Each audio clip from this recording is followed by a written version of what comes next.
general report.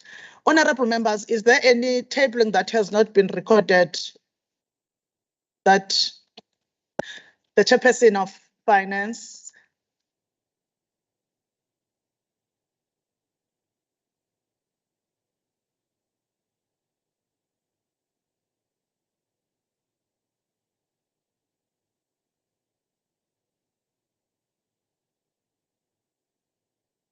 Uxolo Mphazima, bengicela ulinde bakuvulele so that you are on record having tabled them. Thank you. Sorry, Somlombo. Thank you, Nkosi. Honorable Speaker, we are tabling on behalf of the Finance Portfolio Committee 2 reports. The first one is the report on the midterm budget reviews, and the second one is on the 2022-2023 adjustments, appropriations report. Thank you very much. Thank you. Honorable members, if there is any committee, Honorable Chief Whip, please, that might table later on, we will allow them to make the tabling. You will just have to request for the indulgence of the presiding officer at that particular time. We will now move to the formal motions or notices by the Chief Whip. Siyabonga,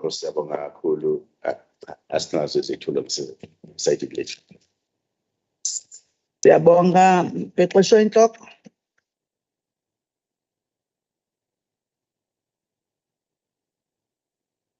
The next one is notices of bills and motions of member statements. We will now give that opportunity to honorable members to present their notices of bills and motions and member statement. The first member is Honorable Simelane and the MEC for Health.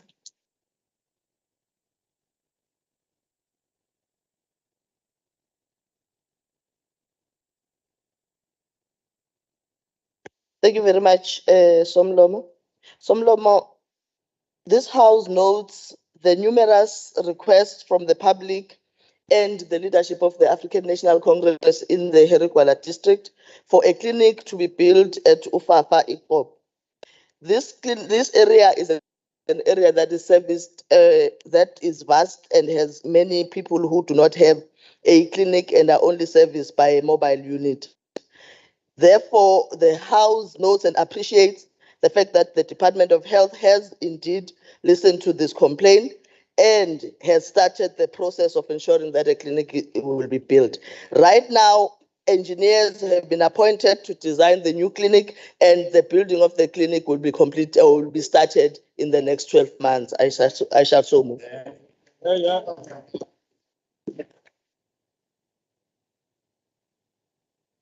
The next member, Honorable Ntombela N. Is he in the platform?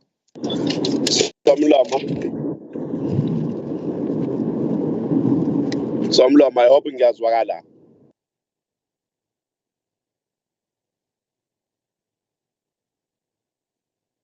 Switch on your video, Honorable Ntombela.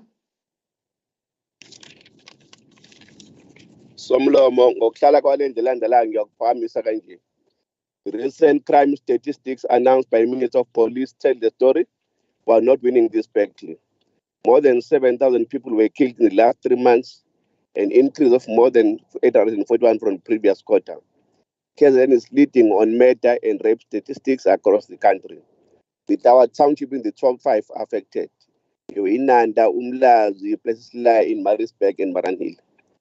As members of this house, we have a challenge of an illegal firearms in the province. We have a challenge of substance and drug addiction and abuse. If we can't tackle these issues, I so move.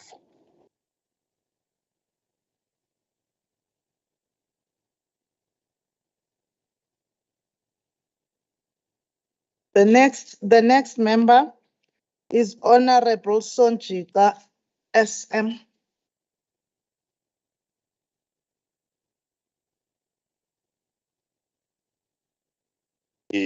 Bonga Somlomo, ngokuhlala kwalendlu okulandelayo egameni likaKhongolose ngiyakuphakamisa kanje.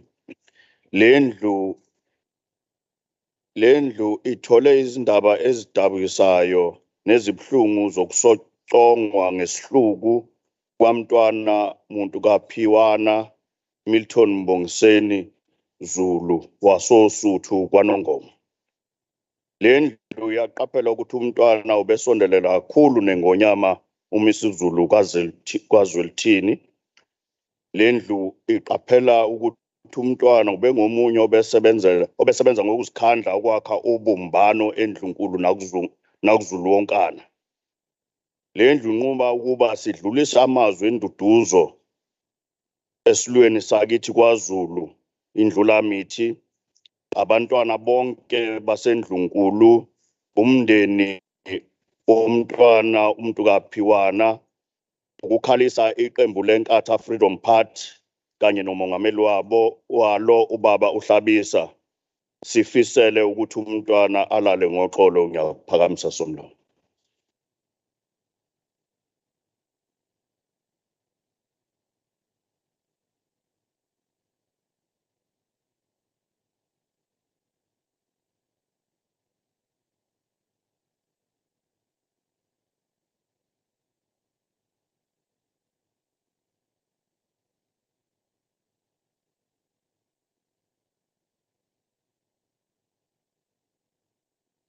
Thank you. Siyabonga, Honorable Kunene. Thank you, Chair. In the next sitting of this House, on behalf of the IFP, I shall move as follows. It is noted that the shortage of ambulances inter alia in this province have a negative impact on the healthcare system. Therefore resolves the MEC Nomagugu Smelane to review the mechanical contract between the government and the current service provider, including West Bank, to instruct the department to establish an in-sourced maintenance base per district, to liaise with the Department of Transport to pay special attention to the roads leading to health facilities. I shall so move. The next member is Honorable Kwala MP. Hlonishwa somlomo ngokuhlala kwalendlu okulandelayo ngiyophakamisa kanje. Lendlu iyaqonda ukuthi inkinga yamanzi indawo eziningi zasemakhaya zibhekene nenkinga yokweswela amanzi ngenxa yenkece encane enikwa omasipala bezifunda uhulumeni. Lokhu kwenza ukuthi iqembu leNkatha libhekane nobunzima obukhulu bokukhuculula umonakalo odalwe yi-ANC ngesikhathi usaphethe umkhandlu wesifunda uthukela, okuholela ekutheni umphakathi ungabi nawo amanzi. I-ANC yesekwa ukhokha bavuma ukuthi kuqashwe abantu abayizingqelebana ze-ANC okubalwa ne-CFO sokusela amaviki amabili ukuthi kuyiwe okhethweni ngonyaka odlule, nokuyinto ephazamisa ukuthunyelwa kwamanzi emphakathini. Ngakho uSifumbu ubona uqhaqhazela. Lendlu inquma kanje. Wadi ukunqoma isibindi nobuhlakani bobuholi beqembu leNkatha emkhandlwini wasothukela ekutheni busebenze kanzima ekukhucululeni umonakalo odalwe yi-ANC. 2, ukunxusa uhulumeni ukuthi anikeze omasipala basemakhaya inkece eyanele eqondene nokuhlinzeka ngamanzi emphakathini. Ngophakamisa kanjalo somlomo. The next speaker is Honorable Dr. Aikika. Thank you, Madam Speaker. I give notice that at the next sitting of this House, I shall move as follows. This House resolves to note The DA solemnly subscribes to the preamble of the Constitution, which recognizes the injustices of our past and affirms South Africa belongs to all who live in it, united in diversity. Though we come from different origins, worship differently, have varied cultures and customs, we are all unique individuals. We must therefore have maximum individual freedoms, including the freedom of religion consistent with the law. Yesterday's SCA judgment permitting the Muslim call to prayer in Isipingo entrenches these rights for all religions, as in the Bill of Rights, and gives all zealots and bigots a bloody nose. So shall I move.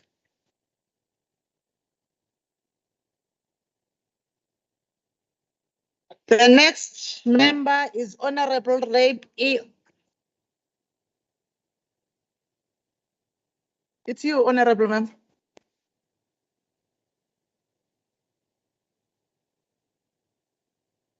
Sorry, Speaker, I didn't hear you.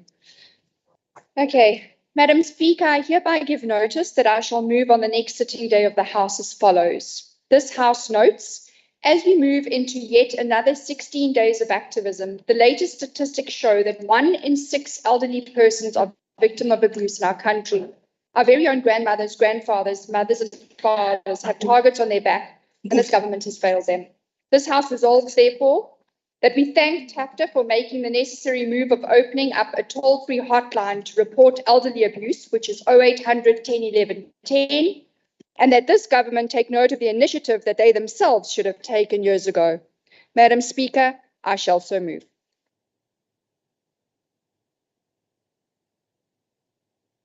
Thank you. The next member is Honorable Rogers FA. Yabulela Somlom Mama. I give notice that I shall move at the next sitting of this House that the Democratic Alliance notes with concern the brutal killing of Prince Mbongiseni Milton Zulu. The Democratic Alliance sends its heartfelt condolences to His Majesty and the family of Prince Zulu. This is the 6th killing linked to the royal family in the past few months. This House calls on SAPS to bring the perpetrators to book and further calls on the Premier to undertake an investigation into these killings. Clearly, the African National Congress has failed the King and the royal household in the protection of their family members. I shall so move.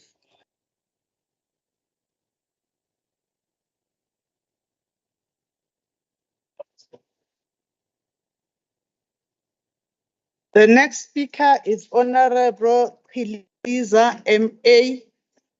No.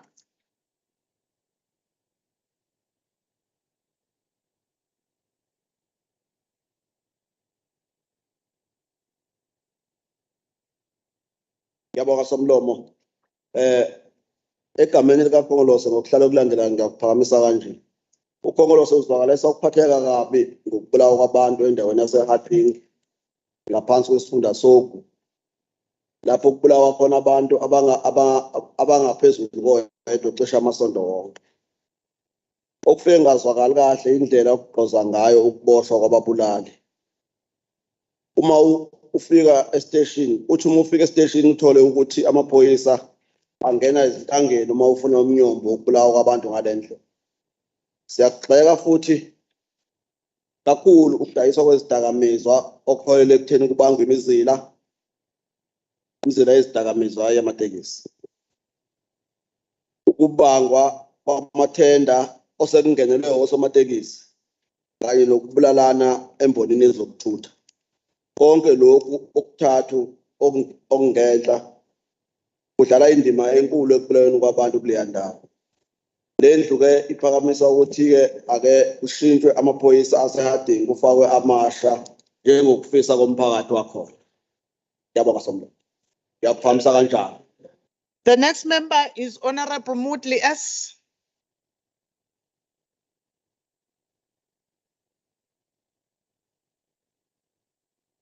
Good morning, Madam Speaker.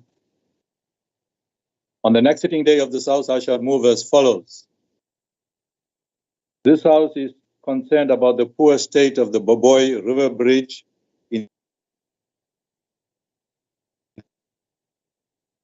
the bridge has visible cracks. This is a disaster waiting to happen. Should the area experience another wave of floods, the bridge will collapse and will be washed away. The state of the incompetence of the Department of Transport, coupled with their dispassionate attitude towards delivering services. This House resolves to call upon KZN and MEC to intervene by ensuring that a new bridge is constructed in KwaNgobo area. I shall so move. Thank you, Madam Speaker. The next member is Honorable Kaula M. Ngithokoze Somlomo Hloniphekile. On behalf of Inkatha Freedom Party at the next sitting of the House, I shall move as follows. The Department of Cooperative Governance and Traditional Affairs held the Municipal Excellence Awards at Greyville on Tuesday, the 22nd November 2022. The city of Umhlathuze, under the able leadership of His Worship Councillor Tolani Ngwezi and the astute administrative command of Nkosanye Toti Zulu, scooped 4 excellence awards: Gold Trophy and Certificate in Clean Audit Opinion, Gold Trophy and 500,000 in Repairs and Maintenance category, Gold Trophy and Certificate in Best Developed IDP, Gold Trophy and Certificate in Positive Audit Outcome, both financial and non-financial performance in district level. This House resolves to applaud and congratulate Umhlathuze for leadership excellence and being exemplary to the municipalities of KZN on leadership integrity, excellence, servanthood, and service to the people.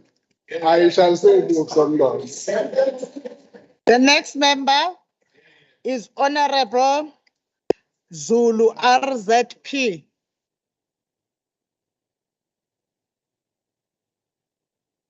Somlomo Mahubela, siyabingelela kuwe nozakwethu bonke. Sifisa ukuzwakalisa ilaka lethu, sihlabe ikhwelo sithi sekwanele ngokuhlukunyezwa kwabantu besifazane nezingane. Somlomo, ngokuhlala kwendlu ngiyakuphakamisa kanje.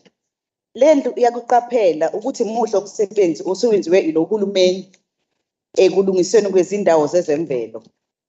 Kubalulekile ukuthi sizeseke lezi zindawo ukuze zikhule. Futhi sithi abasebenzi ukuthi babe nalo uhlelo olucacile lokuzikhangisa. The provincial government has put a lot of money, so where possible and necessary, we must use their services. Legislature and government can save money and for an improved yet reasonable services needed. I shall so move. Ngiyabonga Somlomo. Siyabonga. Is Honorable ZRT Kumede.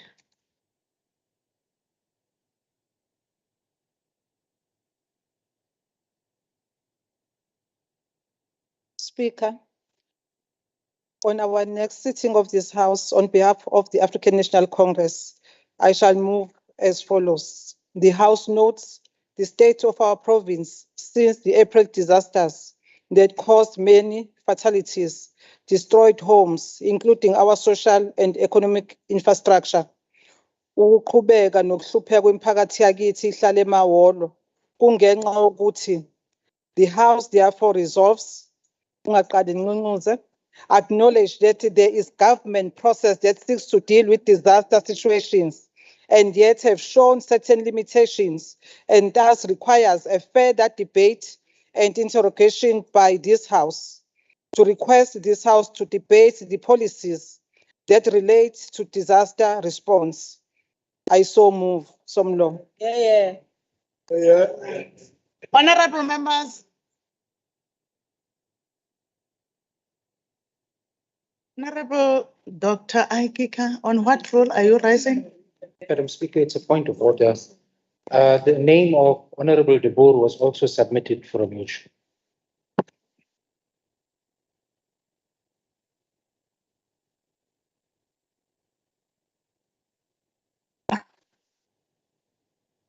Because you have been making mistakes in the week, I have no option but to believe. But I really think that we need to have a refocused team. Table staff, the quality of the sitting depends on you being focused for the job. Honorable Depua.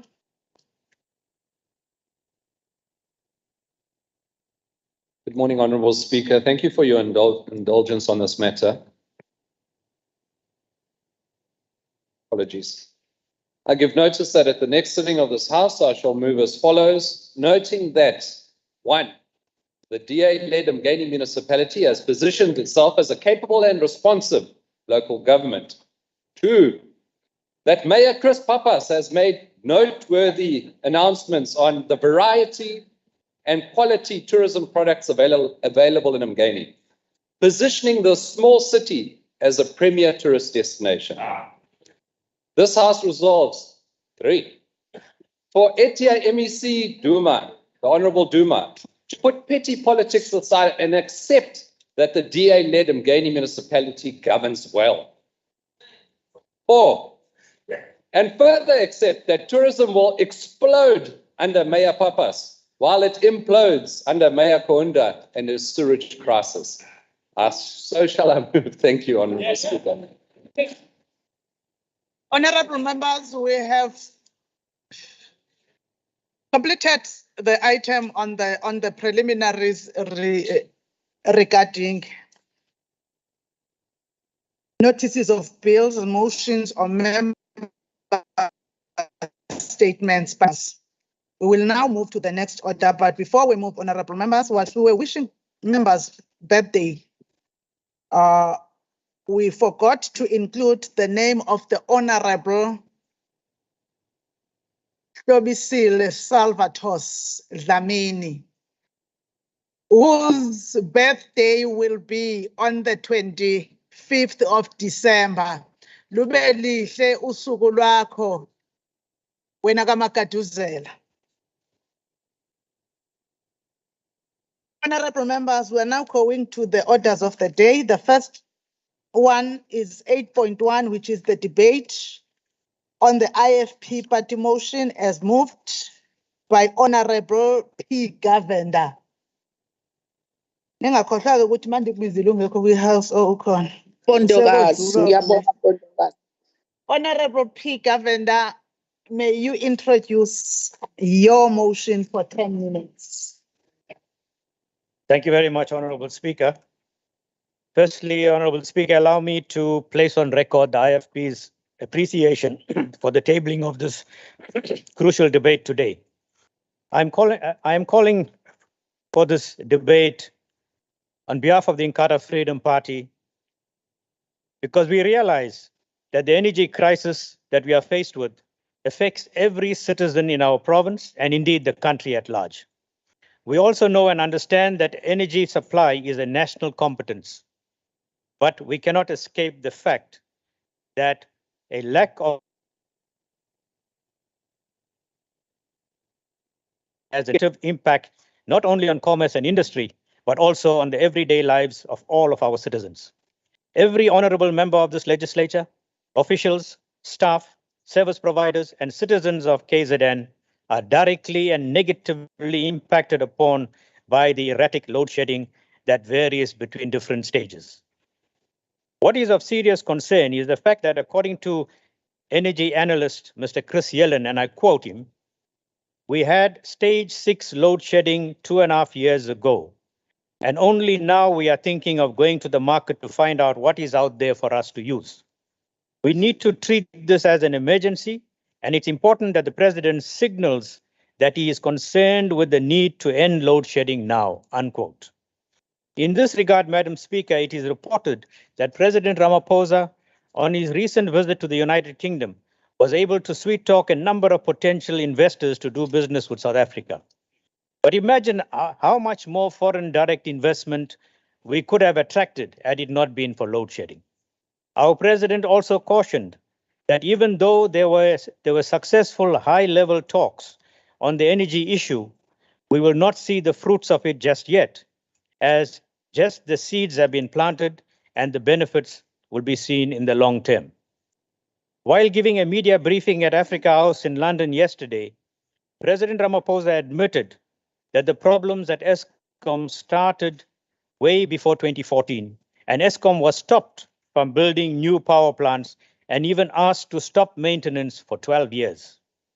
It boggles the mind, Honorable Speaker, how any clear-thinking government can stop maintenance on energy supply grid for such a long period of time and not expect that there will be negative consequences. Speaking in the National Assembly recently, the Honorable Nkoleko Slengwa of the IFP said, and I quote him, "While our economy is on the verge of collapse, Eskom has advised that blackouts will cost South Africa billions of rands. With almost weekly breakdowns and other maintenance-related issues, it is clear that our energy infrastructure is aging faster than Eskom can get its affairs in order. Eskom has become a national and international embarrassment," unquote. Load shedding, Madam Speaker, cannot be a norm and an accepted default position for our country. Due to poor planning, a lack of foresight, and incompetence on the part of government and the powers that be at Eskom, we find ourselves at the mercy of an erratic load shedding schedule.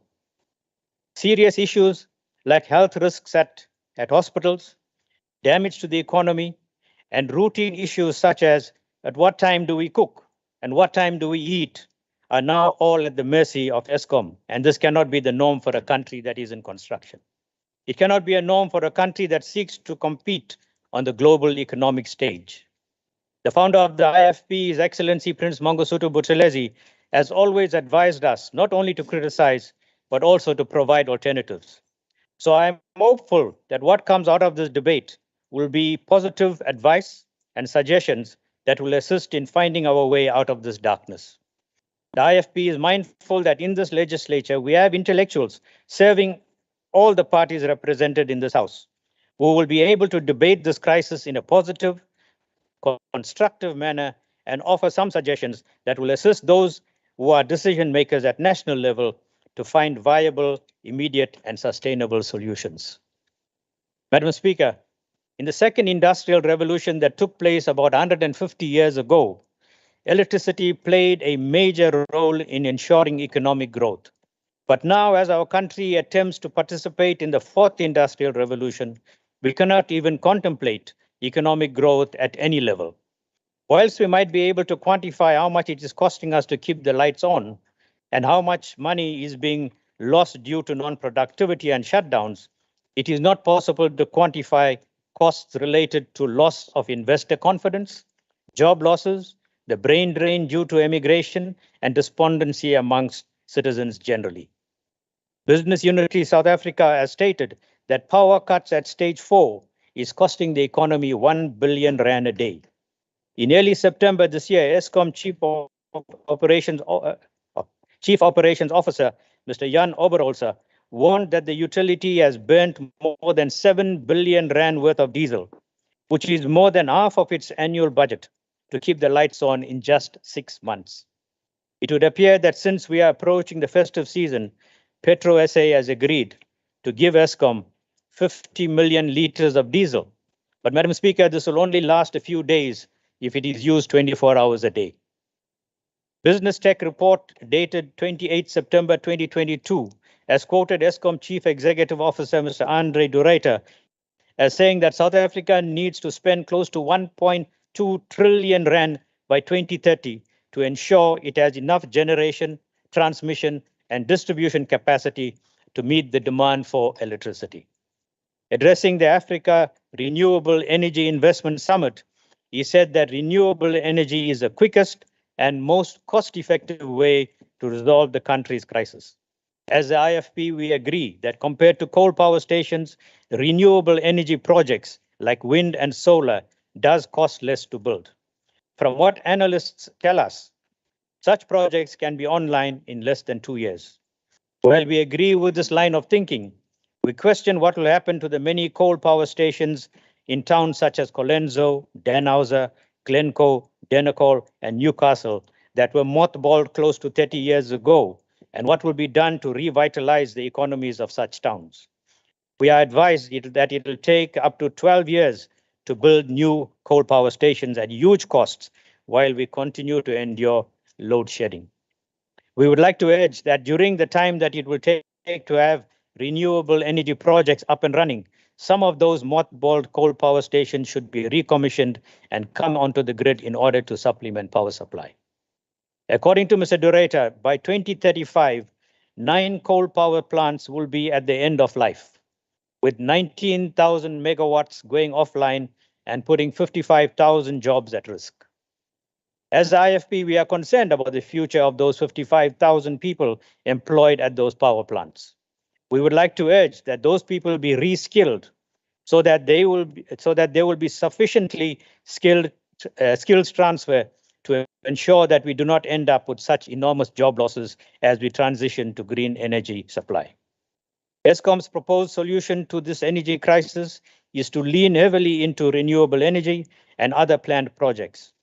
By the end of 2024, the rater said that most of the 33,000 megawatt shortfall will be covered by new projects, such as the Sereti Renewables Project, Kusile entering full operation, and various independent power producers.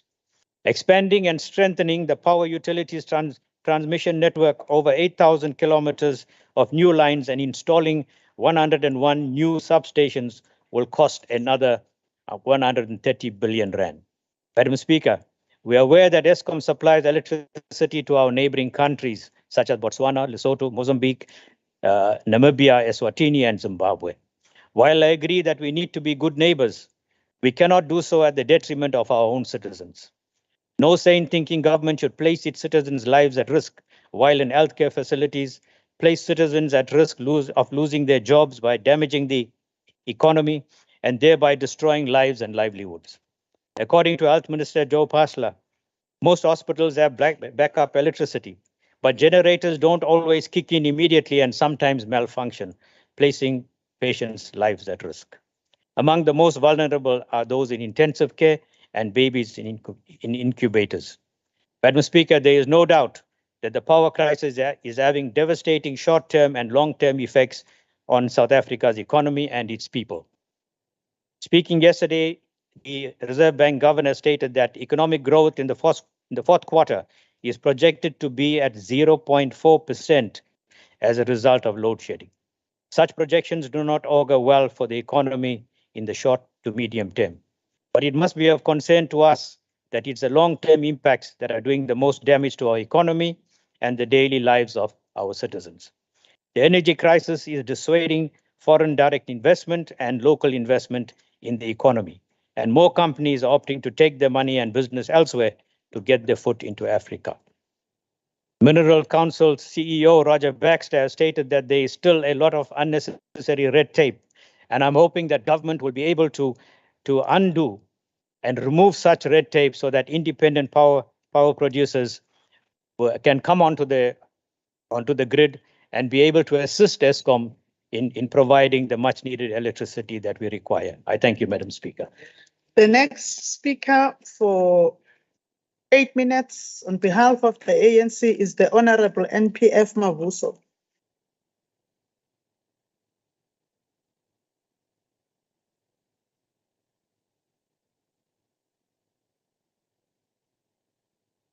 Honorable Speaker, Deputy Speaker, the Acting Premier, Chief Whip members of the Provincial Legislature, Honorable Speaker, one must appreciate participating in this motion debate, which raises challenges we are faced with as a country due to a number of reasons. We've seen the African National Congress raising this matter in almost all of its platforms as it is serious. We're happy that other parties as well are able to realize and actually Hold the time. Why is the time not there? Continue, Honorable Member. We're happy that other parties are as well are able to realize and actually raise the challenge we have been raising as the African National Congress. However, whilst we appreciate that realization, We'd like to call upon other parties not to grandstand about this challenge pertaining to the energy crisis, but must be able to assist government in proposing solutions rather than complaining without providing solutions. Let us state facts and be solution-driven. Honorable Speaker, the productivity of industrial SMMEs is significantly impacted by electricity insecurity. These effects are frequent and extremely severe, and the majority of them claimed loss of productivity or trade as a result of bearing the cost of overheads while not operating. Equally, electricity instability affects investment in and by SMEs, particularly in the location of investment. As the African National Congress, we acknowledge the current processes of ensuring that the outages planned by our various local and district municipalities and by easing access to alternatives sources of electricity, such as generators and renewable energy. However, as policymakers, we should help to lessen the effect of electricity insecurity on SMMEs. Honorable Speaker, we must address the difficult challenges we face as a province and a country and respond appropriately. We have seen bed and breakfast establishments lose business from international tourists. The loss of international clients within our industries due to the failure to meet deadlines, among others. Again, in a country like South Africa, where SMMEs are seen as the main driver of economic growth, SMMEs need to be supported and their vulnerability reduced. A stable electricity supply is crucial in this regard. Similarly, it can be concluded that unforeseen changes in other infrastructure factors, such as telecommunications, transport, and even local taxes, would lead to similar short-term reactions in the behavior of SMMEs. Honorable members, allow me to also reflect on how the increased hours of load shedding contribute to pervasive violence. One, daily life is hard to plan as power failures come at unexpected times and after planned outages. Two, ordinary households too cannot prepare meals, and many people report spending more money on take-out meals than they can afford, whilst the cost of living is too high. Again, this takes us backwards as we use traditional methods which have taken us backwards, such as ukuthenga paraffin, ukusebenzisa ama-primer stove, nosikeni nokunye. Three, the gap between the rich and the poor is widening daily and is visible as the poor cannot afford generators, automatic lights, security for their homes. The haves can afford takeaways daily and able to move to their family relatives ngeimoto zabo, whilst the have-nots bahlala la bahleli khona uzobuya ugesi. Four, the crime is getting rifer daily in our society and opportunists take that advantage. Honorable Speaker, allow me to take the House through some of our concerns that, again, we are still faced with. For example, there has been an increasing acknowledgement of mental health, effects of power cuts, worsen fatigues, anxiety, and depression. And we have seen this in our schools and in institutions, apart from the socioeconomic stresses caused by load shedding. Equally, matters of retrenchment and unemployment, where small business owners cannot afford solar or generators to survive, are having to make tough decisions that include the retrenchment of staff. This will further exacerbate the mental health of the province as unemployment rates continue to skyrocket. Whilst we are faced with this challenge, we must appreciate the work that our government has been conducting, having sleepless nights, being criticized left, right, and center regarding this matter. With all that have been said, we must appreciate the fact that our government has been taking us into confidence about the challenges we face, and there has been a number of addresses done briefing the nation about this crisis, including government plans or turnaround strategies being communicated. Hence, the motion we are debating has elements of the truth. when it speaks about 2015. However, our government has been raising the challenges of Eskom from 2008, whilst they began long time ago. In conclusion, Honorable Speaker, we want to call for calm and indicate to society that the ANC is the only government that has the interest of people at heart. It is the only governing party that has history of leading the people. It does not make empty promises like other parties would do. Is the government and uhulumeni wentando yeningi, the government that takes care of the people, of fakela abantu ugesi, obanike nezindlu. Lo hulumeni wakwazi ngisho ukufakela abantu ugesi endlini zodaka. Today wasibuyisela isithunzi salabo bantu. Wabakhela izindlu, abafakela ugesi, wabanika amanzi endlini kanye nama toilet. Siyabonga kakhulu Somlomo.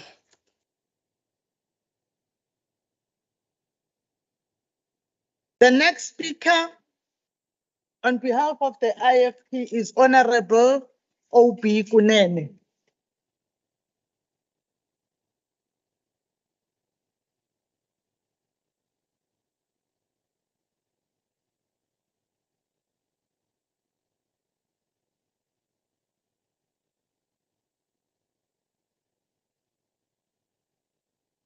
The Honorable Speaker, the Honorable Leader of Government Business, Honorable Leader of the Official Opposition, Honorable members of this House. It gives me great pleasure to represent the IFP in this important debate. The founder of Inkatha Freedom Party, Prince Mangosuthu Buthelezi, told us that when Zimbabwe got its independence in 1980, the late President Nyerere said to the late President Mugabe, quote, "You have inherited a jewel, don't destroy it," close quote. This was a brotherly warning that President Nyerere gave to President Mugabe then, as he was taking over as Prime Minister of Zimbabwe. At that time, Zimbabwe was a bread basket. Needless to say that Zimbabwe has been run to the ground in such a manner that it is now a shadow of its former self. All thanks to the great corruption and mismanagement of the economy of Zimbabwe by the ZANU-PF-led government. Obviously, the late President Mugabe did not heed the warning and brotherly advice that President Nyerere gave to him. The same warning could be said to the ANC-led South African government, which inherited a functional Eskom in 1994, but ran it to the ground through cadre deployment, financial mismanagement, and corruption.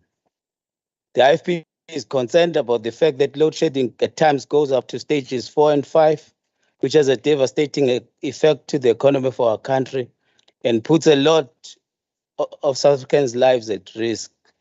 His Excellency, the President of the Republic of South Africa has held investment conferences where investors are urged to come to South Africa to invest. This begs the question of how can investors be expected to invest in a country that has no energy security? After more than a decade, the inconvenience and deleterious impact on homes and business and the broader South African economy caused by power cuts has been well documented.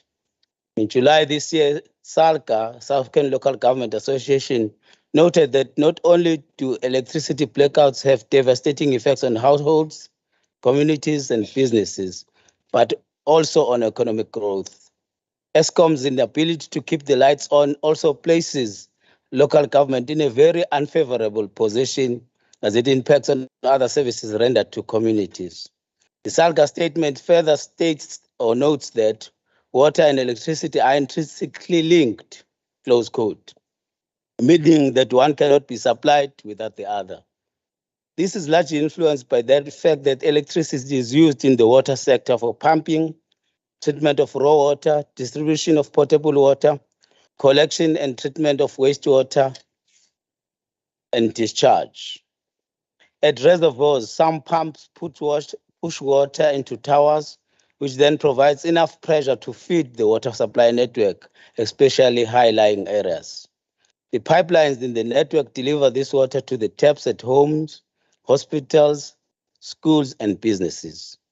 Pumps require electricity to work.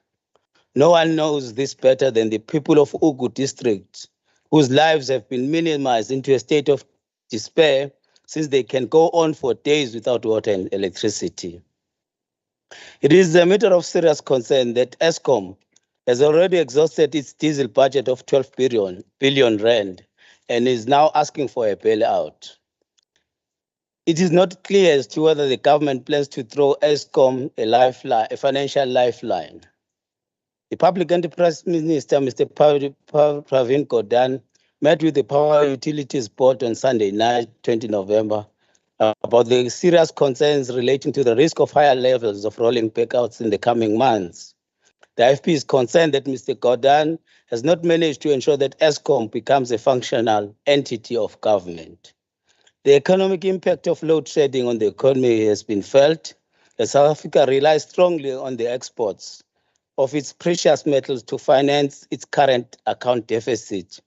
The impact of load shedding on mining operations, which are energy intensive, has over the years led to a strong depreciation of the rand, as well as a stalling of economic growth and downward revision in growth forecasts. Ever since the beginning of load shedding, several rating agencies have downgraded the country's credit rating, which has had a negative impact on the outlook of the country as an investment destination.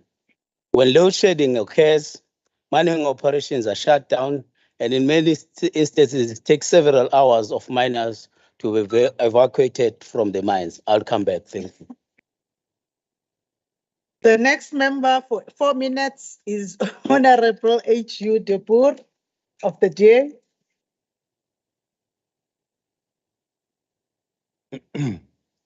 Morning, Honourable Speaker, honourable members. Happy Black Friday. This is where you get those good specials on imported Chinese goods that the ANC loves so much. And we take a gamble on the lights staying on.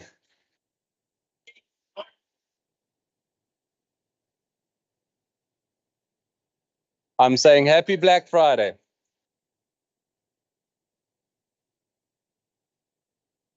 Madam Speaker, not to rehash the significant impact of load shedding and the failures at Eskom, but we also need to check what the impact of the fourth industrial revolution is, or the so-called fourth industrial revolution.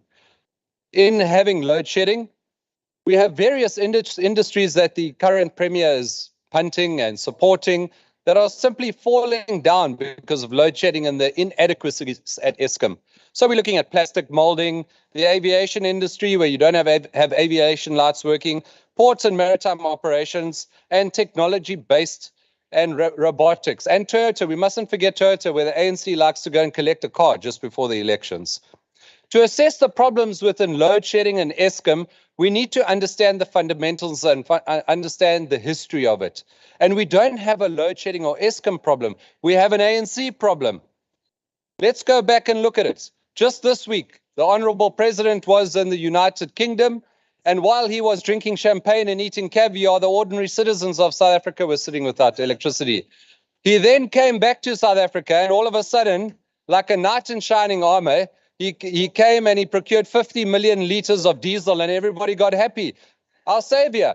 But nobody told us that the gas turbine generators burn that diesel at 144 liters per second, and that we have exactly 96 hours of generation capacity that will be provided by that 50 million liters. After this, there will be no further budget until June or July next year. Where will our energy capacity come from? What plans are the ANC making to keep the lights on? Back in 2015, Deputy President at that time, Cyril Ramaphosa, was tasked to fix the energy crisis that South Africa faced. And yet in 2022, we still sit with the same problem. We must remind ourselves that at that stage, it was the former President Zuma who was the president, and that worked out well for South Africa, didn't it? Maybe he'll return to Escort and become Escort's most famous citizen in the near future. Anyway, I digress.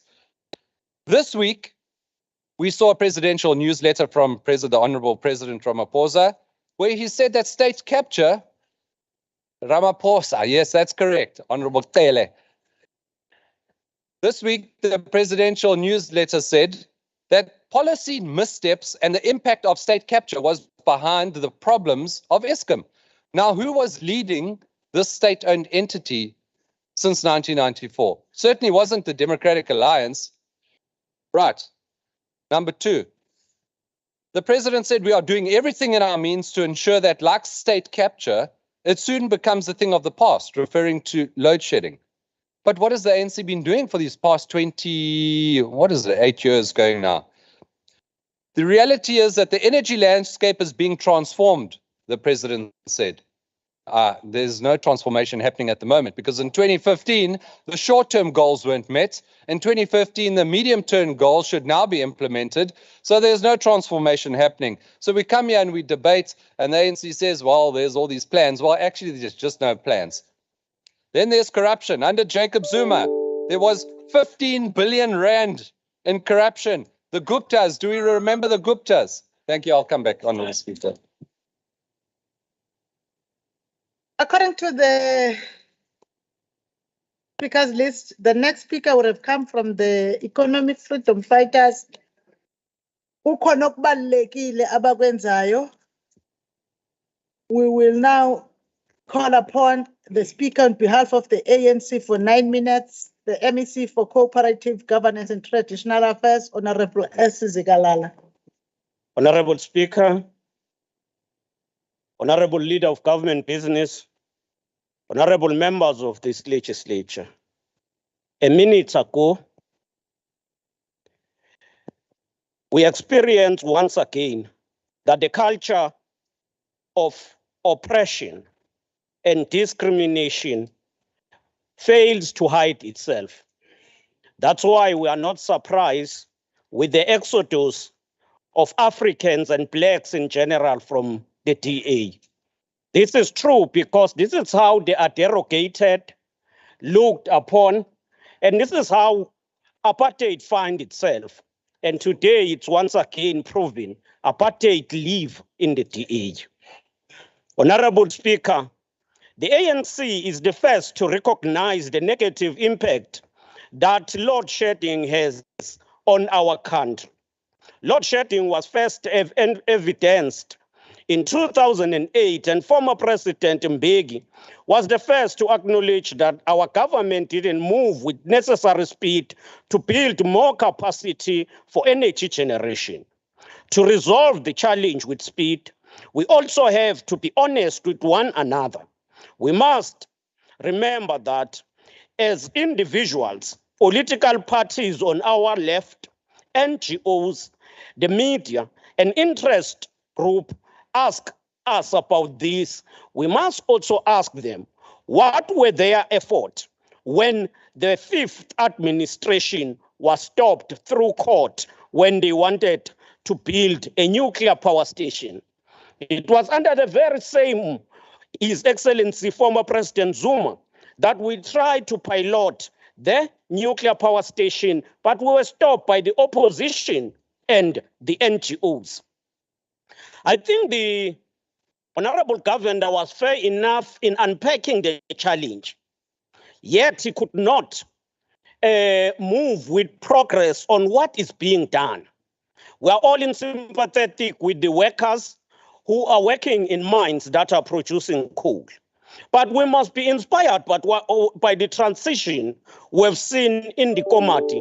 Just last month, Komati issued a statement when they shut down the coal and transiting. They said the shutting down of the plant will not have a significant impact on the national grid, as the remaining unit was only contributing 121 megawatts. Eskom has transferred the majority of Komati employees from the power station to support and augment skills in other power stations. No Eskom employees will lose jobs. That's what we talk about when we talk about just transition, skill and redeploy. Another challenge affecting the infrastructure development, especially electricity, is cable theft. Yesterday, when we revived the Masakane campaign in Umsunduze, we invited communities to partake in reporting and fight cable theft. We once again call on all of us, the members of this House, to participate in the fight against cable theft. Many of our challenges relating to infrastructure include aging infrastructure, lack of maintenance, a limited fiscus, and a growing population. Where there is shortage of bulk water and bulk storage capacity, an interruption is also caused and exacerbated by bust that we see. As COGTA, we're closely monitoring that municipalities ring-fence the budget for maintenance. We're happy to report here that when we conducted the Municipal Excellency Award, we recognized 2 municipalities for repair and maintenance, and that is Umkambatini and Umhlatuze, who managed to ring-fence 8% and 12% respectively for repair and maintenance. For that, they were awarded the awards, but on top of that, given 1 million rand each. As we talk here, we must also be careful and deal with the issue of illegal connection, vandalization of infrastructure, and encourage all people to pay, including government, departments, business, as well as ourselves as communities. KwaZulu-Natal has developed the KZN Electricity Master Plan, which was completed in 2021. We're happy that the master plan is progressing, the implementation is progressing well, and as COGTA, we have supported 14 municipalities in the implementation of the master plan. Unlike the lamentation of the opposition, we have worked to support UKU in terms of ensuring that they are not affected by electricity cut. We have supported them on St. Helens Rock Pub Station and Umzimkulu Popoy water treatment plant. But on more than that, COGTA have assisted UKU to ensure that they negotiate with Eskom so that the power plant will not be affected by load shedding. And that is what is happening right now. So the 3 things that we must commend: the city of choice. The city of choice have electrified many informal settlements, including Chigajo, Swapo, and other rural areas. This needs to be commended. As we are here, KwaZulu-Natal, through COGTA, is piloting an alternative energy generation. Green hydrogen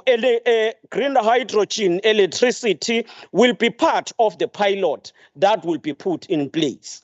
As we talk, eThekwini have launched the request for proposal for those who will be specializing in the alternative energy.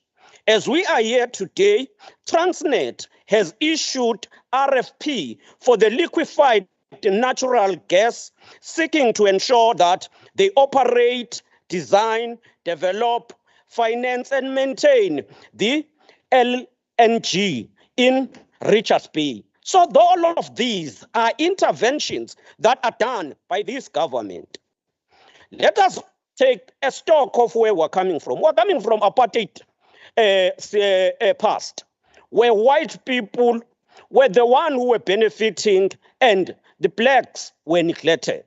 In more than 24 years of freedom, we've managed to halve the backlog, and many people now have access to electricity. 86% of people have electricity now. We have managed under the democratic state to construct and generate 4,500 megawatt capacity through the construction of Medupi, Kusile, and Ingula. The NDP envisage a transition to an environmentally sustainable, climate change resilient, low carbon economy and just economy. This is a transition. It is not a matter of just stepping forward and undermining the fact that we are dependent on carbon. So we must transit smoothly and move with employees, skill them. But at the same time, we must live and achieve the goals we have set for ourselves. And therefore, we must not come here and pretend as if all is gloom and doom.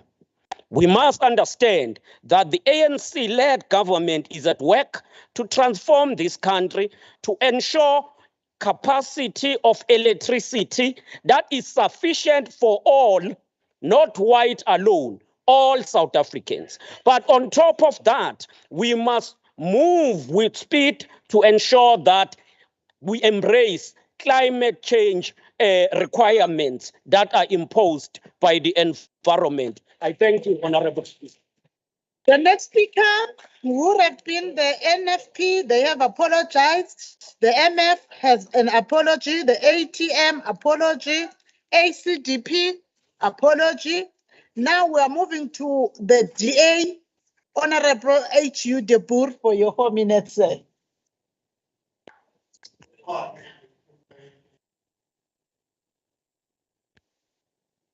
Thank you, Honourable Speaker. I'd like to clarify 2 very important issues. The first issue is that there's only one province within South Africa that has a sustainable energy production plan, and that is the Western Cape. Within the next few years, the Western Cape, run by the Democratic Alliance, will be independent of Eskom and will be able to protect its citizens up to load shedding level 3. Number 2, I have been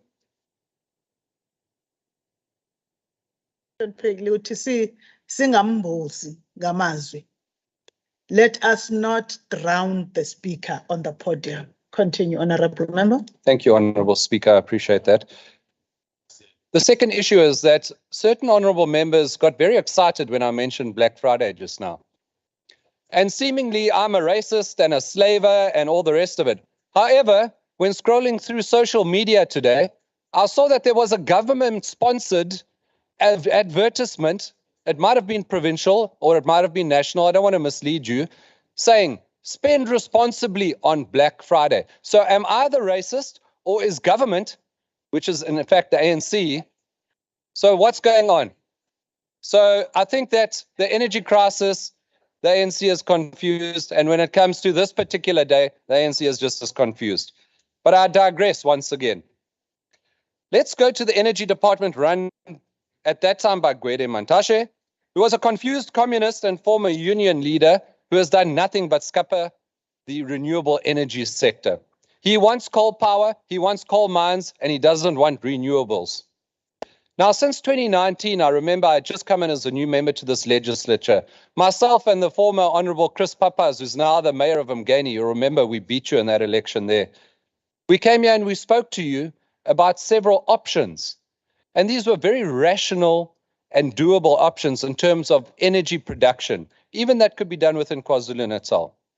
These included public-private partnerships with Tongaat Hulett, other sugar-producing mills, and big industry who already produce electricity on a small to medium scale, but who could potentially use that sugar and that gas and that biogas that they produce at their mills to further generate and to put electricity into the system. We were laughed out of this house. We were told that the ANC had a plan, but that plan, unfortunately, has not come to fruition. Wind and solar power. We live in a windy province. We have a massive rural areas where there could be solar farms. Have we seen any move from the government to support the private sector in getting that renewable energy going? We speak about climate change. Honourable Zikalala is very correct. We need to start looking at climate change. It's a serious issue. The way to move is into solar and into wind. But what has this provincial legislature done to support those industries? There are businesses out there who are standing by and ready, but need government support. You have failed as the ANC. Biofuels and cannabis. It's always a topic of laughter when we speak about cannabis, because everybody thinks that we're speaking about getting high. We're not. We're talking about cannabis and especially hemp, which yields more biomass than almost any other plant, including sugarcane. That can be used to produce diesel It can be used to produce other oils that can be used in these gas turbines that are there to generate electricity. Legislative changes need to be urgently made at a national level, and we haven't seen these happening at an urgent rate, to enable the private sector to really start generating electricity for South Africa so that we can get the electricity to the people who never had before. But instead, we stand here and we debate time and time again about the same issues and nothing ever happens. I am permanently walking around with a big bump on my forehead because I keep walking into the same stubborn brick wall of ANC policy. I thank you, Honourable Speaker. The next member for 5 minutes on behalf of the IFP is the Honorable O.B. Kunene.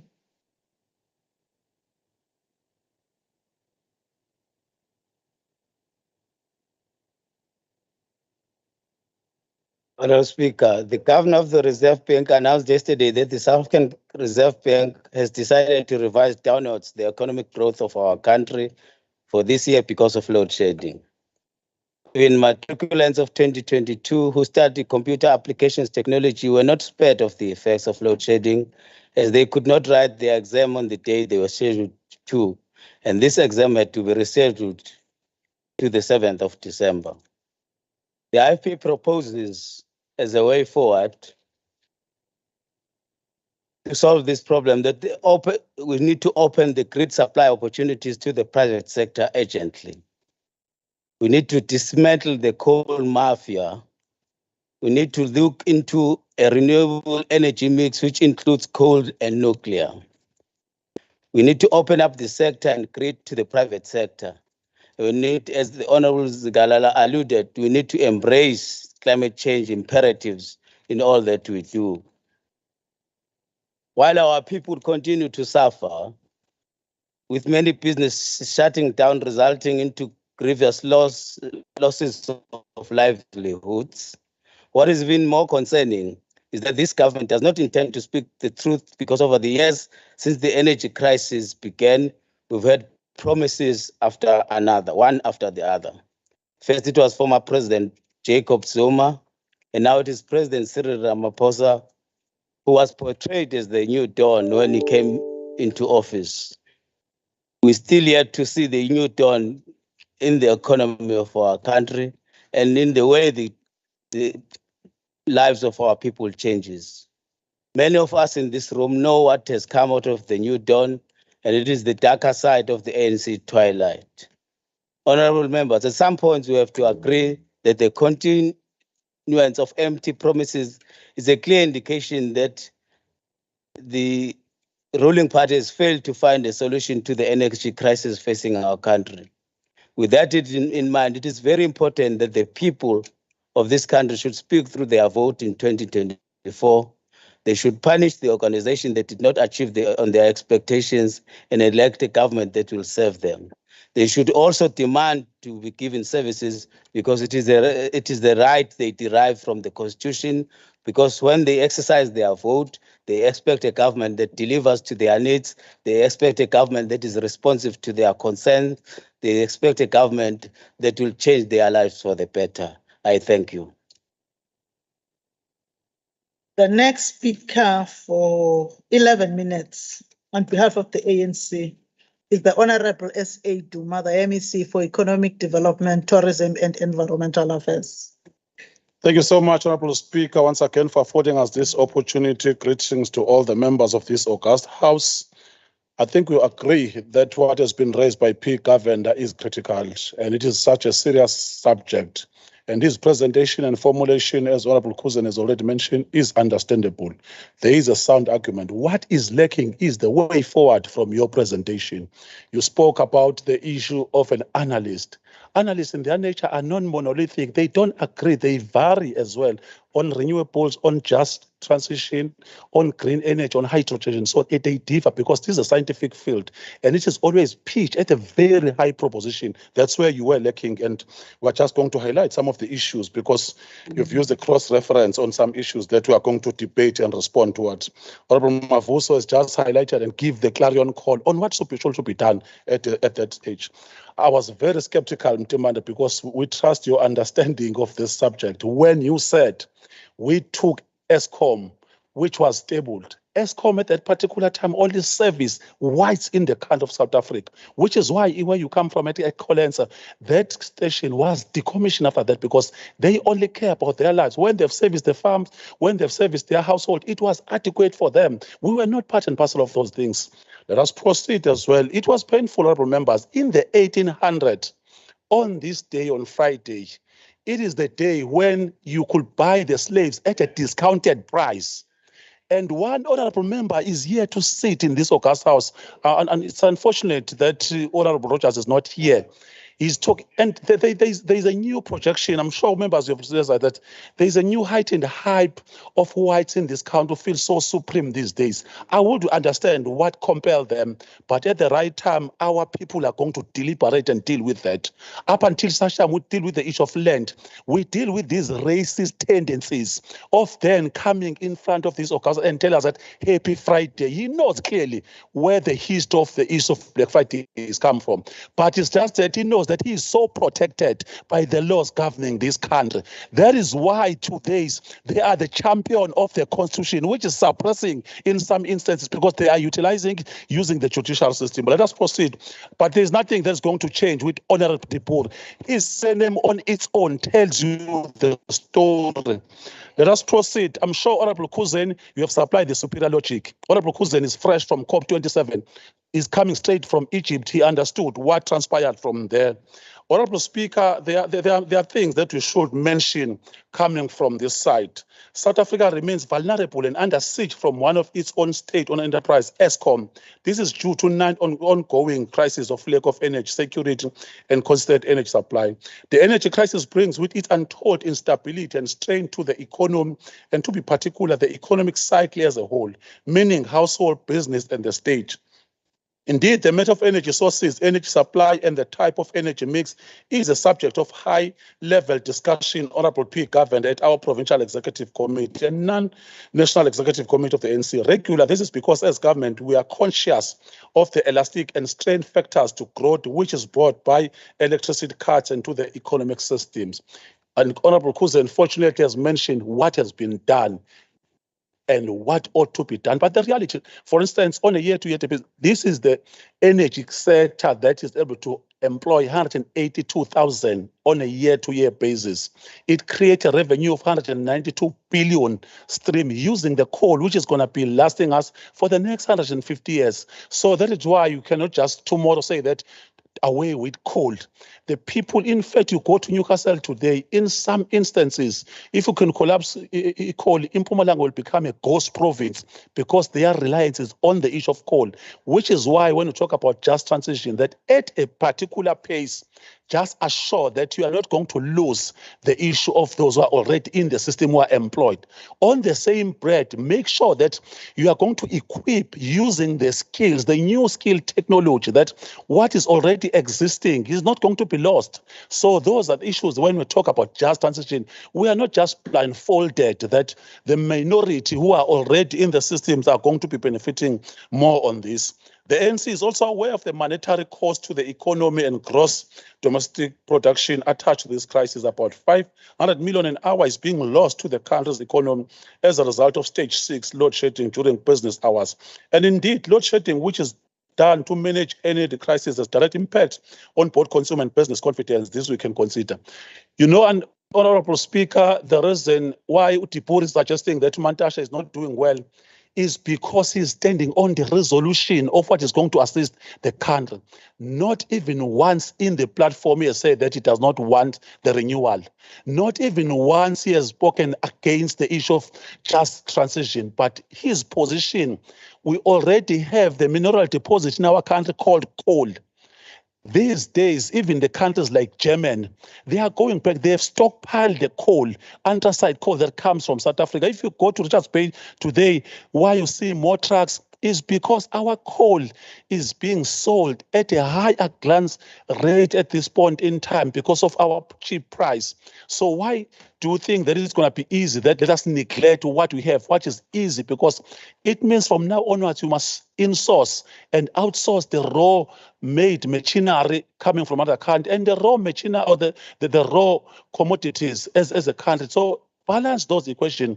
And Bob Mantashe, as a minister, is clinical on the approach that not unless the international community is acutely aware of what is happening in the country by issuing grants as opposed to lending us money, because this is not going to sustain us. So at some point in time, we'll be complaining. We as the ANC in KwaZulu-Natal, Honorable P Govender, as you are blaming us, we are on record for putting pressure on this board and even calling for the axing of the CEO of Eskom. So it's not a true reflection that ANC has not done anything. So please, because we have given us a critical subject, be consistent with the truth as well. Tell no lies, claim no easy victories. We are here because of a sovereign country that was not dismantled in 1994, which is why whites in this country, especially those who are racist, think that they can just talk with us anyhow, because they know they will be protected. They could just sit and stand and debate. And unfortunately, if you can just be honest, Honorable Speaker, there is nothing that can be taken out of the board because it does not take us as people. He addresses us as his subject. You don't talk like that with honorable members. Each time when you think about you, please gaze at your colleagues, your direction. At least you can look at Gumbi because probably is a subject, probably is an experiment. That's how you take people. That's how you understand people. You take to them as machinery. When they have done their process, you then just spill them over like bile. That's how you treat people in the country called South Africa. So I think it's critical, Honorable Speaker, that we have agreed that South Africa, to overcome the crippling impact of electricity shortage and load shedding, the country must embark decisively on a just energy transition to restore energy security, and through the integrated resource plan, mobilize investment and continue to pursue an energy mix which includes renewables, battery and pump storage, gas as a transition enabler, nuclear at a pace our country can afford, as well as explore carbon capture and use other technologies. The statement further said the ANC and alliance partners should provide leadership to the country's transition to a low carbon economy and climate resilience. Indeed, Honorable Speaker and members, these steps will tell you that the ANC series listening to us is deployed direct by the Honorable Dibur. Energy system structure considers the current share of power generation from coal level, energy consumption per capita, renewable energy sources, and the coal reserves. The energy system structure affects decision-making and political priorities. What was also lacking in what has been presented by Babu Govender is that at this point in time, we must be holistic, we must be thorough, because to be short-circuiting some of the resolution that we are saying are said by analysts, they are going to deceive us. It is always with the capitalism system, which is inherent with corruption. They are going to tell you, leave coal as a country, go to renewables, knowing very well that South Africa is not conducive with these big tampons because we don't have winds in some instances. What will happen when we don't have winds? So always be mindful that use technology decisively to embrace those spirits. Power scarcity and blackouts, which have become increasingly common in South Africa, have certainly caused shortages in the electricity market and have brought industrial production and mines to a standstill for several hours a day. The ANC in KwaZulu-Natal is categorical that these power cuts must be a thing of the past and wants consequence management in that regard for people to be held responsible. The gap between power supply and economic growth, as illustrated graphical, cannot be explained by efficiency gains alone. The cause of the declining power supply is an extremely outdated and old stock of power plants, 35 years on average, which has also been poorly maintained. Delays in the construction of 2 new power plants, as already Kuzen mentioned, the Medupi, the Gosile, are further aggravating the situation, which is why, Honorable Speaker, our argument still remains that 28 years down the line, taking from 342 of suppression will not be easy, because see, the reality that Dinel, Eskom were given to the men called, the brain comes from Pretoria these days, Fadel Bay Park, it was everything. Boaz at that time using the Potter bond, identify him. He's the first CEO who implemented Dinel, the same with the Eskom. And they were clinical in their approach. Just create a structure where those who were weak as Boaz, uneducated Boaz, must just tap and eat from there. That's how it was built. Even today, we want to dismantle that system of ensuring that we change the procurement setup so that we could just transform that interest. We want to thank you so much and profusely for giving us this opportunity, Honorable Speaker. Thank you.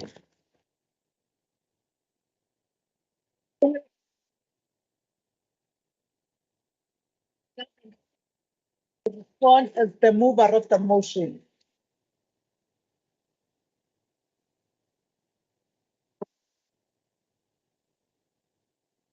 Madam Speaker. Madam Speaker, thank you very much. I think firstly, allow me to thank all honorable members who participated in this debate. As expected, honorable members contributed in a very positive and constructive manner, knowing that this issue should not be politicized. But what I find very strange, Honorable Speaker, is that members of the ANC, and including a very senior member like Honorable Zikalala, will come here and say that the ANC recognized the challenges. But the question is, what have you done about that? You recognize the challenges, and you know, I quoted in my proposal, I quoted President Cyril Ramaphosa saying back in 2015 that we must be patient, that we must be patient, and within 18 months to 2 years, we will forget that there were challenges at Eskom. We waited all this time, we were patient, but the problem got even worse, Honorable Zikalala.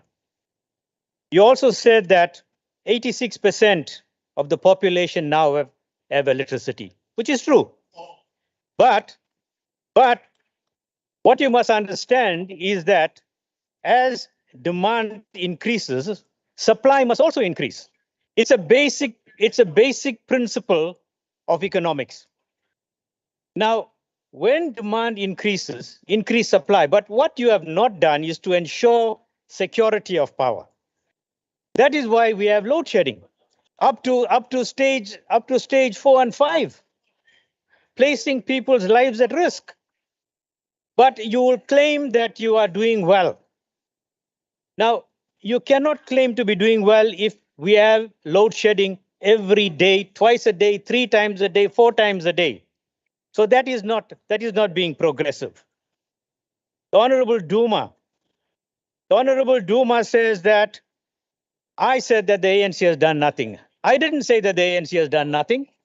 What the ANC has done, and I will admit what the ANC has done, it has ran this Eskom into the ground. And that is why ANC is not, that is why the Eskom is not functioning these days.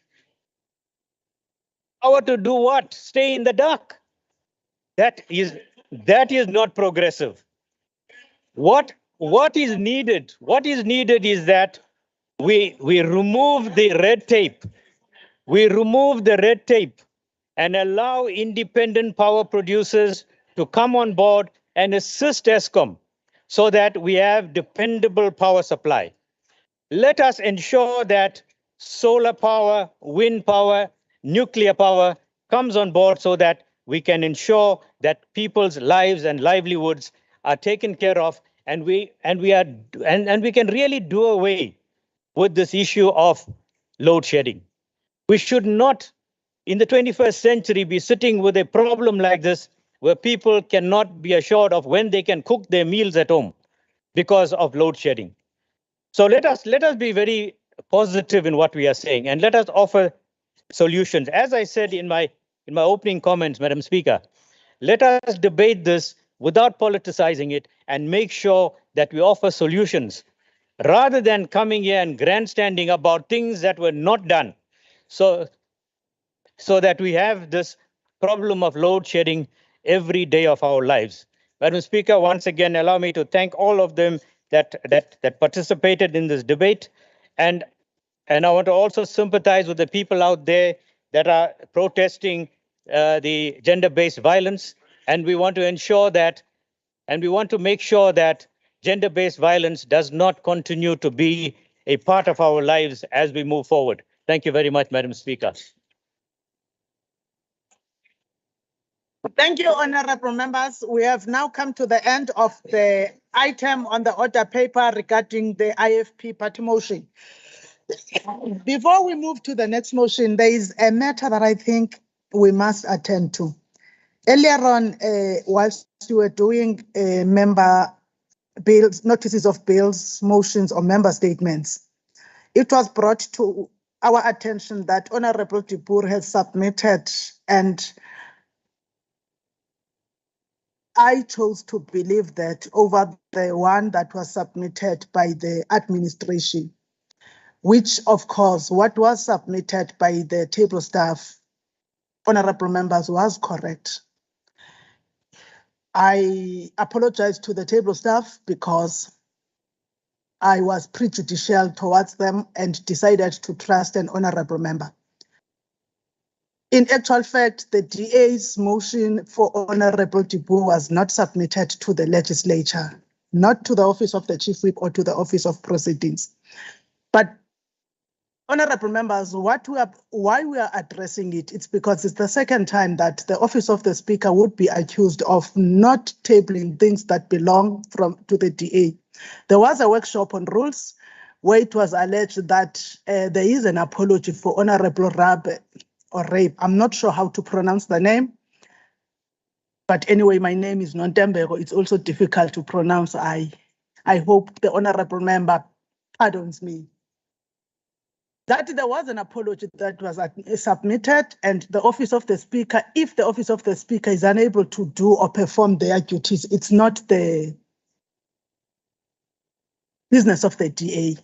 It was found that that apology was not submitted by the DA, and we chose to let it slide.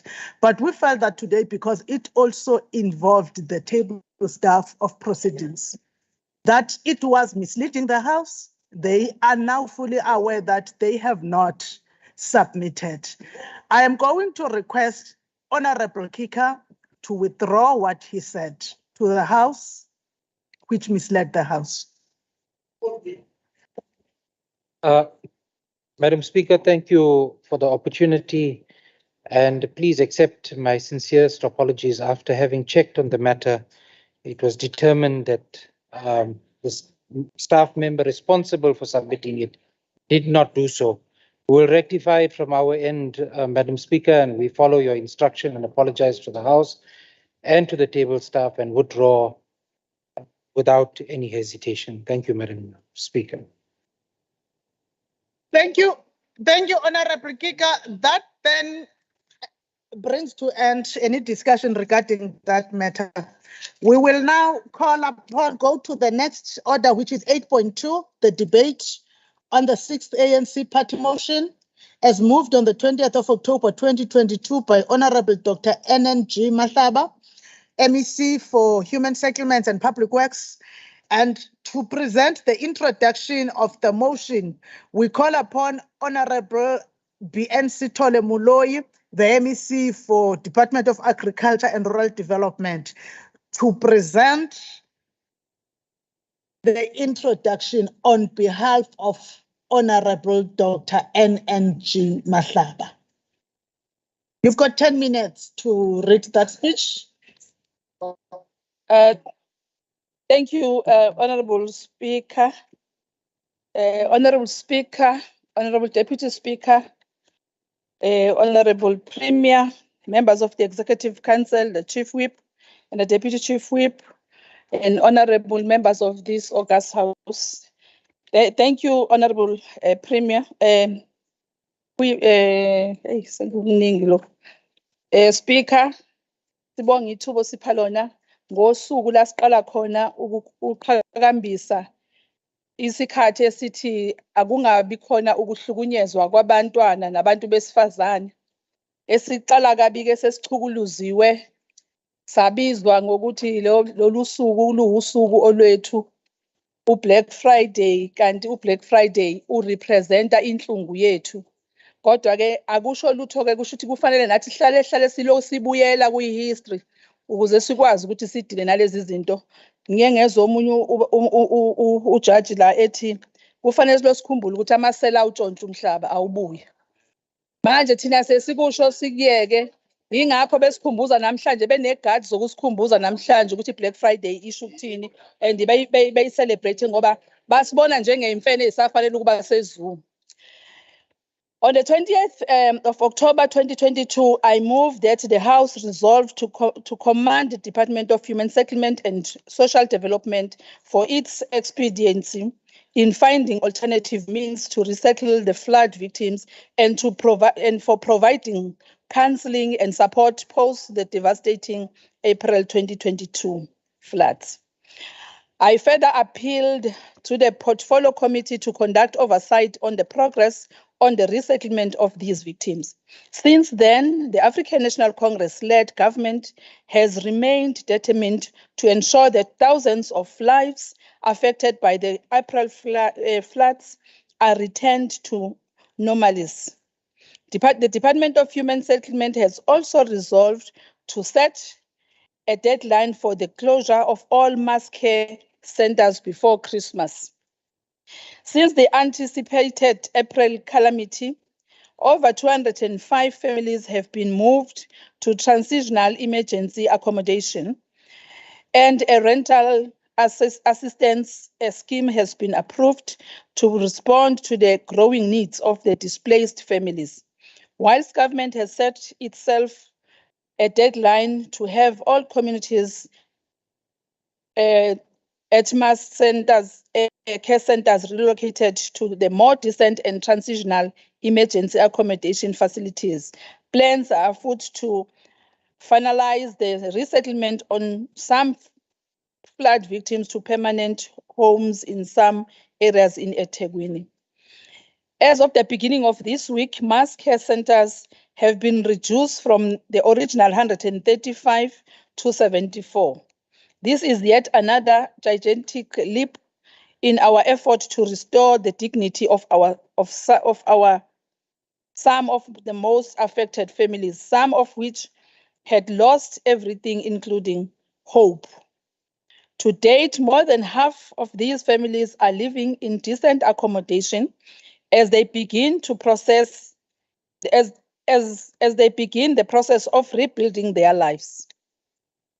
It is noted that over 50% of the mass care center has been closed down following the flood disaster in 2022. In Msunduze local municipality, the municipality has identified land for construction of temporary residential units that will clear all the occupants of the Truro house.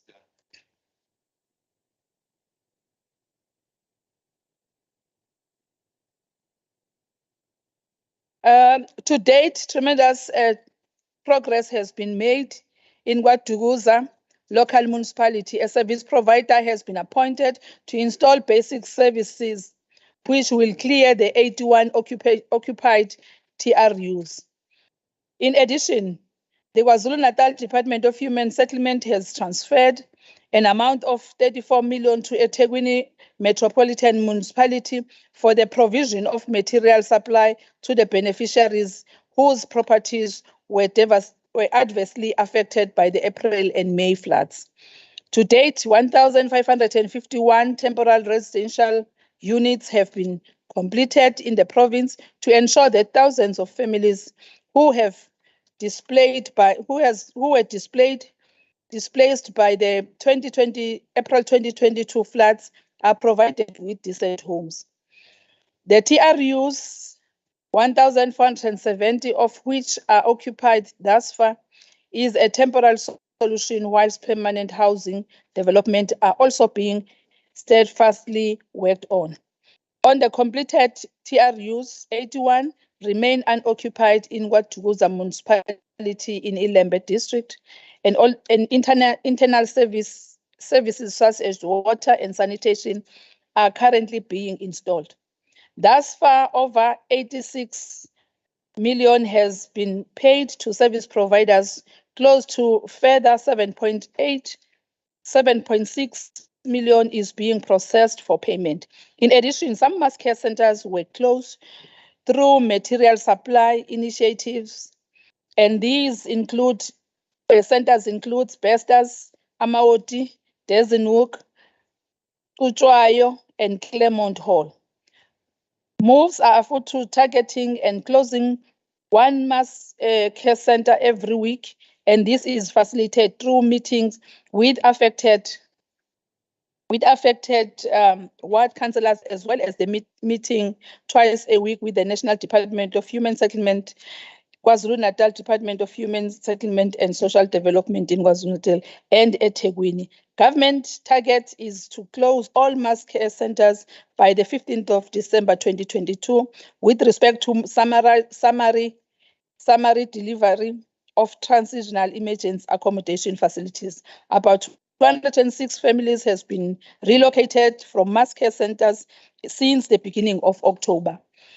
There is 105,999,180 rands million, should be million, decimal, for TEAs, which signed up lease for the value of 17,988, 17.9 million over 24 months, and amount of 1 billion has been incurred thus far. The verified impact thus far indicates that the current assessed buildings and secured leases being pursued can yield 995 rooms stroke households. With regard to the proposed provision of permanent housing solution for floods displaced communities, government has taken a decision that all land parcels procured are to be developed as a permanent solution. In addition, it has been recommended that the proposed development be aligned to the municipal land use control through a shortened statutory process, which will be followed due to the urgency for permanent solution utilizing municipal bylaws. All appointed service providers were briefed on the change of scope at the beginning of October 2022. Pre-submission meeting was held with the municipality to ascertain level of studies required for the shortened statutory approval. Additional 15 land parcel has been identified in the southern, northern, and west region of eThekwini municipality for possible use for permanent housing solution, in addition to the 8 land parcels that have already been handed over to the appointed service provider. I thank you, Honorable Speaker.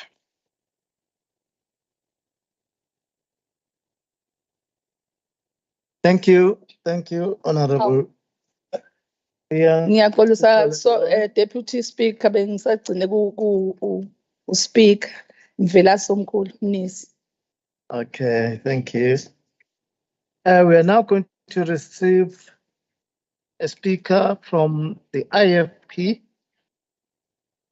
Honorable TJ Gumede.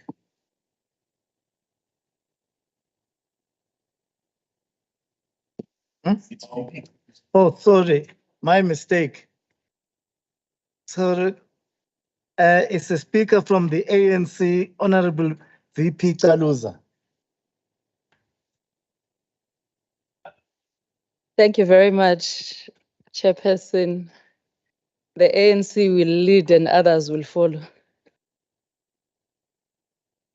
Honorable Speaker, Deputy Speaker, leadership of the African National Congress, Chairperson Mtombeni, Chief Whip of the House, Babu Malal, ladies and gentlemen, honorable members, and not so honorable. April 2022 is a month we wish to forget. Not forget because it's meaningless.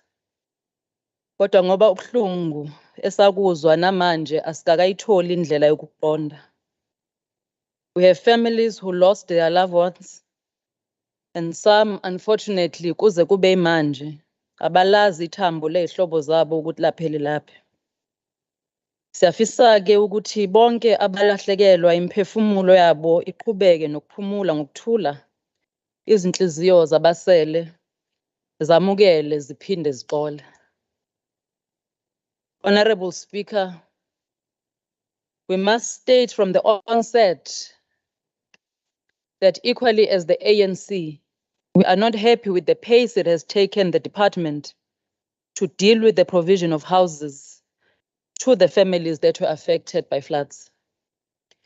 Yes, we appreciate that government has ensured that it keeps citizens up to date with progress on assisting those who were and remain displaced. The African National Congress in its manifesto committed to ensure that it brings South Africans closer to economic opportunities and equally ensure that it overcomes the race-based partial separation that we inherited from apartheid. We understand ukuthi abanye abafuni ukuthi sikhulume nge-apartheid or our historical imbalances.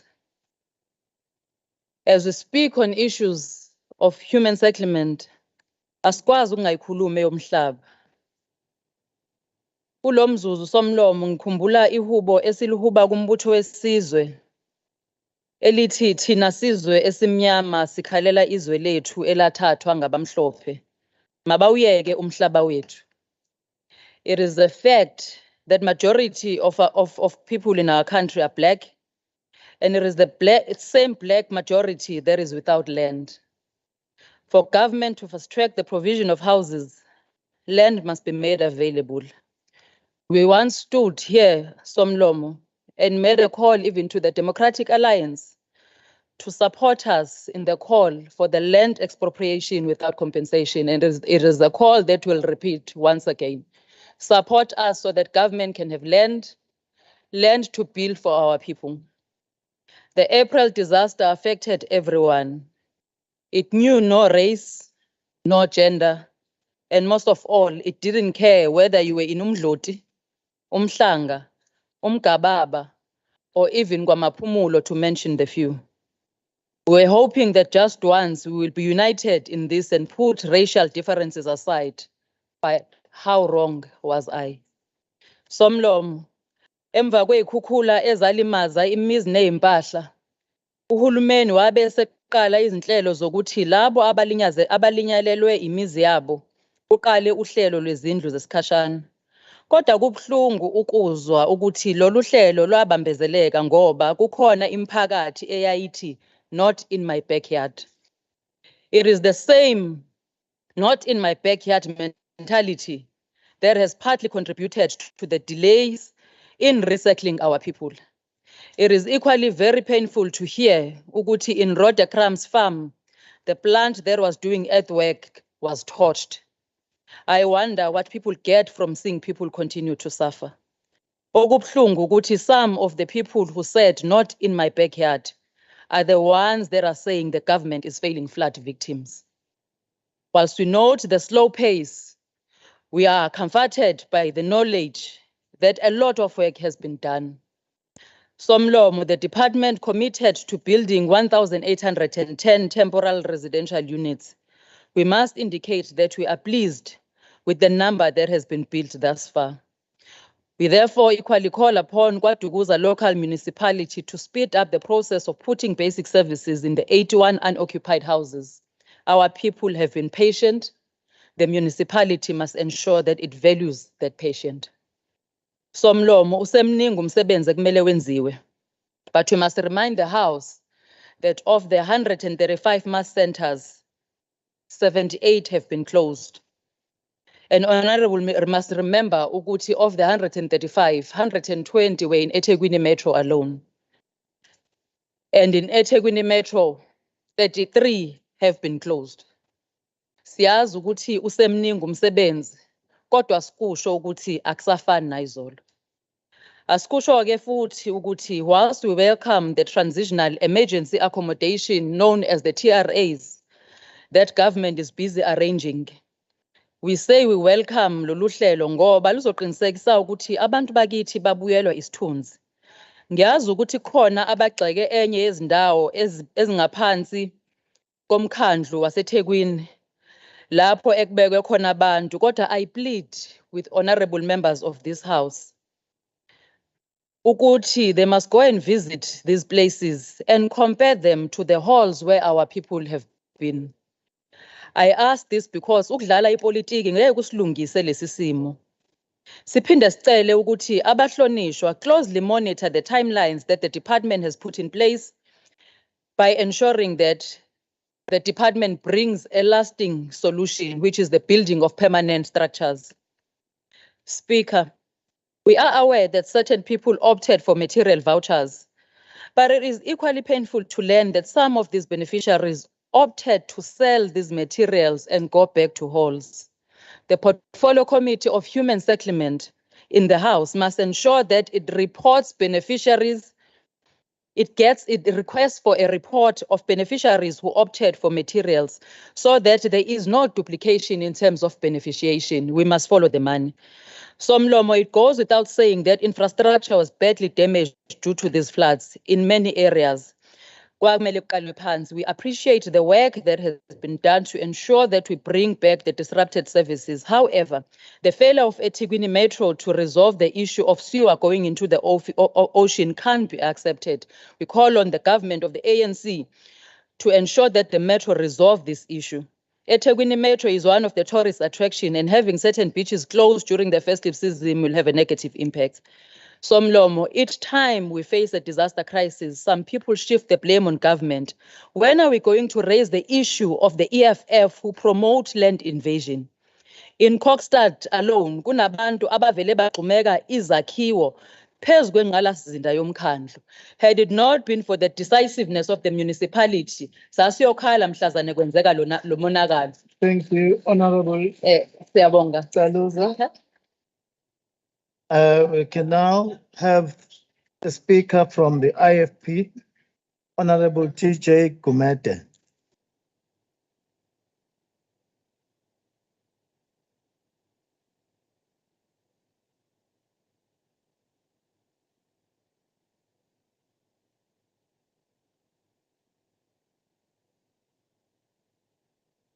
Thank you. Thank you, Somlomo. I'm coming to this debate a little bit disturbed. The mover of the motion who's supposed to be there, or who is, not supposed, who is the MEC of the Human Settlement, is not in the house. I was hoping that for the first time I'm going to see his face because he has never been to any portfolio committee meeting. I sit in human settlements. You cannot deny that because I sit there. Thank you, Speaker. Greetings to the Executive Council members, the leader of the official opposition in absentia, honorable members. In the past 2 years, KwaZulu-Natal have experienced extreme weather conditions, resulting in floods, which wreaked havoc Kwelgamtania. Most of these floods took place in April, leaving more than 4,000 people without shelter. Halls and transit cabs were identified to house these homeless people. It is indeed unfortunate that after 7 months, they are still subjected to the appalling living conditions in about 60 remaining mess camps, still awaiting allocation. Rubbing salt into the conditions was the sight of women and children who were compelled to sleep in the open after being moved by the buses from Terhey's Hostel Hall, where they were evacuated. These images left the whole of South Africa in shock and disbelief.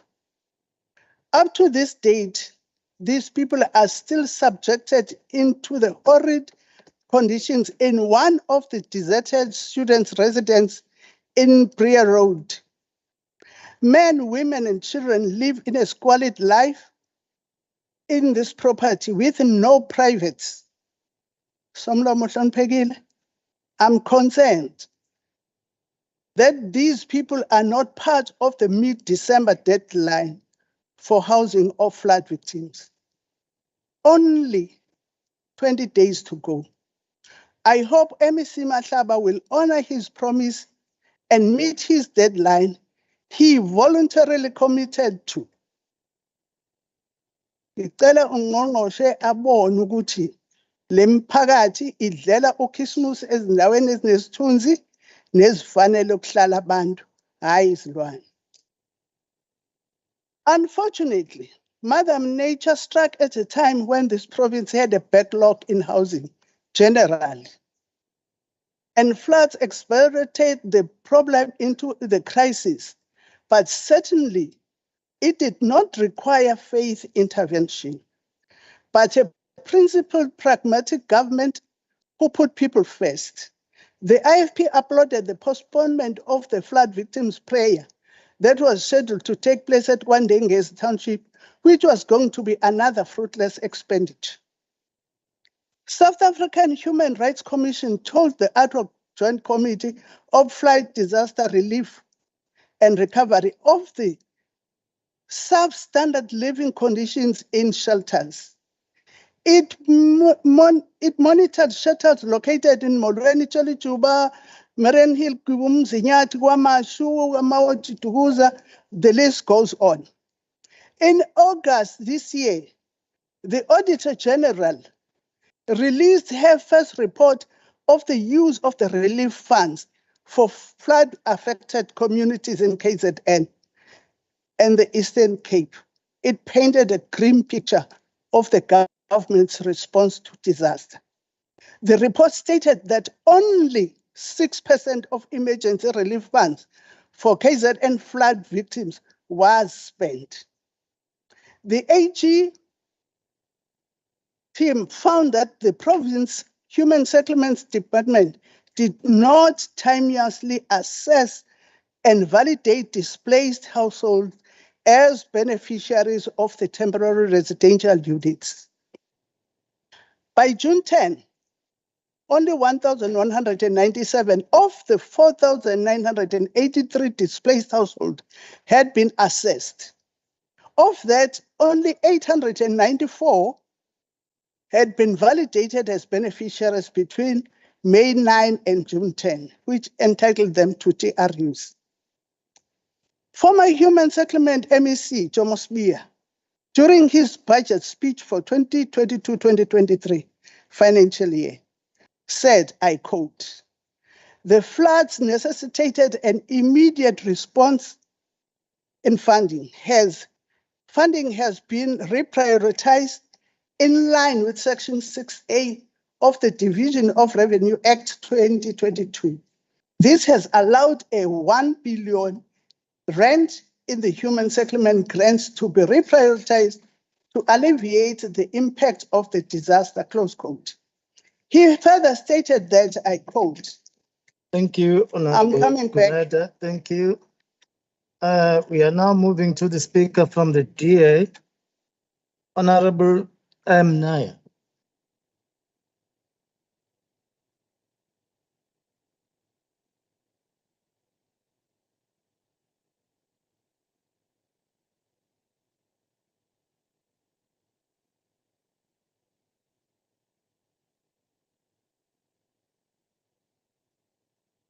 Mr. Speaker, honorable members, greetings to you. Mr. Speaker, I have to admit that this motion had me a little stunned. I just couldn't understand why MEC Mahlaba would put forward such an ironic motion when there is clear evidence that he and his department have both failed flood victims miserably. Perhaps if the MEC attended portfolio committee meetings, he would better understand our thoughts and our views.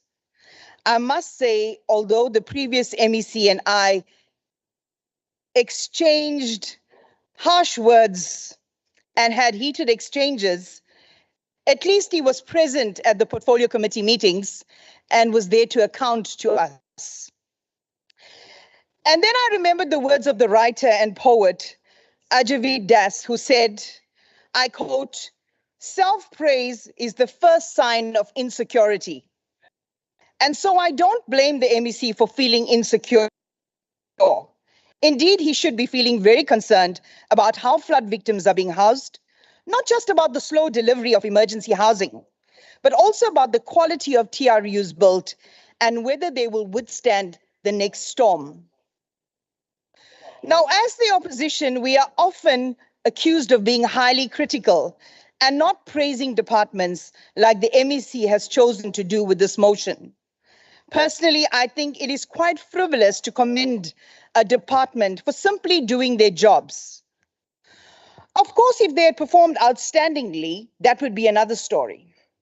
But in the case of the Department of Human Settlements under MEC Mashlaba, the opposite is true.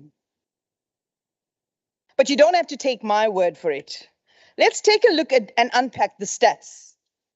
Out of the 516 million rand budgeted for temporary residential units, only 33.14 million rand of this budget was actually spent by the end of July, while victims suffer in mass care centers. Now, whilst the MEC brags that 50% of all the mass care centers have been closed, 60 out of the 70 that still remain are situated in eThekwini, which was the epicenter of the floods.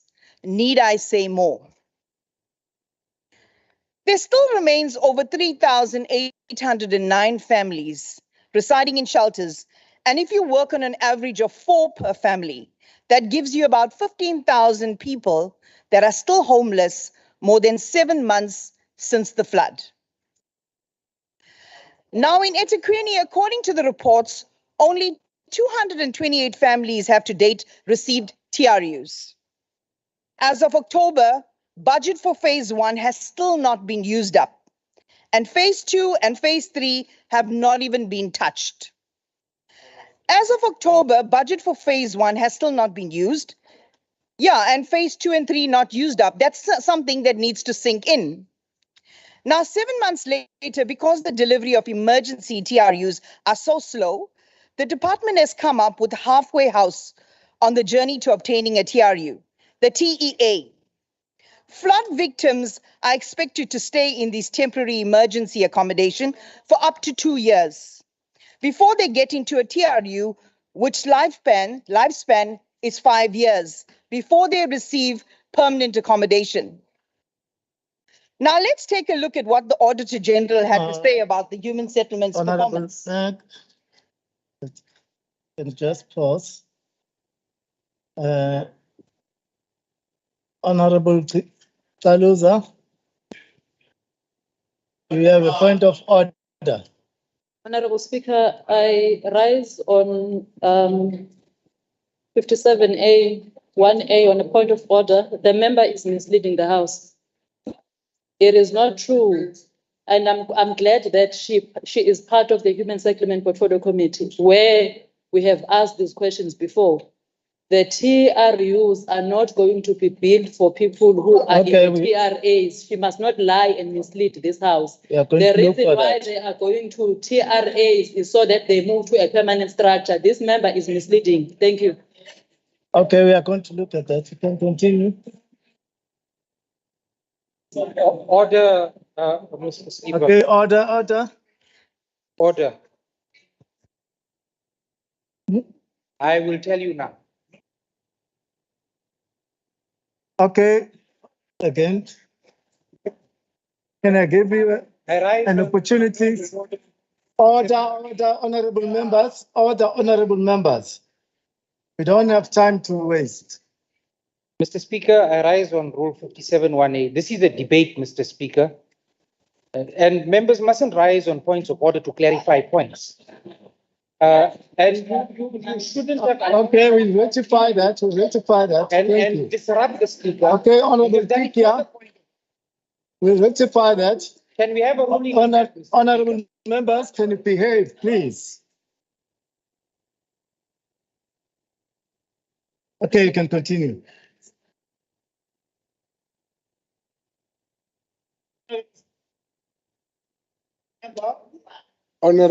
Honorable Speaker. Please, can you respect the member who's... Honorable Speaker. I rise on Rule 57 on A, Speaker. Can I request the Speaker to rule on a point of order that was raised by Kaluza? Please rule, Speaker. Was it a point of order?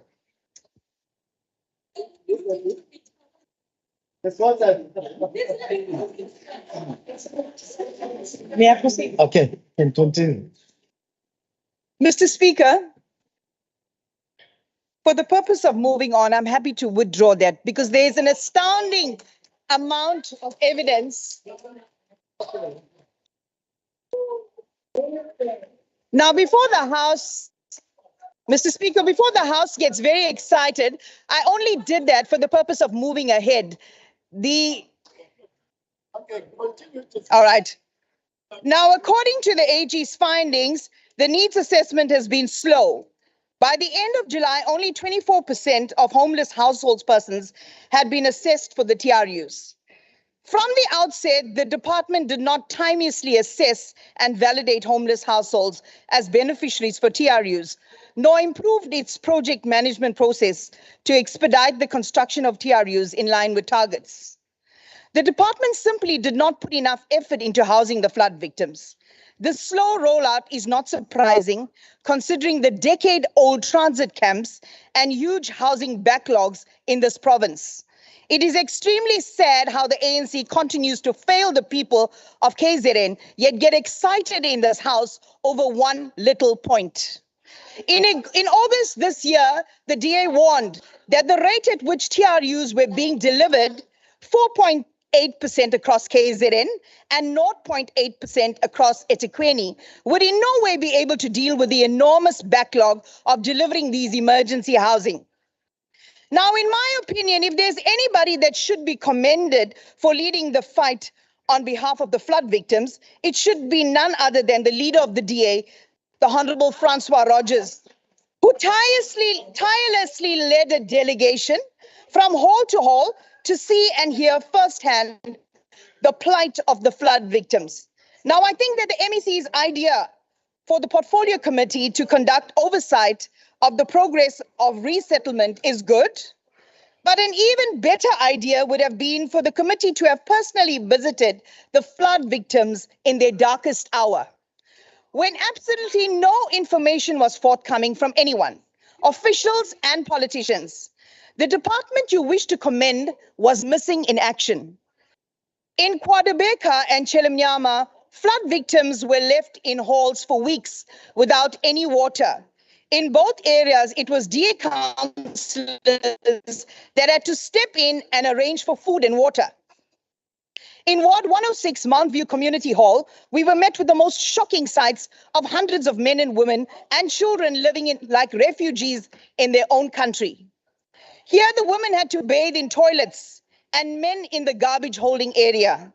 Just this morning, the councillor informed me that nothing has changed here. Approximately 450 people living in this hall, and the situation has worsened dramatically.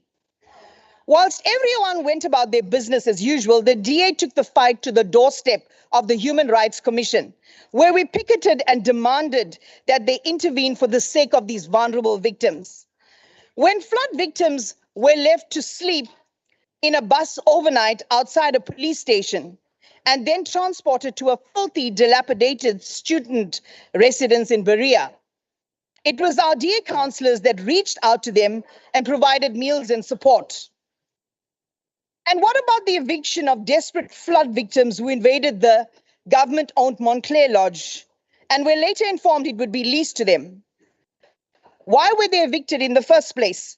The department should have been proactive in arranging this for them so that they didn't need to invade this place. These poor flood victims have really been kicked from pillar to post by the department that's dragged their feet in providing emergency housing. If this is not enough, then consider the Honorable Premier's planned prayer meeting for flood victims that had to be called off because of protest action. we're supposed to have a speaker from the EFF. Unfortunately, they are all not here. So we'll move on to a speaker from the African National Congress, Honorable Swar Pointombela. Thank you, Honorable Speaker. Honorable Speaker, let me kick off and start by quoting Comrade Krizani when he said, if you want peace, then you must struggle for social justice. Honorable members, these words still hold true today, just as they did then. I've got a question, Honorable Speaker.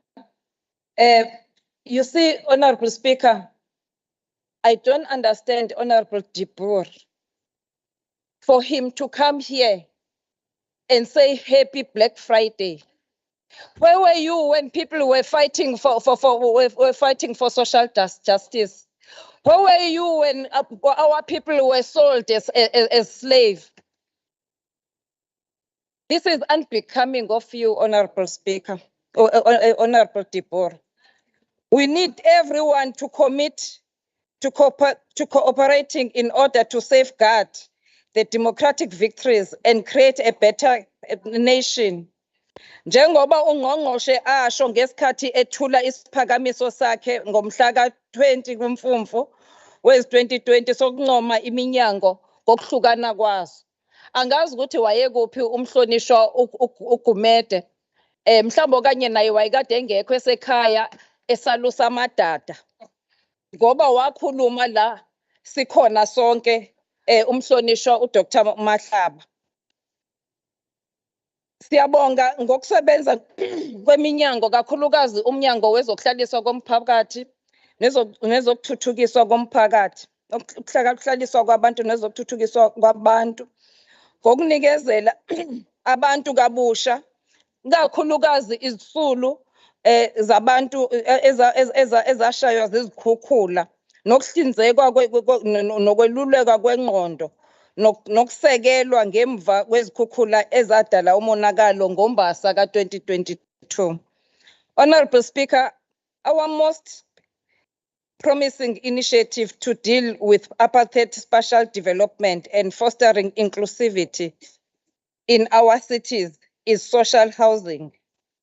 A lack of access to adequate housing exposes one to structural violence of poverty.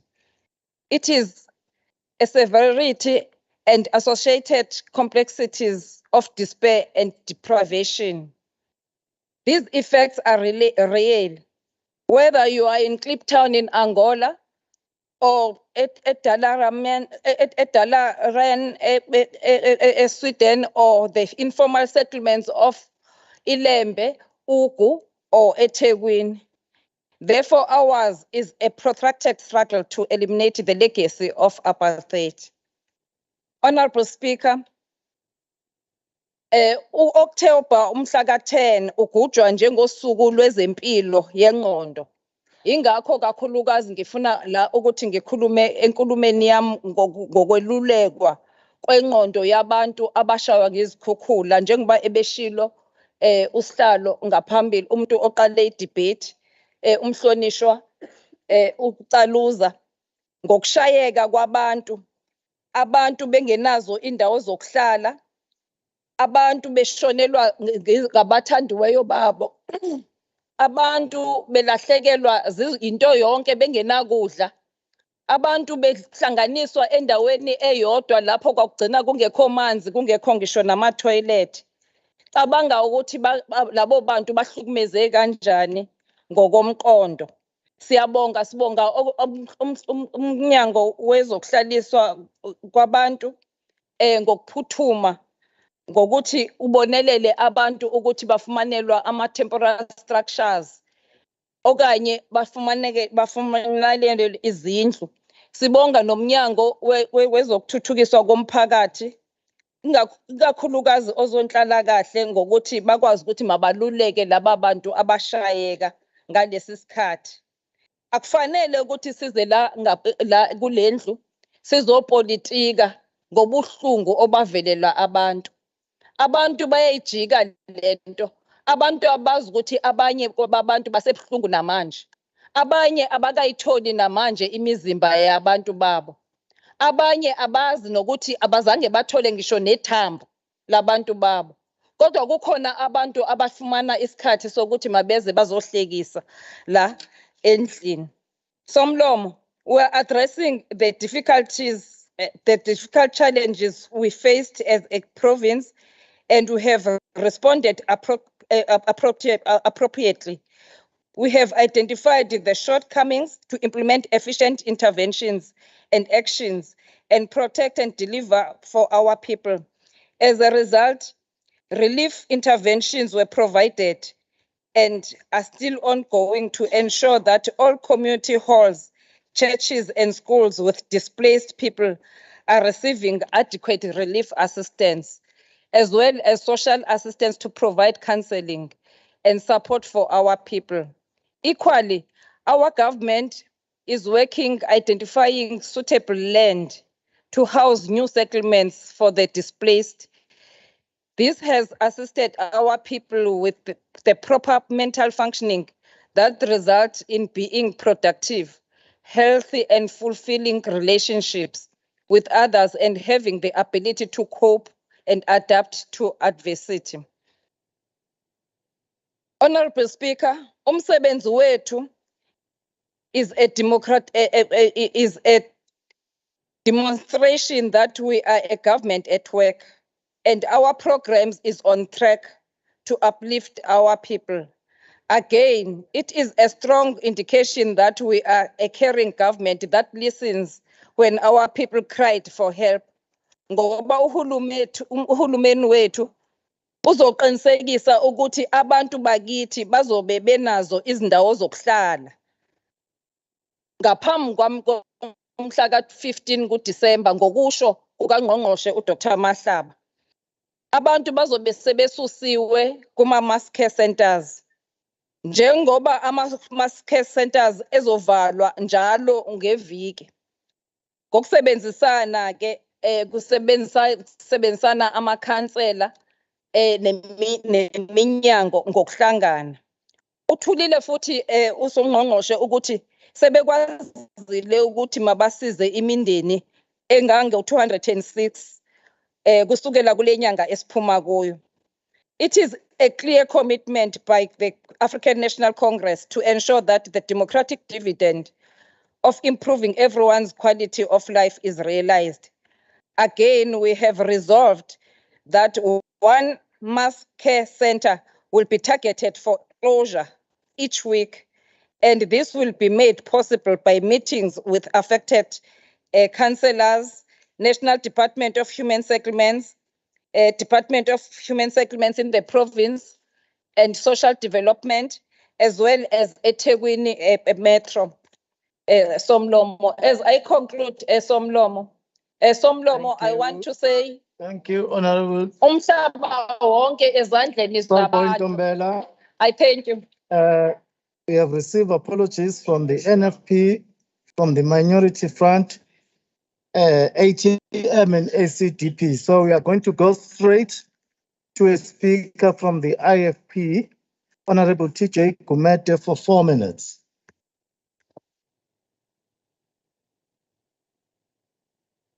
Thank you, Speaker. The psychologists say that a person in defense shows signs of insecurity.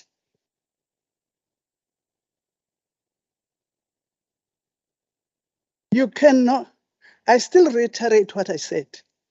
I've never seen the Honorable MEC in any of our portfolio committees. Anginamadada ekhaya, nginey'gubhu zokugida kuphela. So, have the Public Works Infrastructure Minister, Patricia de Lille, hasn't approved the release of 4 state-owned land parcels for human settlement development and accommodation for households affected by KZN floods. This financial year, The same department was given a whopping 4.1 billion rands for 2022-23. And then the cardinal question then arises. Why are our people living in these unacceptable conditions? The second one, if we don't deal with all the problems timelessly, how are we going to deal with the backlogs? Because there are people who still have to be removed from the river banks, which will cause another disaster in the near future. Other human settlement issues at Dr. Nkosazana Dlamini Zuma district, people requested assistance in building houses that were blown away by the windstorms in April 2022.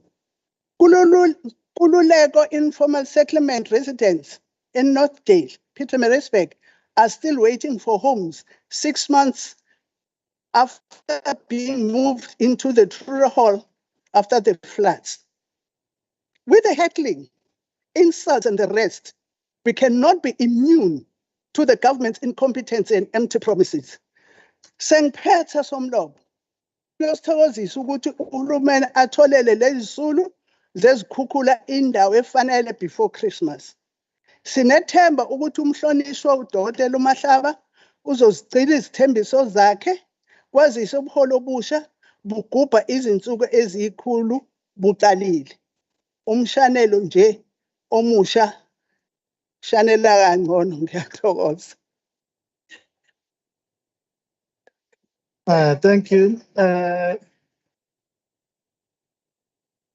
Let us now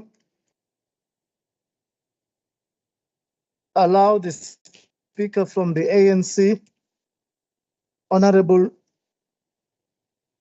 Shongwa Madala,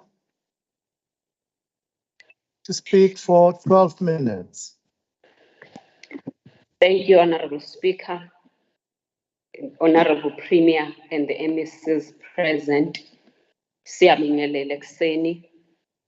Honorable Speaker, ngiqala ngokubonga i-African National Congress engethemba ukuthi ngibe ingxenye yale nkulumo namhlanje. Njengo-Honorable Caluza, ngiyavuma ukuthi umsebenzi wethu uhamba kancane. Siyavuma futhi ukuthi abantu sebelinde isikhathi eside kakhulu behlele ey'ndaweni ezingahloniphekile. Sicela umnyango wethu phakamisa amasokisi ngoba abantu abakwazi ukulinda isikhathi eside, abakwazi futhi ukukhululeka besey'ndaweni abangayijwayele, ey'ndaweni ezenza ukuthi njengemndeni bangabikho productive. Siyafisa ukusho ukuthi kusemqulwini wabantu wenkululeko la kuthiwa khona abantu bayoba nezindlu, babe nentokomalo futhi baphephe. Ngakho-ke u-Honorable MEC ngiphikisa u-Honorable Nel. Honorable MEC uma esho le motion, he was understanding what is contained in the Freedom Charter, that there shall be houses, security, and comfort. So for Honorable Naya to come this morning and say that the MEC is not doing well, I don't think it is true. The MEC has tried everything within his reach to do what is best for our flood victims. I fully agree that there is a budget allocated for phases 1, 2, and 3 for TRUs, which is slow to be used. But this is not the duty of the MEC alone. It is also the duty of the Portfolio Committee to ask questions during the Portfolio Committee meetings. Another thing that I want to bring as a response to what Honorable Naya has said about the 34 million that has been used so far from the 560 is the problem with the municipalities. It is not only the problem of human settlements. So before you build, there's a lot of work that goes in there, but infrastructure and land issues are fundamental in building. And also the issues that he said, the AG said the department is not putting enough effort on dealing with flood victims. There is a bit of truth in that, but we all know that, as I've said, before you build, you need to do a lot of research. Geotechnological work needs to be done even before you say the people. I want to ask the IFP, the DA, ACDP, MF, and all other smaller parties to support the ANC's call and the bid for land expropriation without compensation. Because if we do not deal with that, we are not going to justly deal with the matter of human settlements.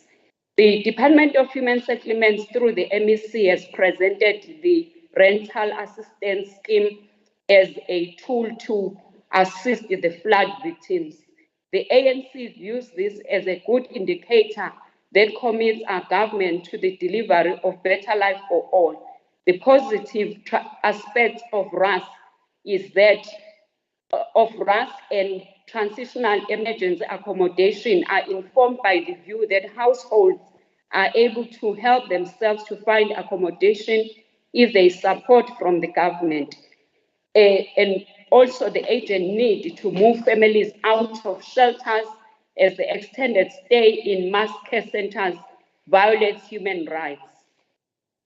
And the agent need also to have homes and churches be restored to their original purpose and use, just to mention a few. Honorable Speaker, having said what I'm saying, the ANC believes that the holistic social transformation of our people is dependent on land question, where compatriots can build comfortable houses for themselves. Whereas RAS is a good proponent of the aspirations of the Freedom Charter, but it will remain challenged if not financially resourced.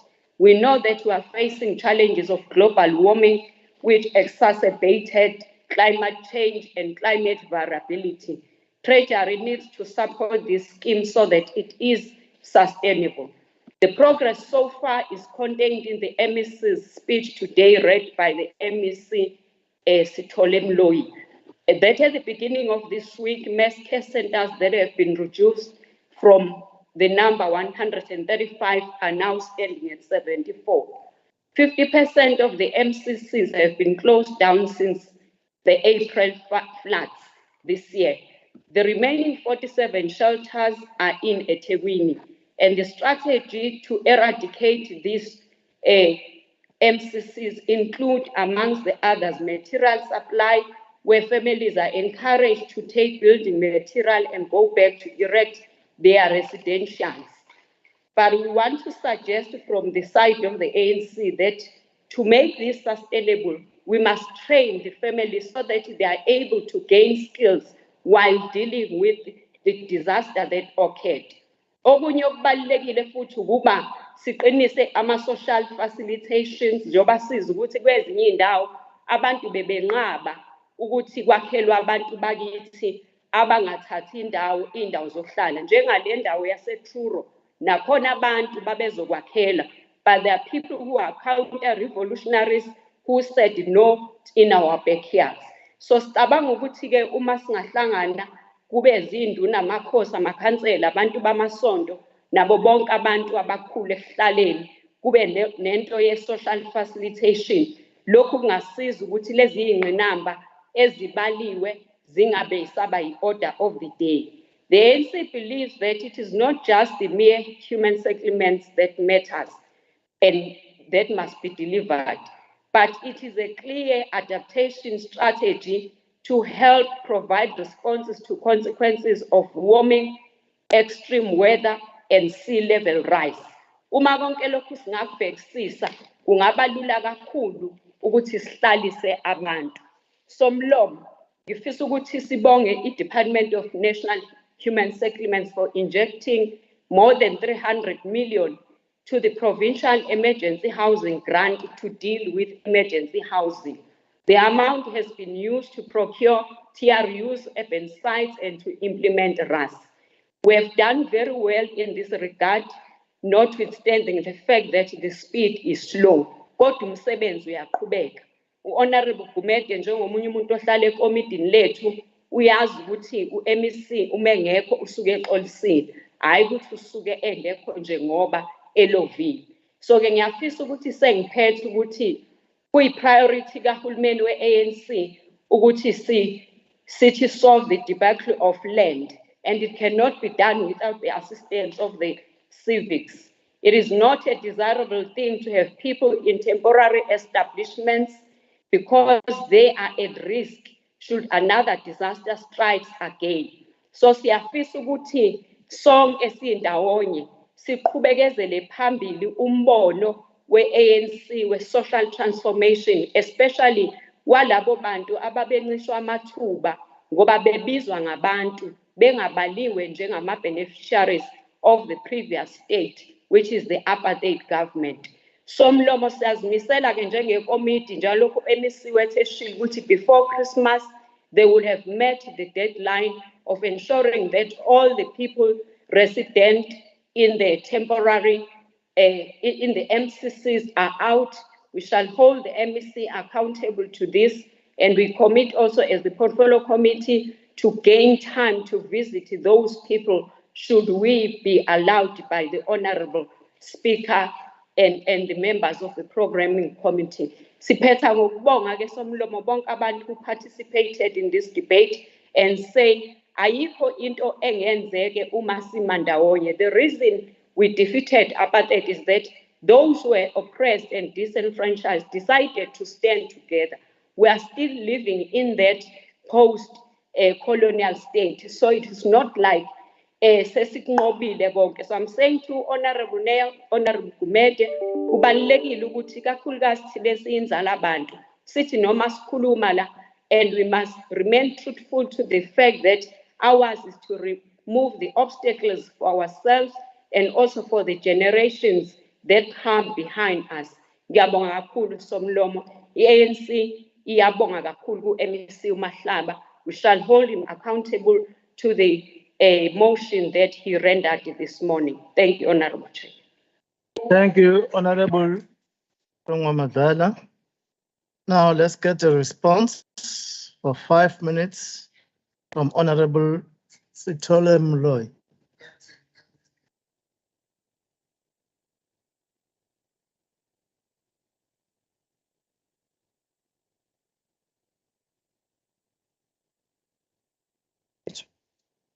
Angibonge Sekela Somlomo. Ngifisa ukuqala ngibonge abahlonishwa bonke ababambe iqhaza kule nkulumo mpikiswano ebengiyethulile on behalf of uDokotela uMahlaba, uMEC waka Human Settlement.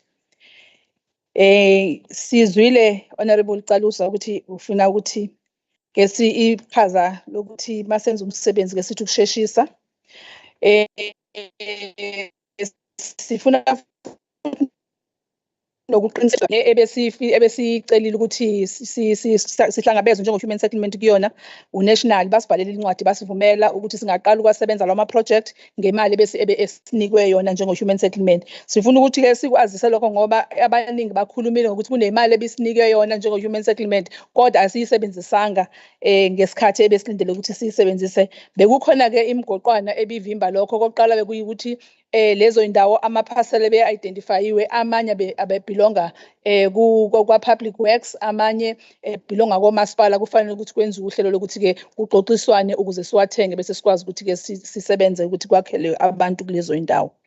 Siyafuna ukusho ukuthi-ke enye into ebisiphazamisa yiyo leyo ukuthi indawo ebezihlonziwe uthola ukuthi abantu abazokwakhiwa eduze kwabo bathi bona cha siyabonga sibafuni laba bantu, kodwa bese bebuya bezothi lapha abantu abanakekeliwe abasizakalile.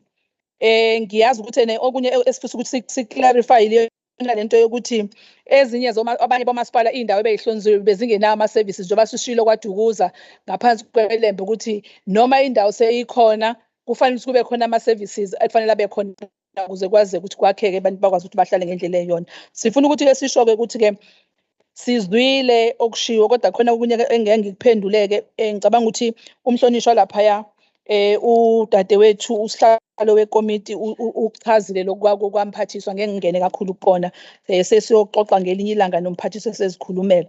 Sifuna ukuthi siphinde sisho ukuthi ngenxa yokuthi abaningi bafakile zikhona ezinye izinto ezintsha abahlonishwa abazifakile esifisa ukuthi sizithathe sizibuyisele emuva siyobheka ukuthi ngeke yini sakwazi ukuthi sizisheshise.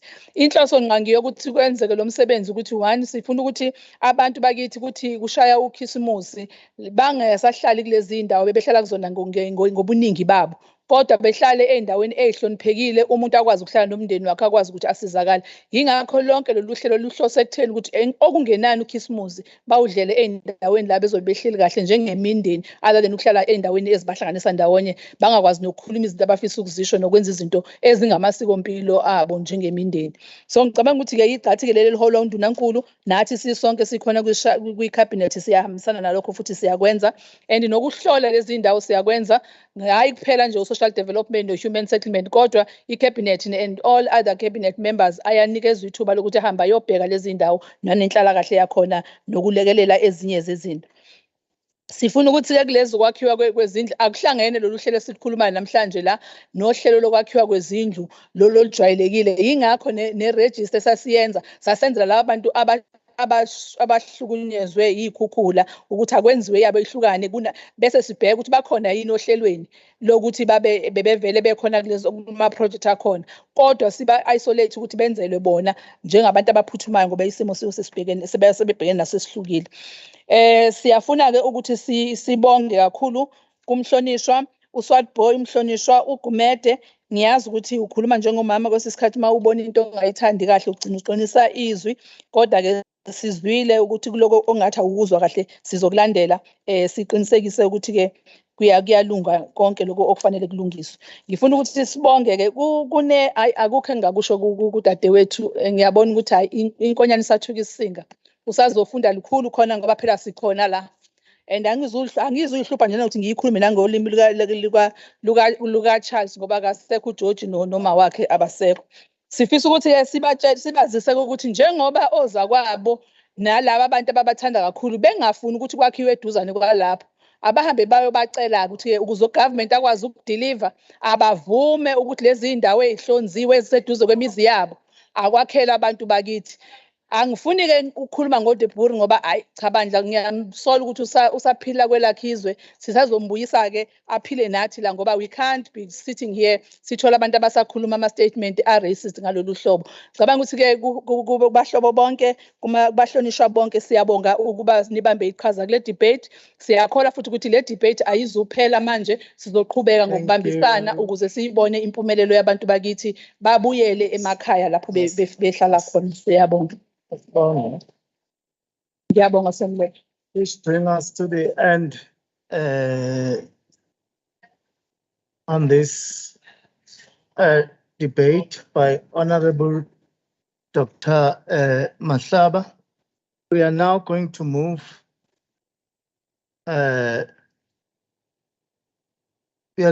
receive a report by the chairperson of the Finance on the adjustment. Excuse me, maybe I think it should be midterm.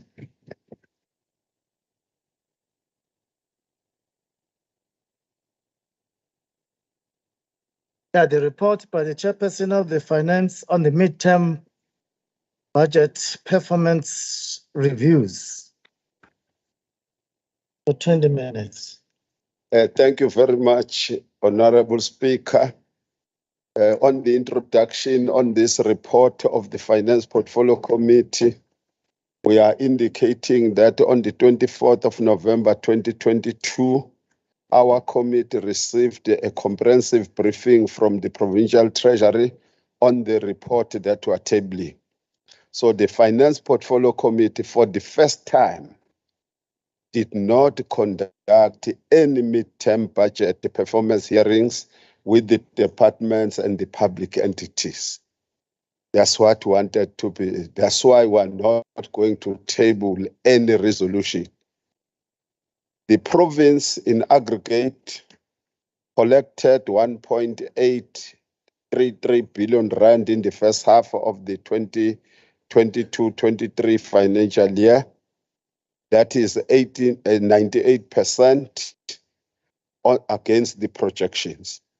6 departments under-collected against their revenue projections, while 8 of the department over-collected. This is a good story. Now that one. The Department of Transport reflects a projected over-collection of 143.987 million, which is expected to be generated from the revenue from the motor licensing. Please pay your licenses, don't be like me. The Department of Economic Development and Environmental Affairs reflects a projected over-collection of 26.3 million rand, mainly from the horse racing taxes, which is attributed to collections from bookmakers.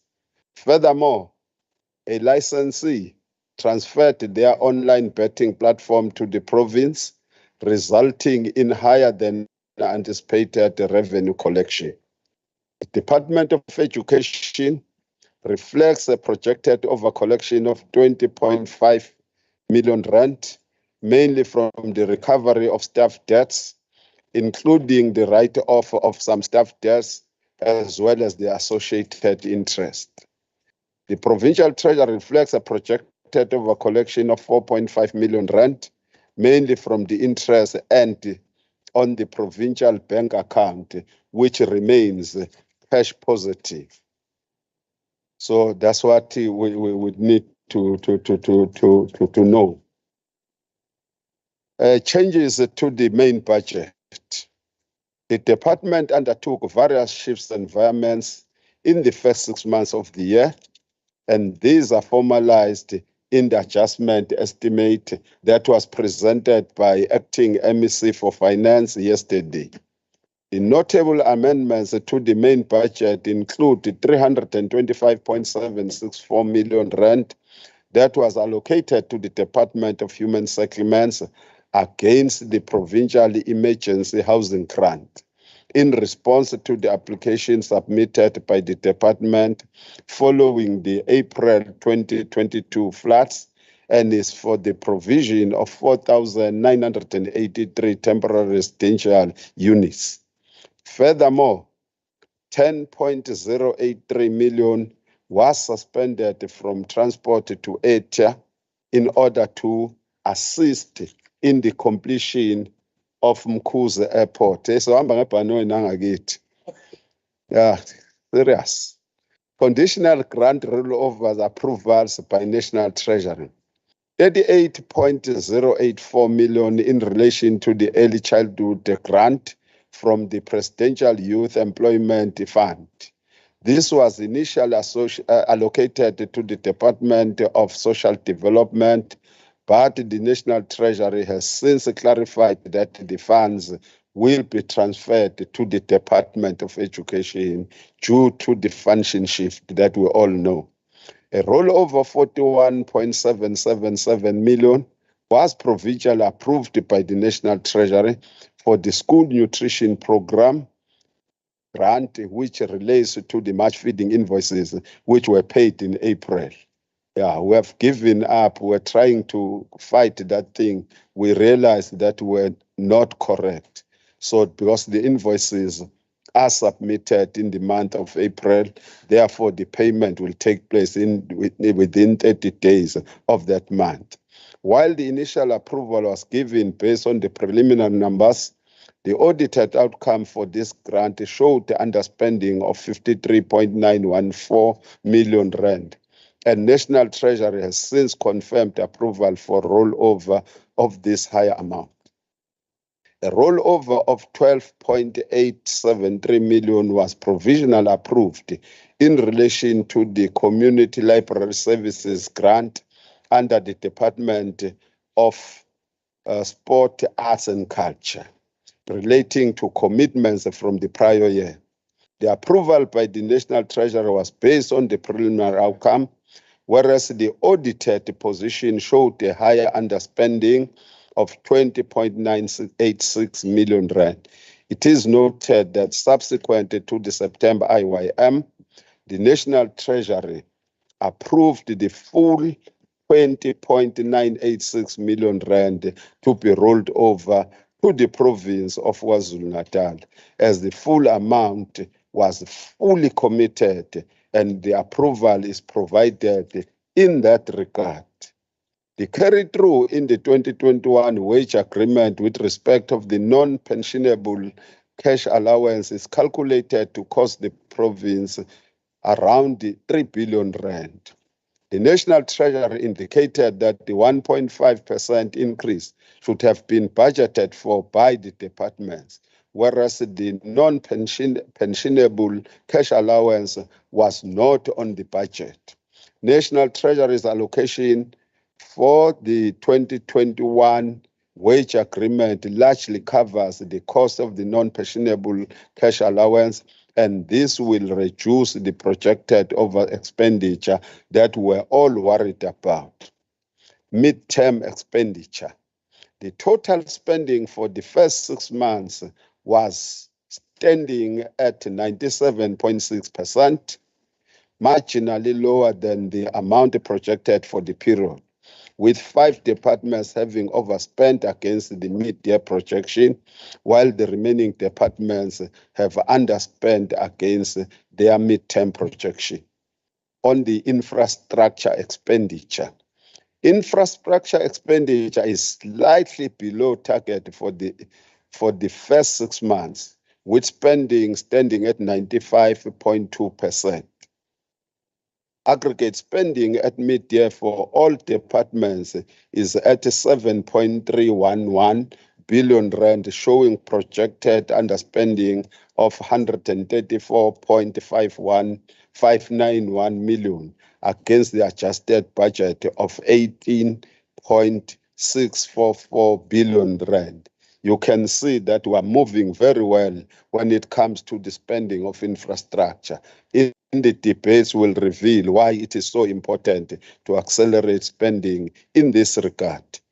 Aggregate spending, 6 departments show projected year-end overspending, 3 show projected underspending, and the rest of the department are projecting to break even when it comes to the infrastructure expenditure. At mid-year, the aggregated projected actual expenditure amounts to 143.721 billion rand compared to the adjusted budget of 140.797 billion rand, showing a projected year-end over expenditure of 2.924 billion rand. As mentioned above, the National Treasury has since allocated additional funding for the carry-through cost of the 2021 wage agreement, and this projected over expenditure is thus expected to reduce significantly. So the adjustment bill is going to indicate the specifics when it comes to that.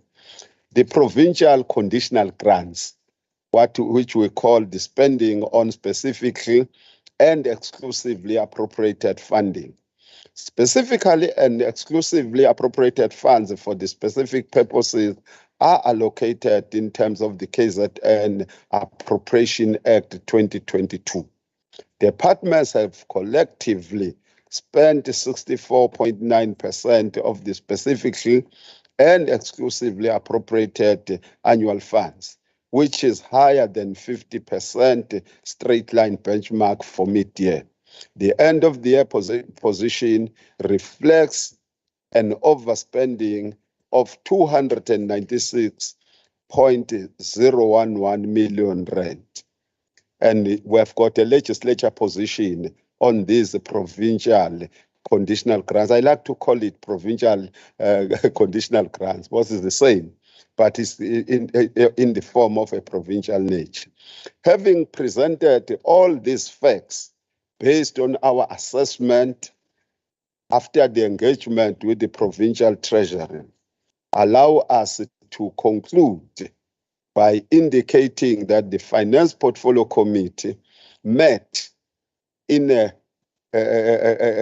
new way today to adopt its report on the 2022-23 mid-year budget performance review.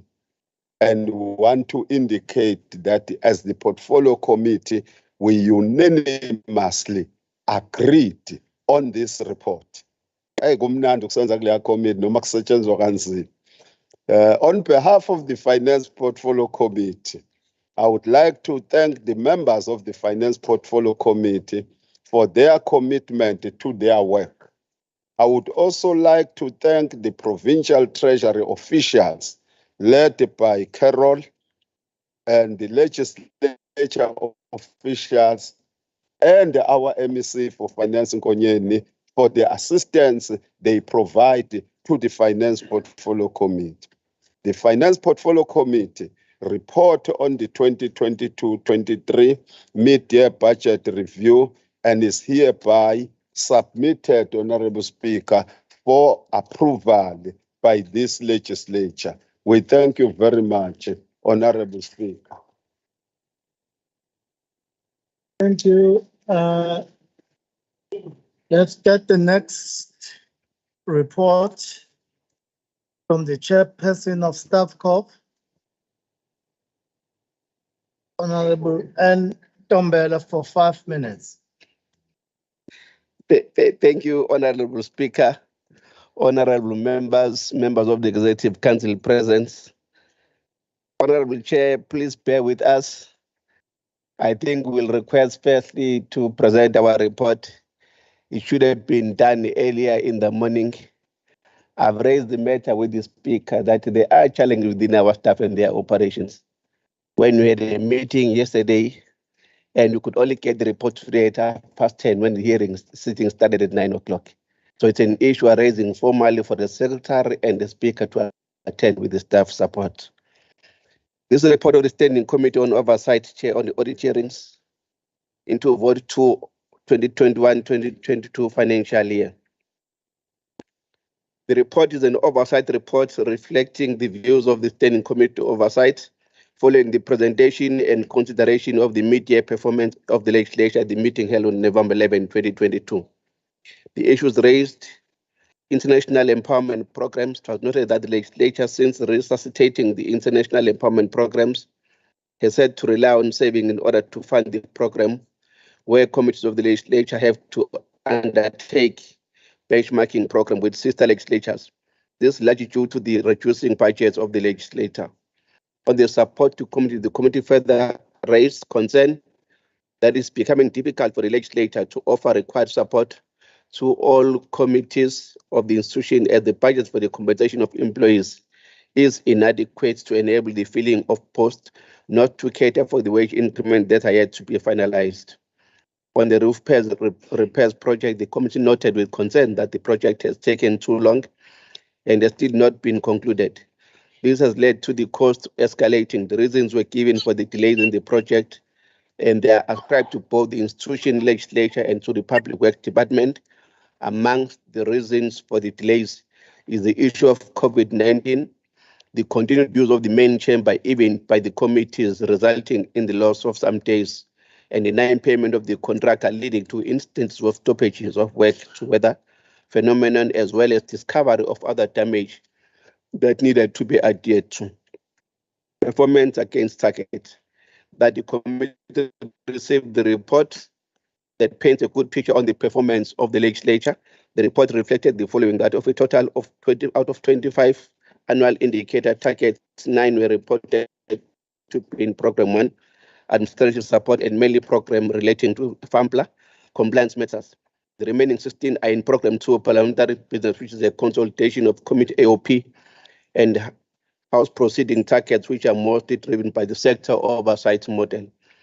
For the second quarter and mid-year, only 19 of the 25 targets were due, and the remaining 7 set for the latter quarters in the year. It was reported that of the 19 targets that were due in the second quarter, there was 100% achievement. Recommendation: the committee noted the report and wishes to encourage the legislature to continue ensuring delivery on said targets.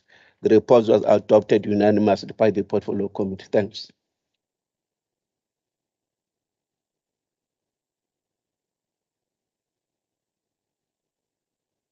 Thank you, Thank you. We are now going to receive a debate on this report, starting with the African National Congress, Honorable RZP Zulu, for 14 minutes.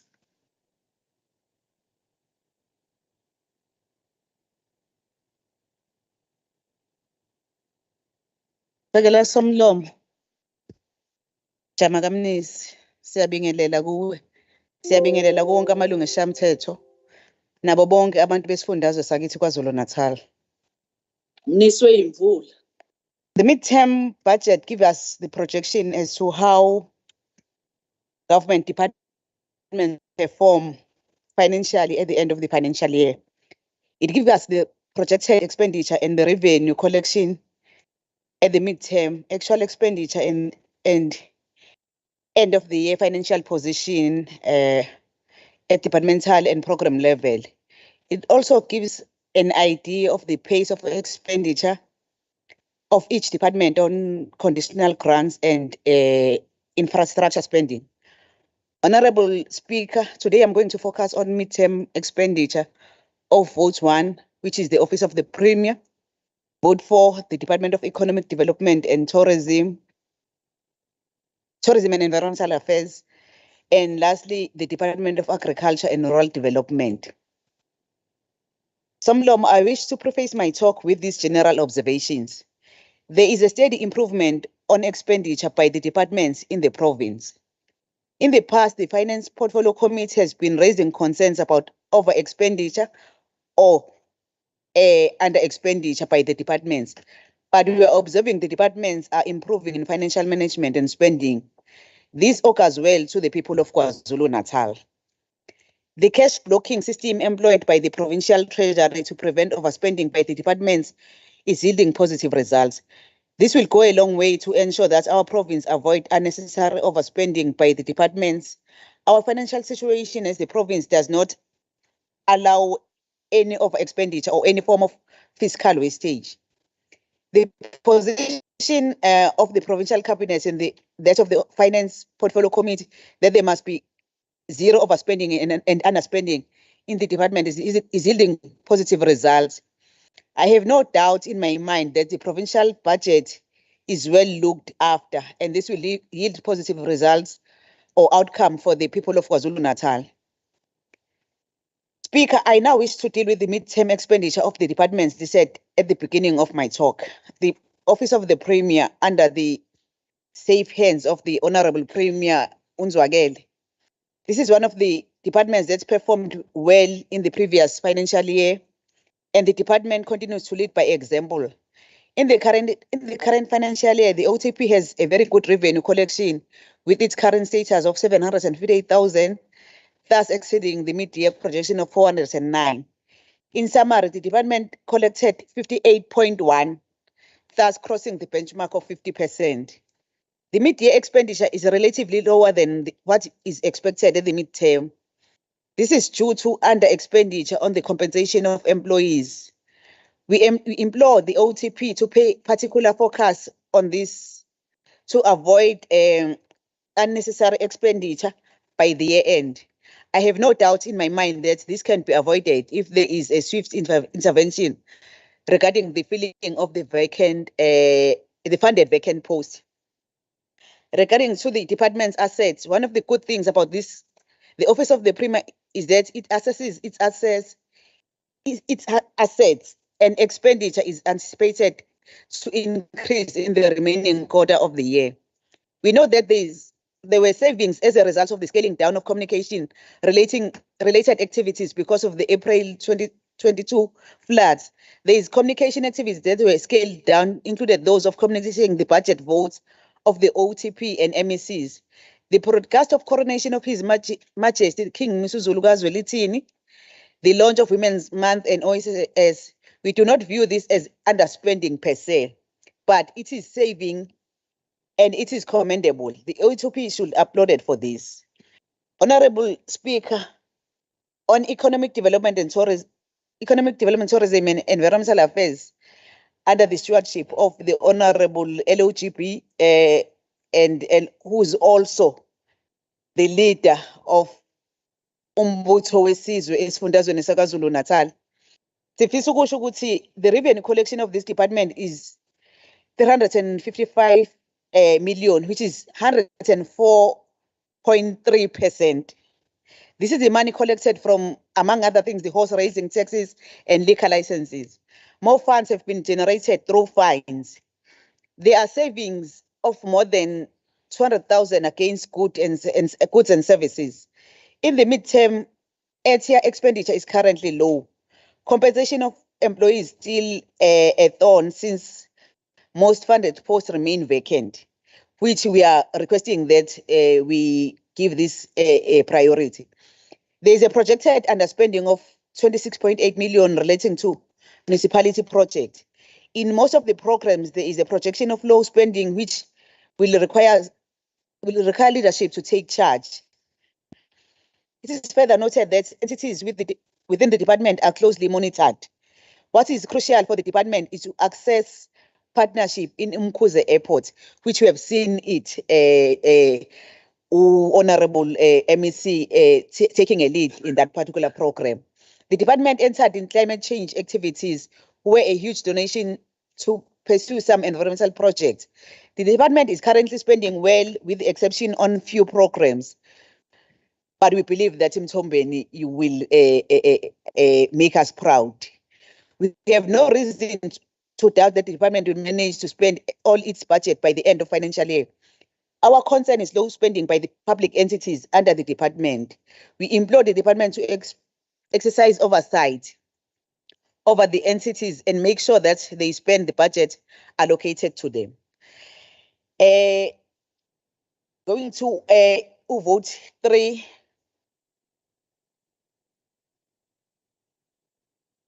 MEC Sithole Mloyi. There is an over collection of revenue amounted to 15.591 M.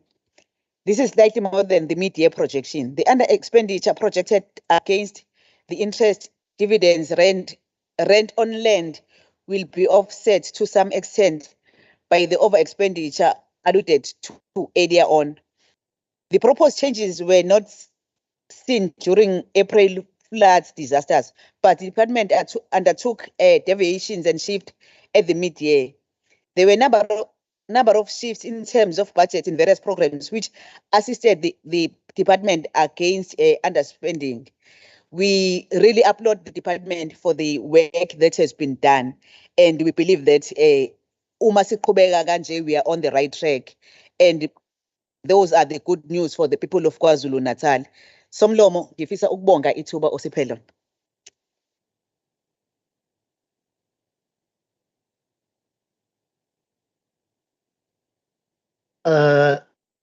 We are now going to have a speaker from the IFP, Honorable LJ de Klerk. Thank you, Honorable Speaker and members. Outside of the Inkatha Freedom Party, thank the Provincial Treasury briefing. It's always helpful in understanding the spending patterns of the seeking wisdom how to manage first. Sadly, we had no... Honorable de Klerk, it looks like you are inaudible. Can you just lift your voice a little bit, please, or come closer to your microphone? I will. Can you hear me now? Yeah. Okay. On numerous occasions during midterm budget performance review debates, the IFP had been vocal about spending patterns by some departments. Most of the provincial departments and state-owned entities were battling to balance their budgets, meaning spending the straight line benchmark of 50% after 6 months. Some departments have exceeded their mid-year projections and also projected to overspend at the year end.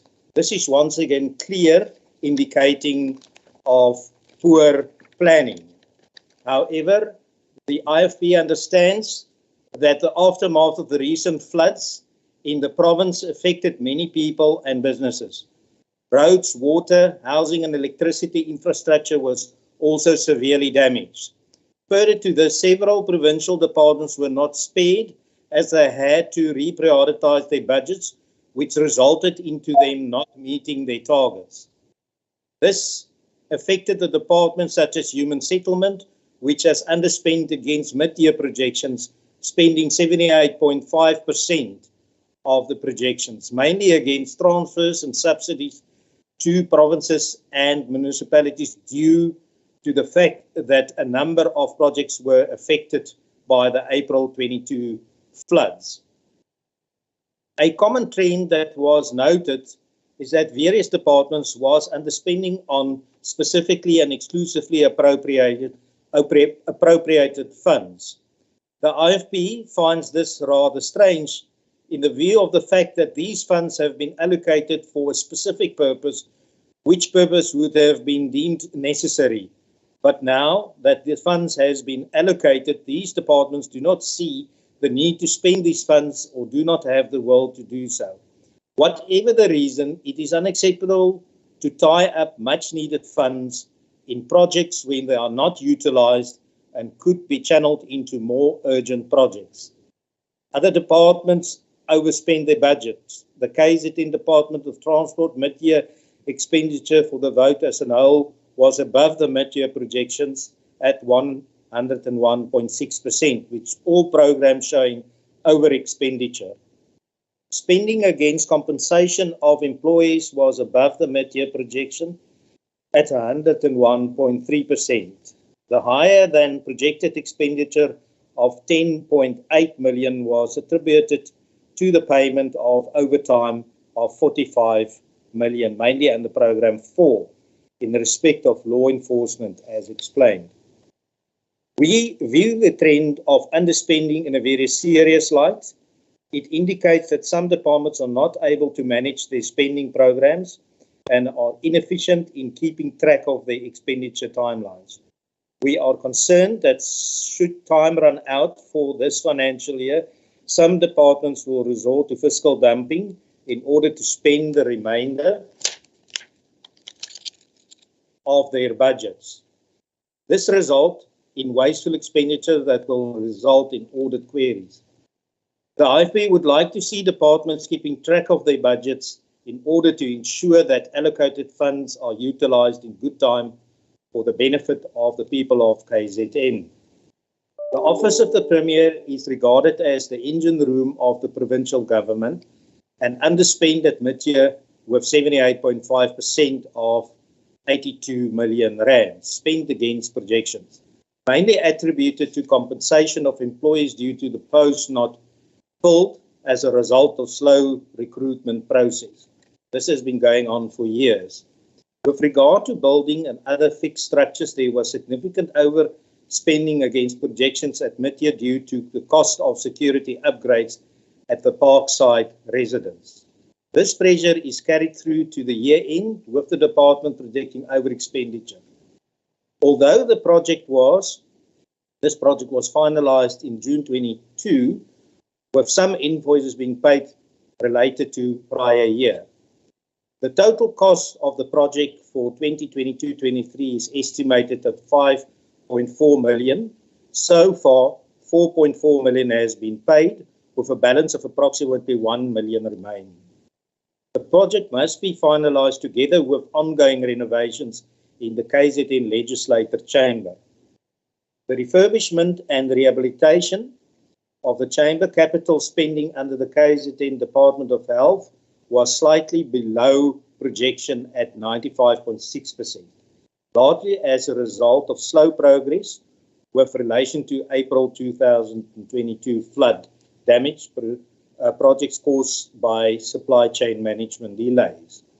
With only just over 8 million spent by mid-year. This is concerning that with regard to the April 22 flood disaster, the Department of Health will only spend 60.7 million of the original 259 million by year end due to delays in supply chain management processes. And that the balance will be prioritized within the grant in 23-24. The delay in supply chain management process is of grave concern as this affects service delivery. The IFP is concerned about medical legal claims in the KZN Department of Health.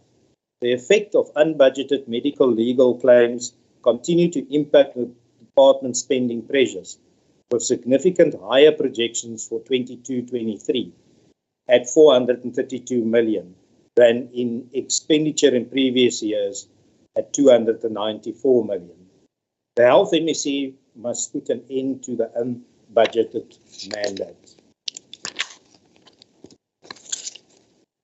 Further, the Department of Health underspent at mid-year, with spending at 97.2% or underspent by 717 million for projections, mainly against buildings and other fixed structures attributed to poor performance by contractors on some projects, such as termination of the Northdale Hospital.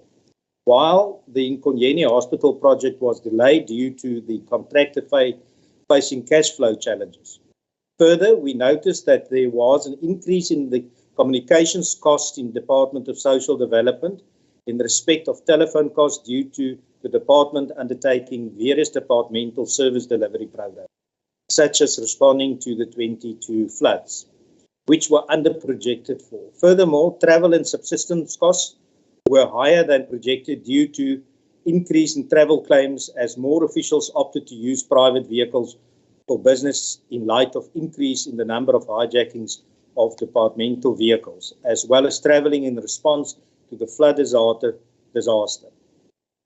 While children across our province come to school hungry and depend on the National School Nutritional Program to provide them with a meal, we note that under the NSNP grant, the rollover of 41 million based on the report that 21-22 years, primary underspend and final approval of 53.9 million. Why must our children go hungry when there is money allocated to provide them for a meal? Why is it that after all this time the department cannot get its act together with regard to the nutritional program? We call upon the KZN MEC for Education to ensure that the money allocated to this program is fully spent. And in addition, the issue of payment, vetting and employment of the Izinduna must be expedited. Vacant posts. The IFP is concerned that as the country battles with high levels of unemployment, many departments are failing to fill posts. There are many graduates that are sitting at home without employment, while government departments continue to underspend their budget and the compensation of employees. It is an undisputed fact that freezing of positions affects service delivery.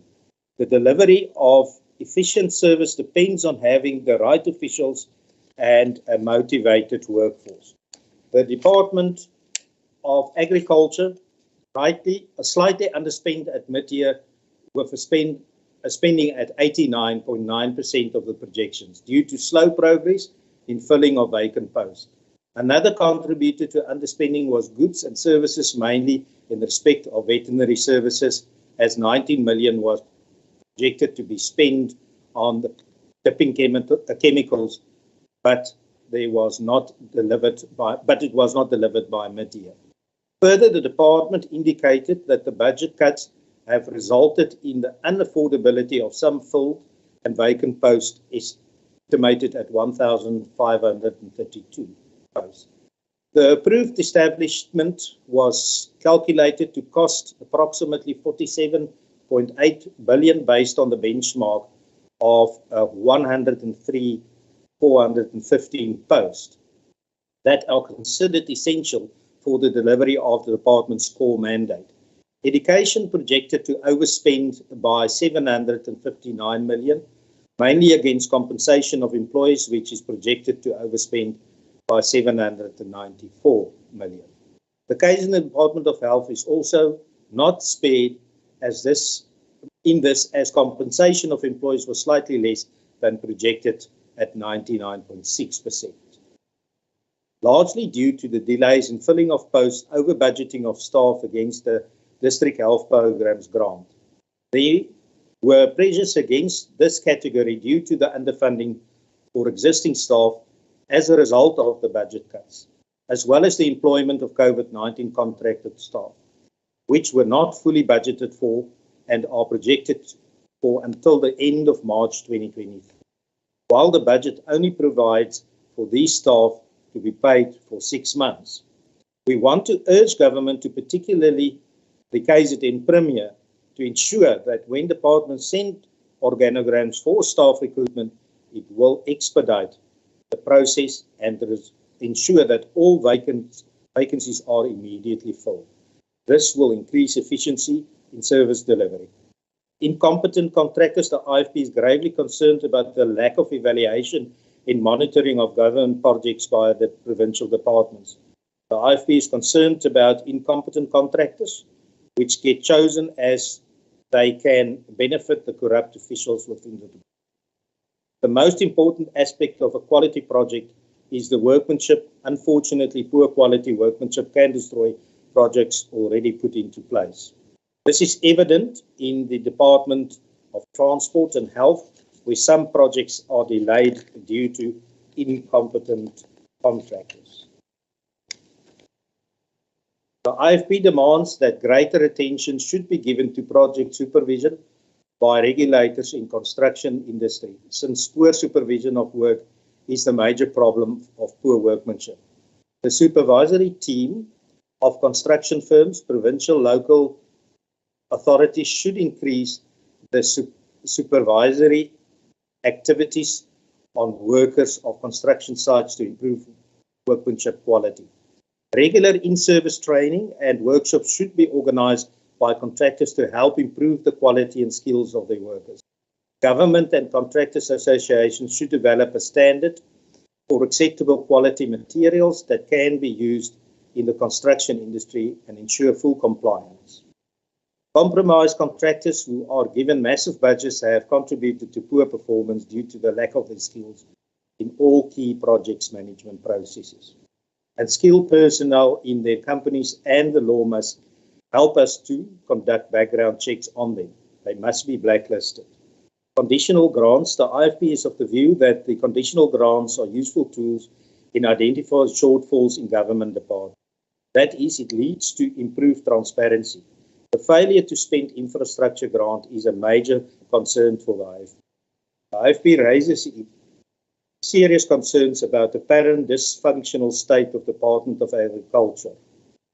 The CUSP grant is slightly low at mid-year at 46.3% of projections and 38.5% of the annual budget, mainly as a result of the changes to the direct funded projects. Also, the ILIMA projects underspent significantly at mid-year, with spending at only 14.6% against mid-year projections. As the political head, the MEC must take full responsibility for the reported underspending on conditional grants, and departments has a history of failing to spend the grants. But it seems our MECs never take responsibility.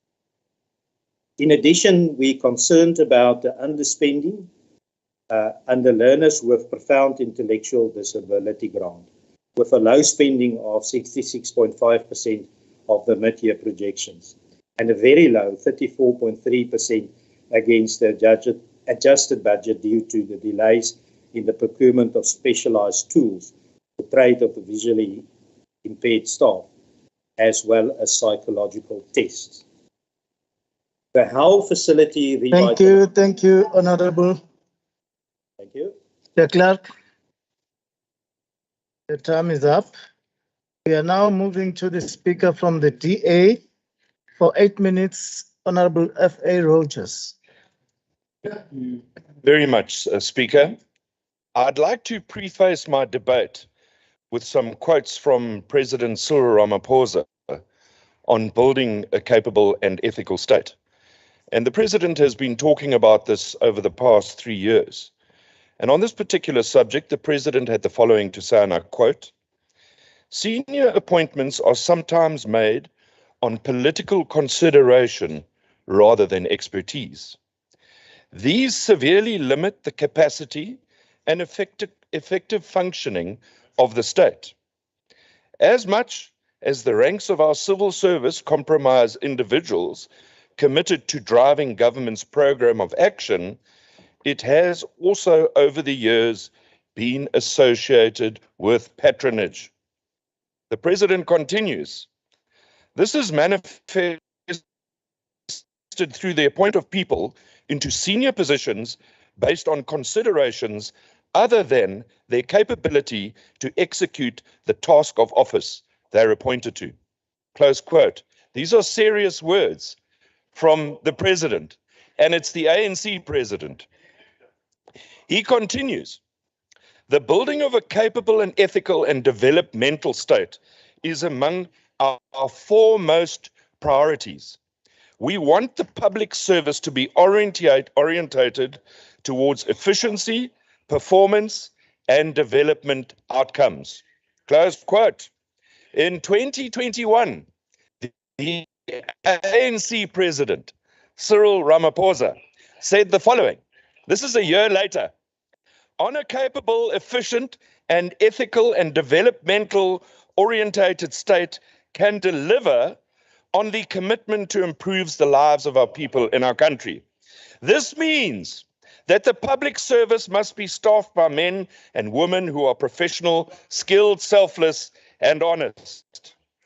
27 years into democracy, it can be said that the public service, while there are several pockets of excellence, we have serious challenges in government departments with regard to skills, competence, and professionalism. These are the words of President Cyril Ramaphosa. So what's changed? Nothing. The midterm budget is particularly indicative of this. During engagement with certain departments, which I might tell you never happened, this was only tabled yesterday, it's clear that in some departments, we still continue to lack skills, competence, and professionalism, as the President so rightly states, and, as he says, contributes to nepotism, political interference in the work of departments, lack of accountability, mismanagement. Not my words, the words of the President. As they say in the classics, talk is cheap, but money buys the whiskey. And if we want change, it has to take political will, something that's clearly lacking in the benches to my right. In the last term, this House adopted a transversal resolution of the Finance Committee that compelled departments to table monthly cash flow projections linked to expenditure and budgets. The simple purpose of this resolution was to curb under and over expenditure, giving committees a real-time picture of budgets and expenditure. Effective oversight is the remedy to this challenge. Now, Honourable Speaker, let me refer to the Resolution 239 of 2018, and it read, this is now a resolution of the Finance Committee. It read, A, departments are currently not providing monthly cash flow analysis to their respective portfolio committees for monitoring. B, monthly cash flow analysis provide better insight and early indications of the department's mid-year and end-year projected expenditure.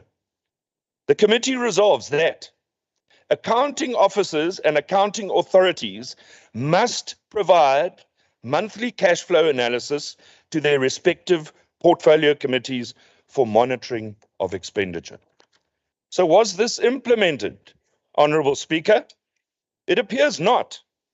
If one considers the continued over and under expenditure and the fact that 6 of our provincial departments are guilty of under expenditure, the worst of those offenders are the Office of the Premier, 39.5%, and Human Settlements at 33.4%. Over expenditure sees health and education once again leading from the front with over expenditure. Collectively, this over expenditure totals almost 2 billion rand. So, had our resolution and our monthly oversight, as per the transversal resolution, been implemented, the midterm budgets may well have looked differently. DA committee members, will from now on, at all portfolio committee level, insist that this resolution is adhered to. Take that as a warning. This will ensure departmental compliance with budgets, and it will further expose those officials who are unable to perform their budgetary and expenditure duty effectively. The question and reports are simple. What is the department's current bank balance? Yamas, they say the empty vessels make the most noise. The question and reports are simple. What is your current bank balance of the department? What is your cash on hand? What treasury allocations have been paid, remain outstanding? Are there any additional tranches? Your expenses to date and your creditors and debtors balance. Speaker, far too often in committees, finance is treated as an irrelevant subject. And if one looks at the debate that's going to follow this one and our current financial situation, we need to wake up and we need to pay more attention to the money, because without the money, nothing is going to happen. So this simple introduction will empower committees to effectively monitor budgets and highlight non-compliant officials. Like the Auditor General, our committee needs to monitor budgets in real time, certainly not quarterly or through midterm budgets. Following the latter is no better than trying to close the door once the horse has bolted. Of further concern, and it was raised earlier, is cash blocking by departments who then seek commercial loans and overdrafts to fund their expenses. And I shall be back. Thank you, Speaker. Thank you. We do not have a speaker from the EFF, NFP, Minority Front, ATM, and ACDP. Unfortunately,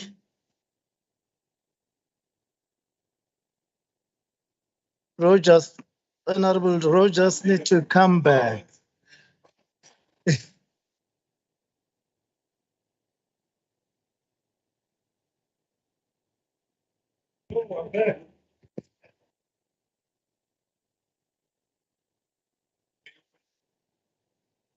For 4 minutes. Thank you, Speaker. As Arnold Schwarzenegger said, I'm back.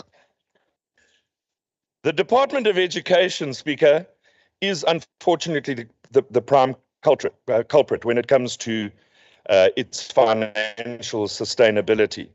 As we all know, it's now entered into a commercial loan of almost 1 billion rand. And the first red flag here is the interest on that particular loan, which will be enormous, unbudgeted for, and this leading to the possibility of further irregular expenditure. The department now has to wait for SCOPA before Treasury can determine its way forward. In a capable state, Speaker, as stated by the President, a capable and ethical civil service can only drive a capable state. Not my words, the words of the President. The reality is that our problems are created by an incompetent state.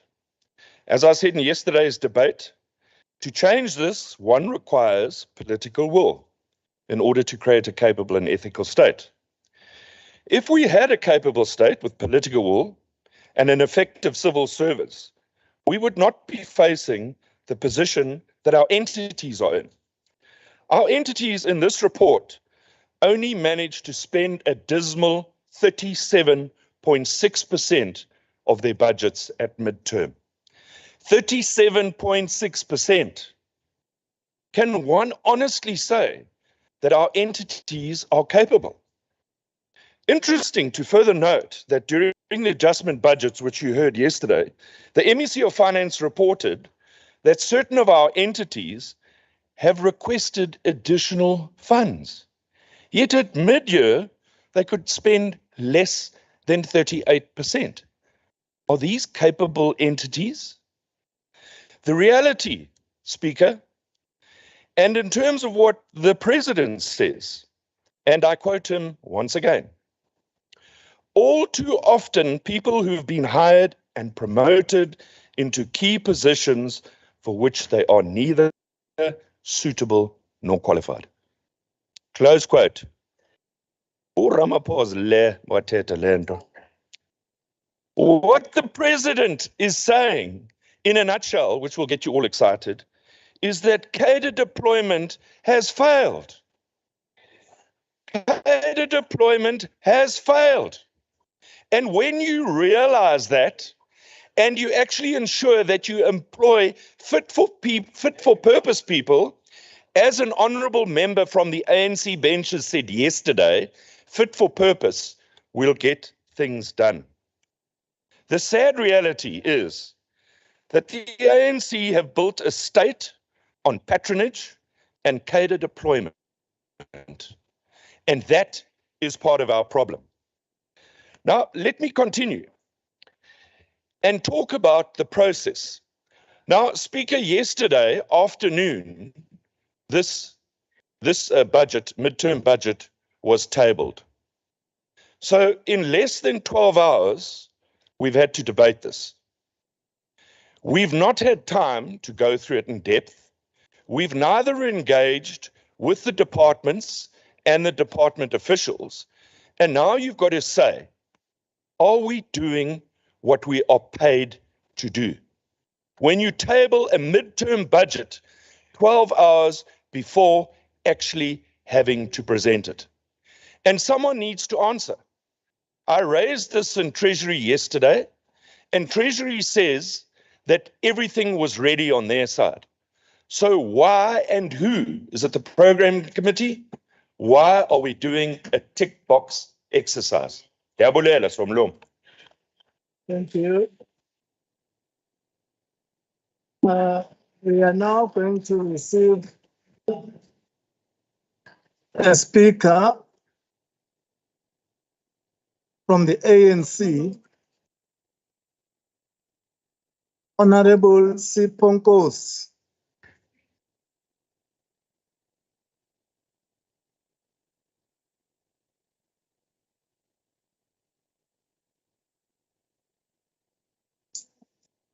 For a whopping 28 minutes. Thank you very much, Honorable Speaker, for allowing us to debate on this midterm. What we are going to be doing, because we are professionals, both in training and in other aspects, we will stick to the facts, not go overboard, because when you go overboard, you will make mistake like the honorable member that I'm following. But we'll get the opportunity to correct him based on the facts that we have from the Grey Book. That's what we're going to do. That is nice to be a professional revolutionary, because you stick to the facts, you claim no easy victory. That's what you normally do. Honorable Speaker, this is the time of the year of halfway scrutiny of government spending as per the rule of this legislature. This is done in the best interest of our people. We report that 9 departments, now facts again, says professional revolutionaries playing facts as they are. 9 provincial departments underspent their budgets.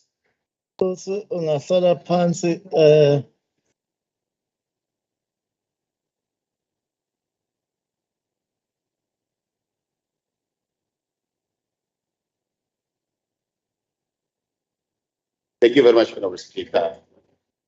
Honorable Speaker, we think the time allocated is wrong. It should be 28 minutes. From? Yes. Yes, 28 minutes. 28 minutes. I did say 28 minutes. That's. Oh. Thank you. Okay. Akulungisiwe mabandla, kulungise mholo wami. Yeah, no, I was just stating the facts. If you want me to interpret and show you what is in the grey book, I can do because I brought along my own copy. I was just reporting that 9 out of 13 government departments underspent their budgets. That's the fact. While 4 of them overspent their budget. All public entities underspent their budget. None that came to the 50% benchmark.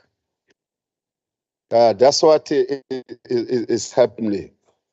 When we are to interrogate the team of the able team, as is a professional team, Rogers will come when we respond.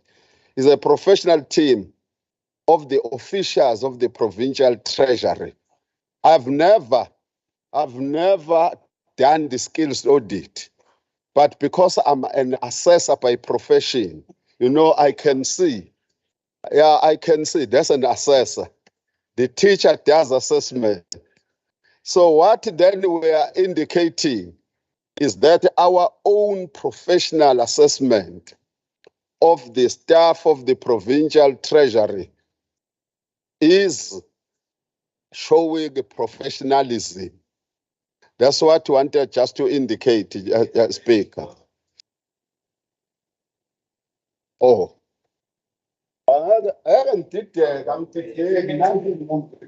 Honorable Kiki. Thank you, Mr. Deputy Speaker. On Rule 72, times for speeches, the information that was circulated by the whips is that the time allocated for the response by the Honorable Ngozi is 15 minutes. That is the information I have in front of me. Yes, but the response time. I'm referring to the response time. What I have here. Yes.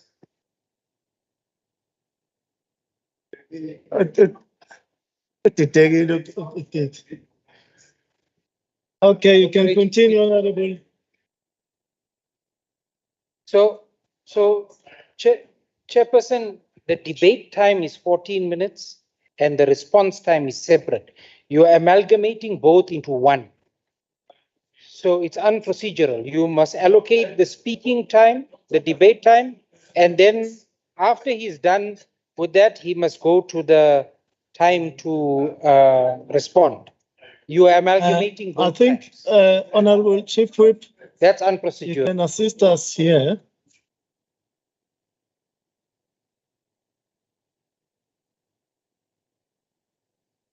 I don't know, because what's the problem? Because time allocated to AIDS, we can say whatever we want to say, those minutes that are allocated to us. It's our minutes. Okay.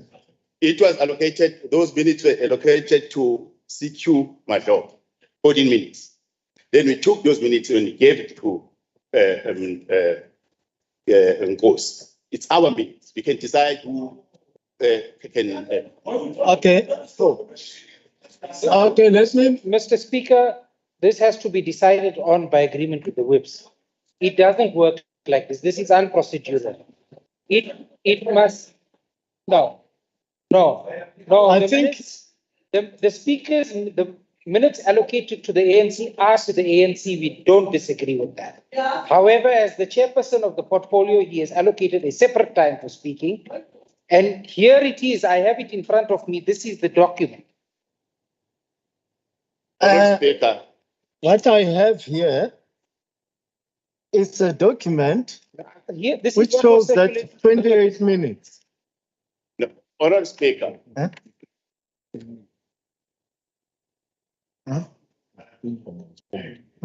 Honourable Speaker. I was saying, whilst I was disturbed by Dr. Kika, because he wanted to clarify the issue of minutes first. That each part is given minutes according to the proportional representation. So what can be an issue, which we accept, is that during the course of the process, we issued a speakers list with Honorable Bashop. But when we were drawing Honorable Bashop, we couldn't consult with them. That's the only thing that we can say as well. But in terms of the minutes, it's our minutes. We could have consulted with you. We agree on that one. Okay, I think there's nothing much that has changed. The amount of time that have been given to the ANC remain the same.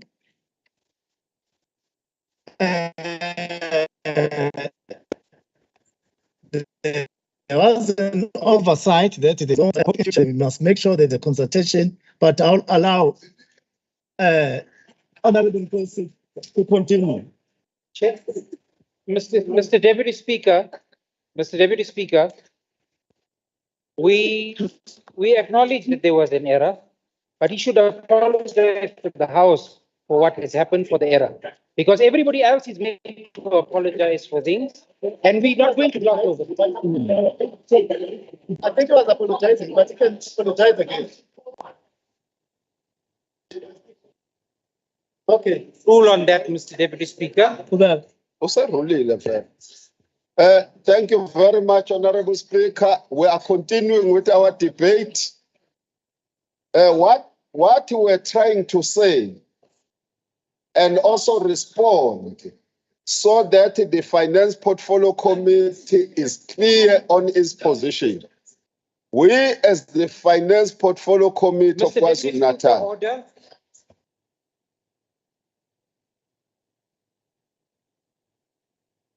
we have not received a ruling from you.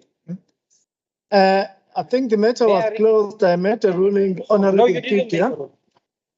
We asked you to rule on the apology. You did not rule on that.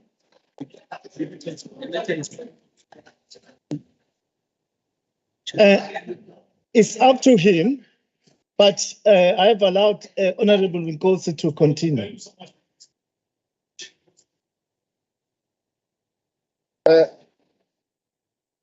Thank you very much, Honorable Speaker. What then we are saying is that the Finance Portfolio Committee of KwaZulu-Natal, since May 2019, we have never done skills audit. So that when people who have done it separately, and then the impression be given that the Finance Portfolio Committee did that. This is the air that I wanted to clear. But I don't also believe that the portfolio committees are legally mandated to do skills audit. I speak as a former government employee for 29 years. That's what I wanted just to clear. The Department of Transport, Honorable Speaker, in the first 6 months, spent 5.066 billion rand by the 30th of September, which is more than what it was expected to spend in terms of the division of money according to quota, where it was supposed to spend 4.98 billion rand. That's the fact. You can get it in the green book, a grey book. This is way above 50% benchmark that we are expecting from spending by government department. We want to state clearly that when we engage the Department of Treasury or the Provincial Treasury, we had the fears that the Department of Transport would overspend come the 31st of March 2023. But those fears were removed because the department, through the engagement, feels that that department is going to spend within budget. So we would want to indicate, based on history, that we have to highly commend the Department of Transport, which we know about 2 or so years ago, it underspent its budget by more than 1.6 billion rand. Now, when there is acceleration of spending, that's the area that I want the whole House to commend the department on. Honorable Speaker, the Department of Transport did exceptionally well in the spending of its category of the conditional grants. 1.66 billion rand was spent, whereas the expected spending was 1.548 billion rand. We have to appreciate that as well, more especially when you don't spend on the conditional grants. You know what happens. So, but we hope that in the current financial year that we are reviewing, this department is going to spend its budget in full. And we would need to point out on one of the 3 conditional grants in that department, which is the EPWP grant. You know why I'm interested in that EPWP grant. I don't know what they want me to explain. This is a job creation initiative that aims to deal with the army of the unemployed.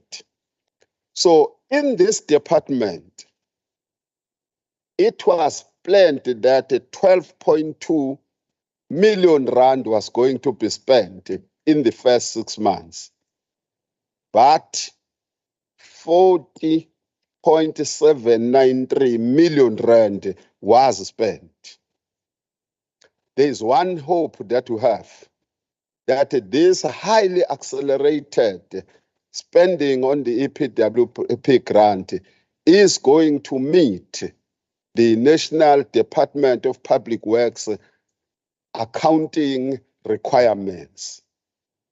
You should understand what I mean by that. If we need explanation, I can do it later. Transport is encouraged not to lose sight that conditional grants are spent in full as per the old resolution of this legislature. What then we cannot tolerate as the legislature of KwaZulu-Natal is that even a cent of this conditional grant, when it reverts to the National Revenue Fund, will be in deep pains as the people of KwaZulu-Natal. Honorable Speaker, like the other programs I've mentioned above in this transport department, the Department of Transport did exceptionally well in the spending of the infrastructure budget, where 3.338 billion rand was spent.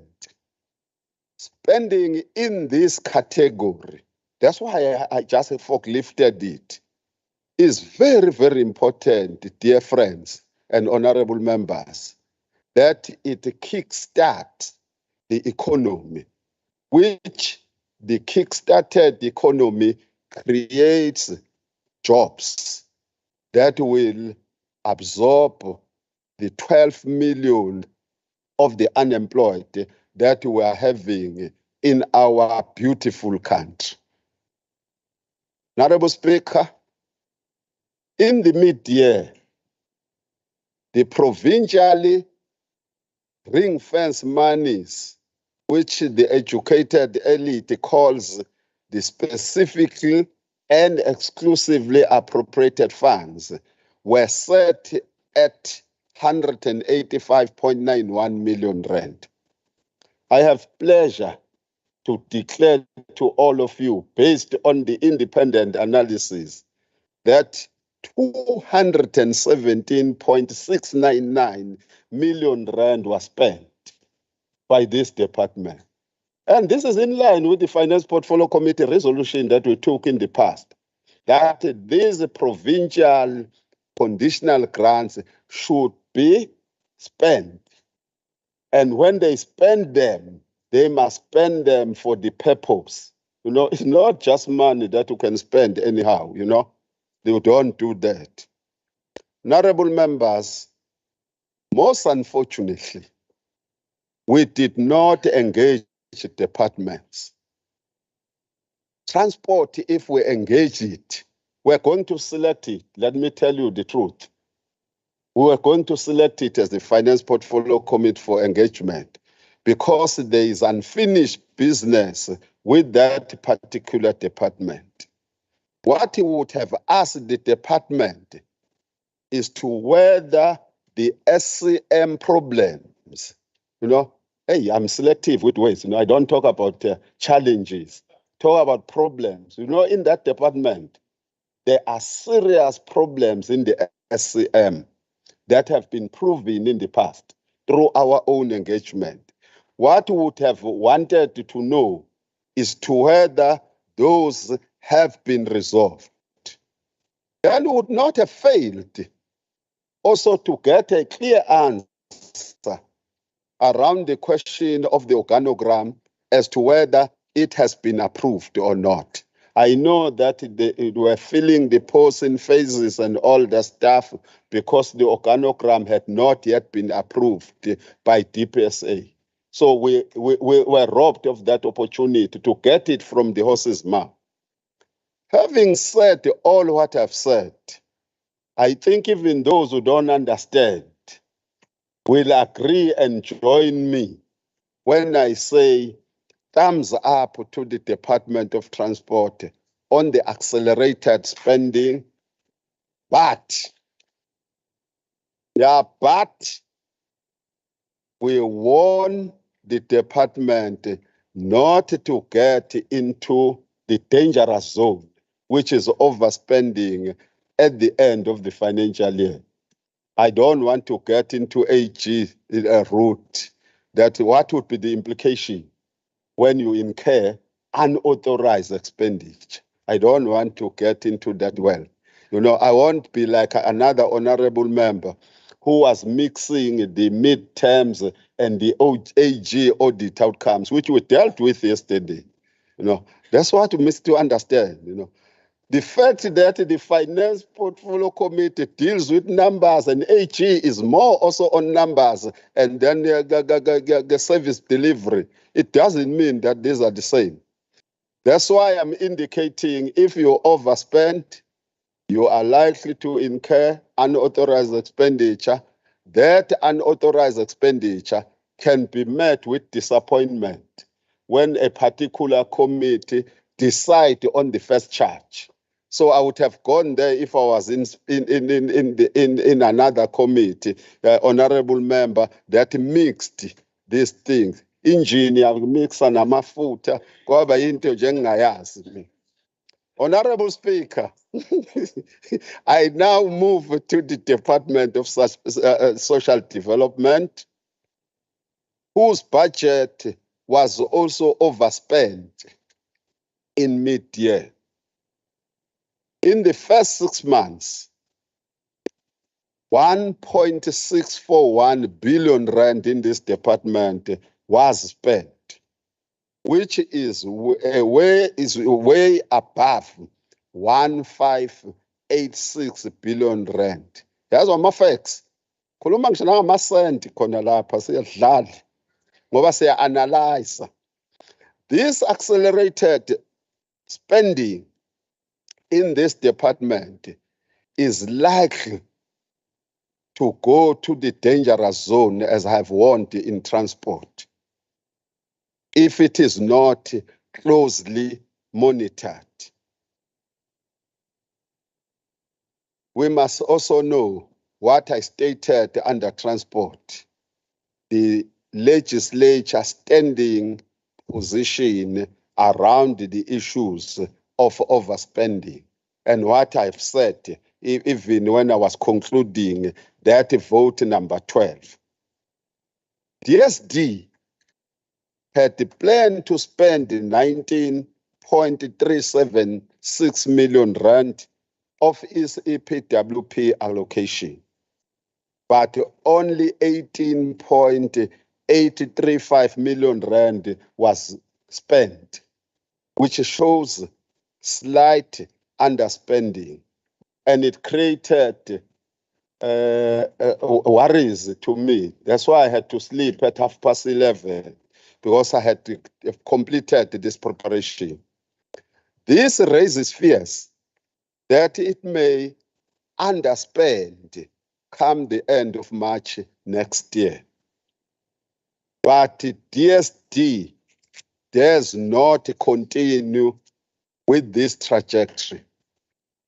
Our money cannot be allowed to revert to the National Revenue Fund.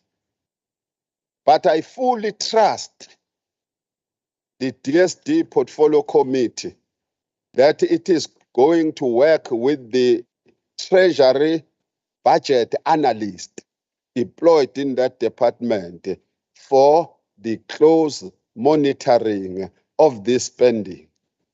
Otherwise, we'll be in a disaster as KwaZulu-Natal if we don't do so. Fortunately for you, colleagues, we mobilize as the Finance Portfolio Committee, the budget analyst, as to what should be done on the areas that we are indicating.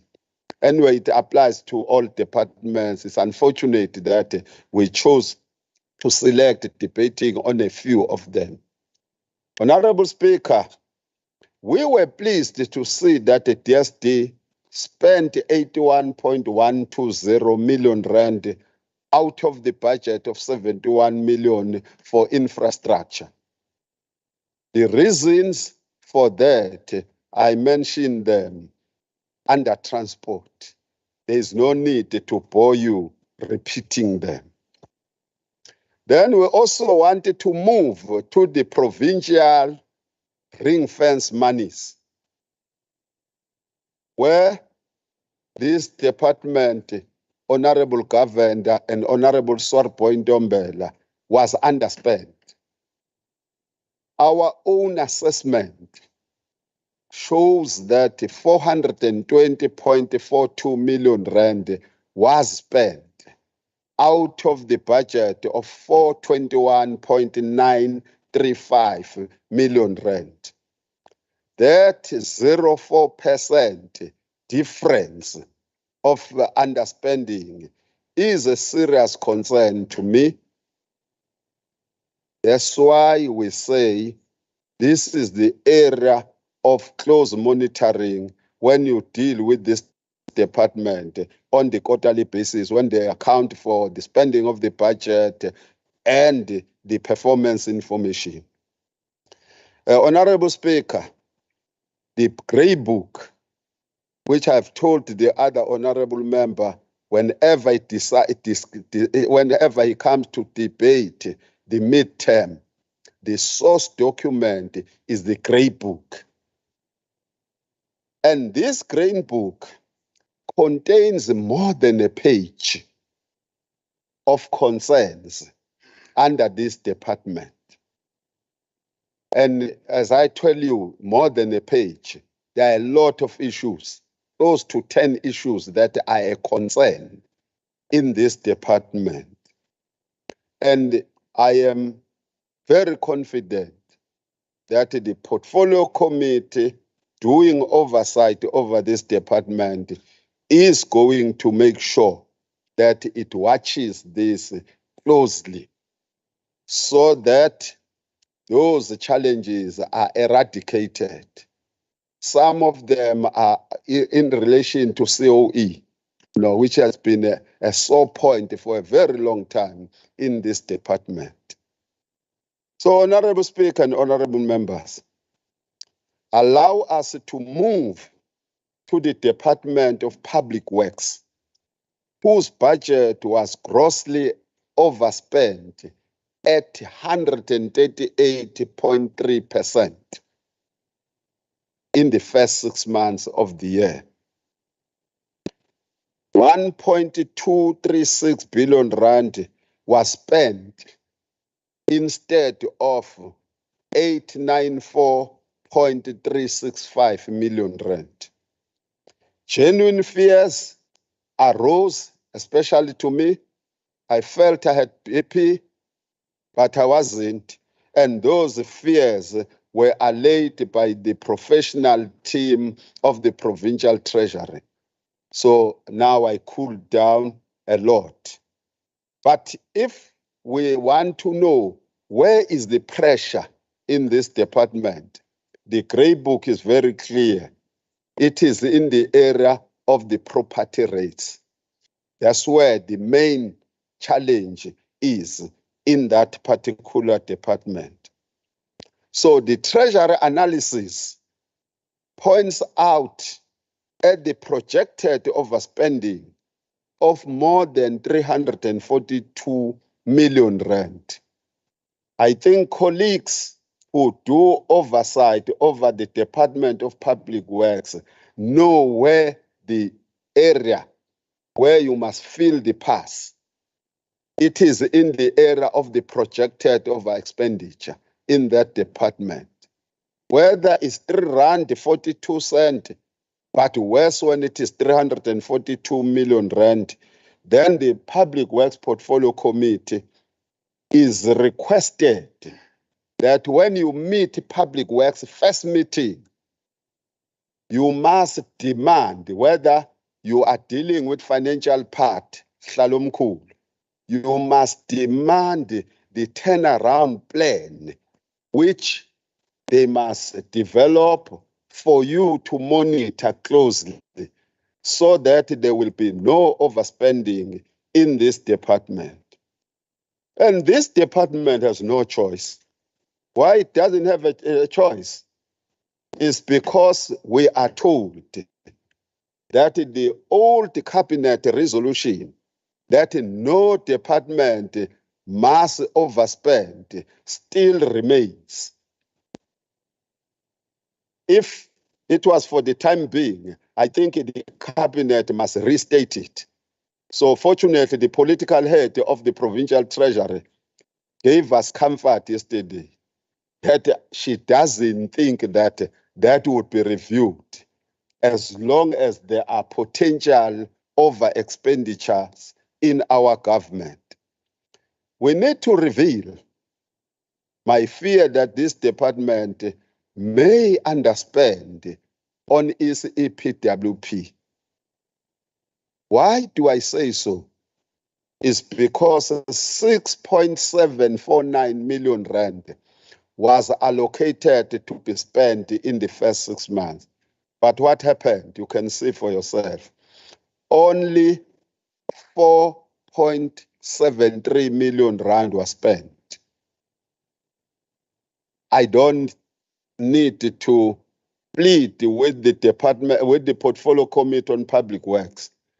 But having said so, there's something that I forgot to mention. It comes into this big head, is that if you look at the audits for 2021, 2022, for the first time I noticed this, that the AG, when he is making a point on the blind spot in the department, he mentions 2 people.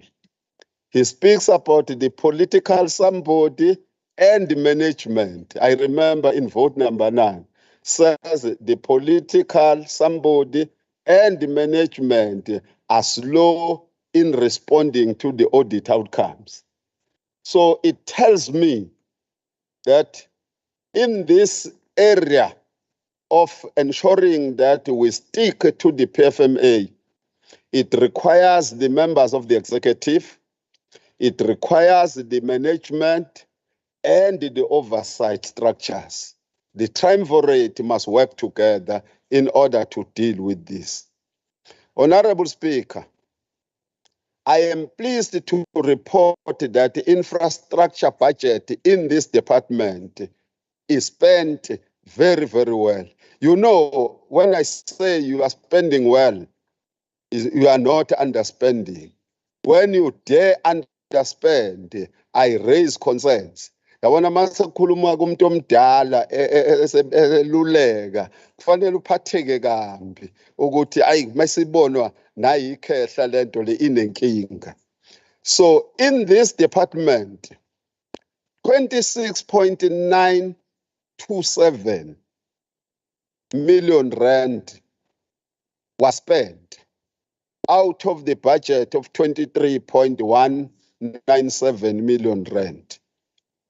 We wanted to salute the Department of Public Works for spending well, also in the provincially ring-fenced monies, the specifically and exclusively appropriated funds, where 773.079 of the budget, that was spent out of 348.99 million rand.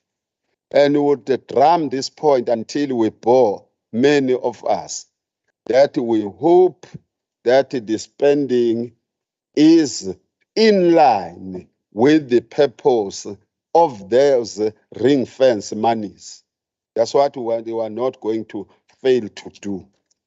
Having said all that, we want to move to the Department of Education, which many of our colleagues failed to interpret it. They failed dismally.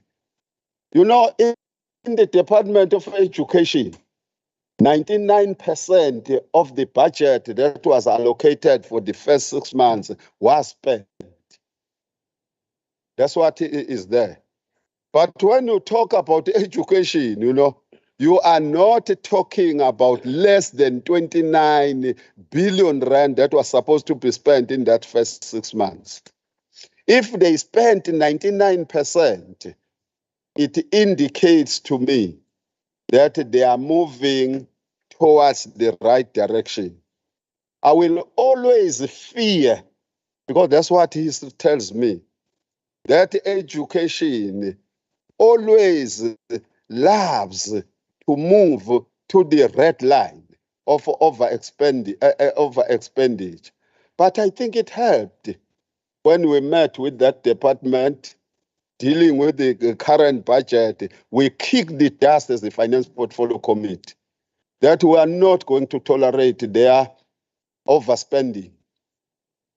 No, we didn't warn them that if you overspend, you are running into the danger.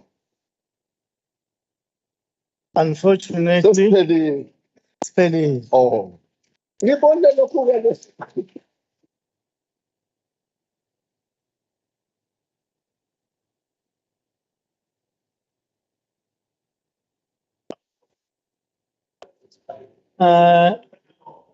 Now we have to get a response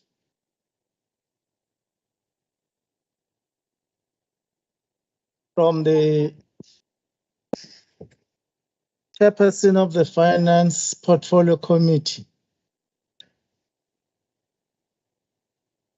for 10 minutes.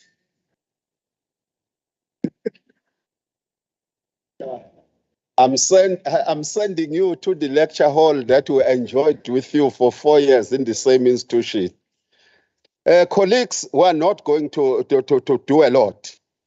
When we were getting the bonus of the 14 minutes, we got the golden opportunity to educate so that all of us now understand ukuthi masikhuluma nge-midterm sikhuluma ngani.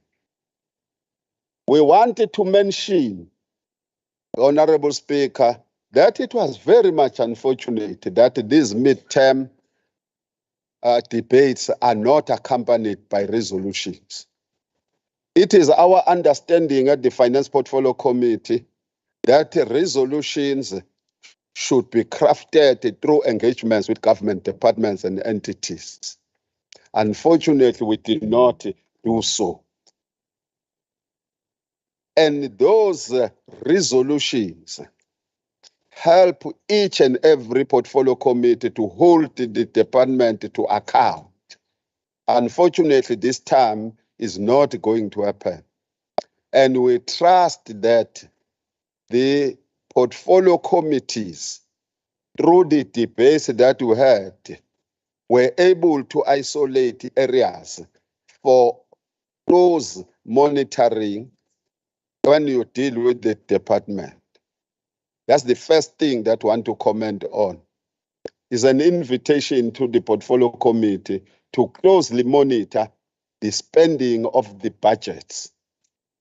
The second thing that we want to comment on is that the fears of overspending by big departments are a bit reduced.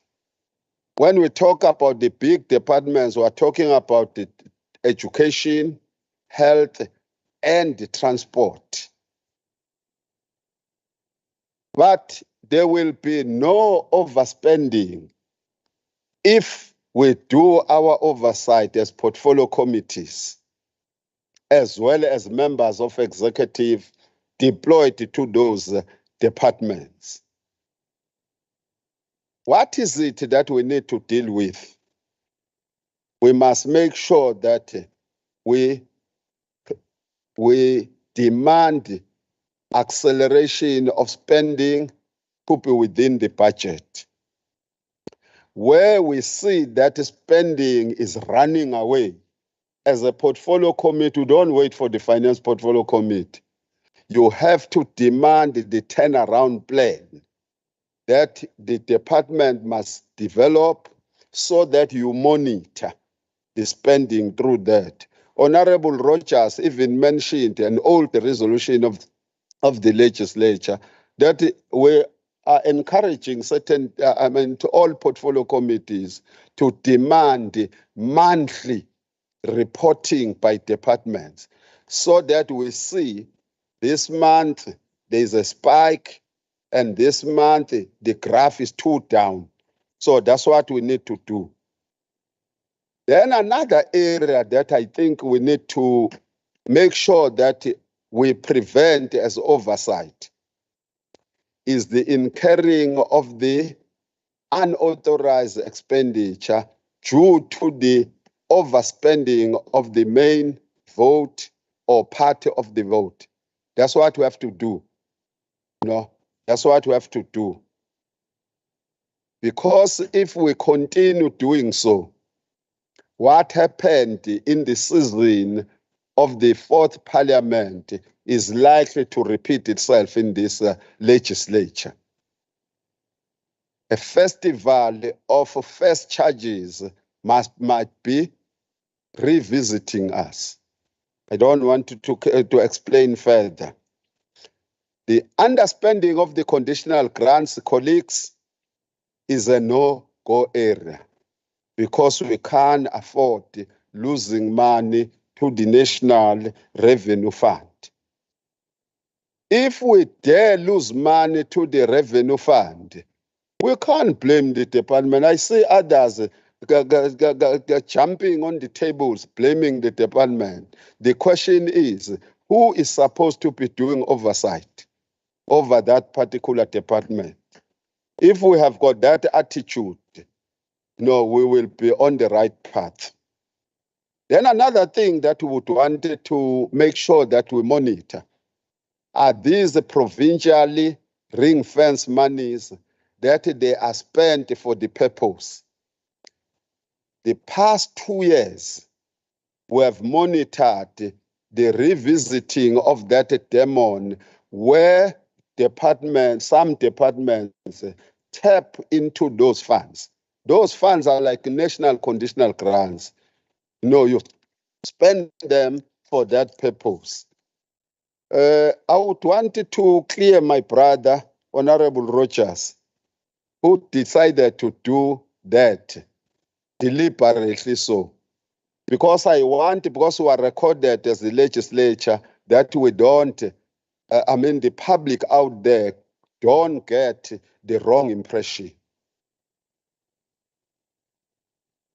Honorable Rogers wishes that corruption is found in the government departments of KwaZulu-Natal. I would want to indicate that since I was the member of the Finance Portfolio Committee in 2011, the Finance Portfolio Committee has never got even a single one.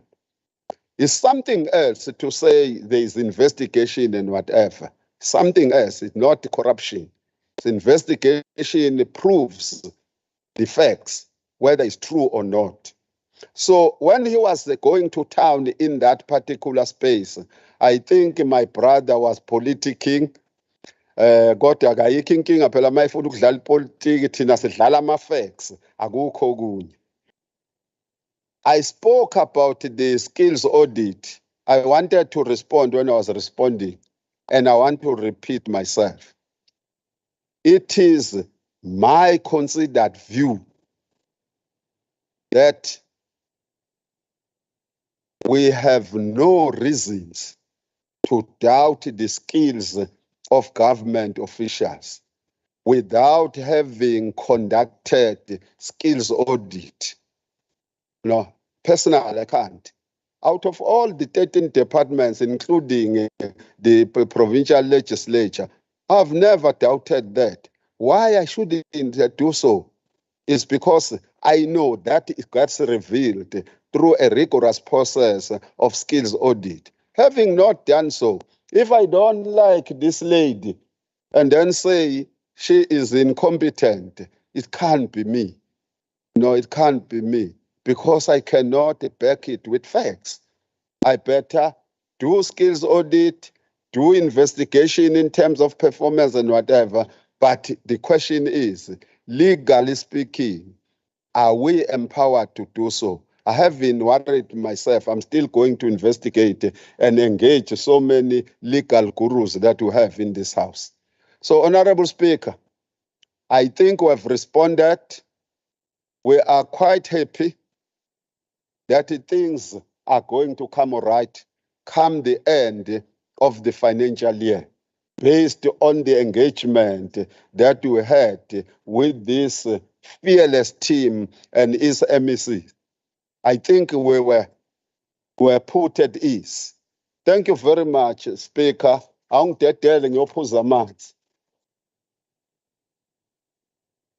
Okay, let's see a response by the chairperson of Staff Corp. For not more than 5 minutes. I will not take it further. Oh,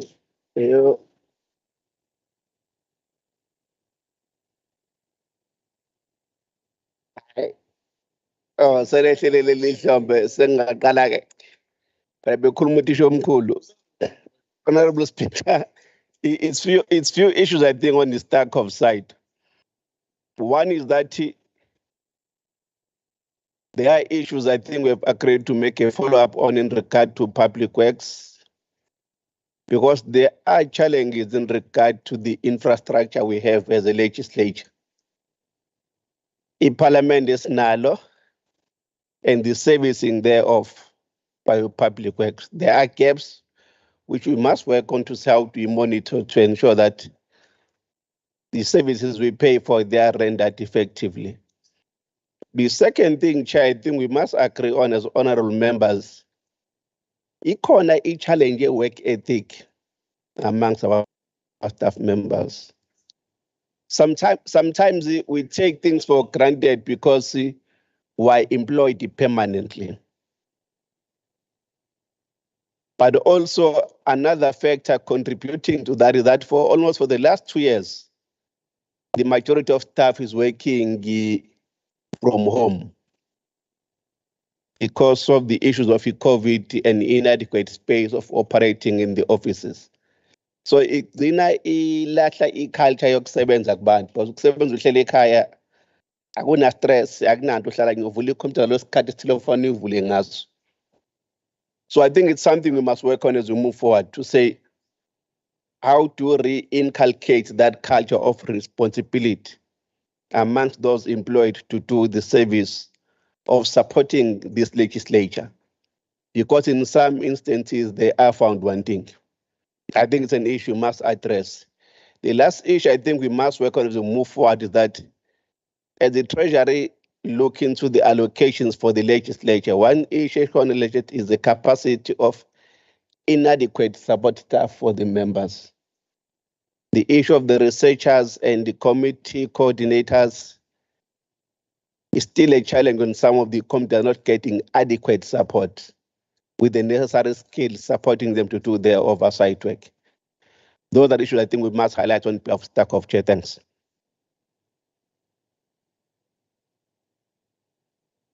Thank you. Lastly, let's hear from the MEC.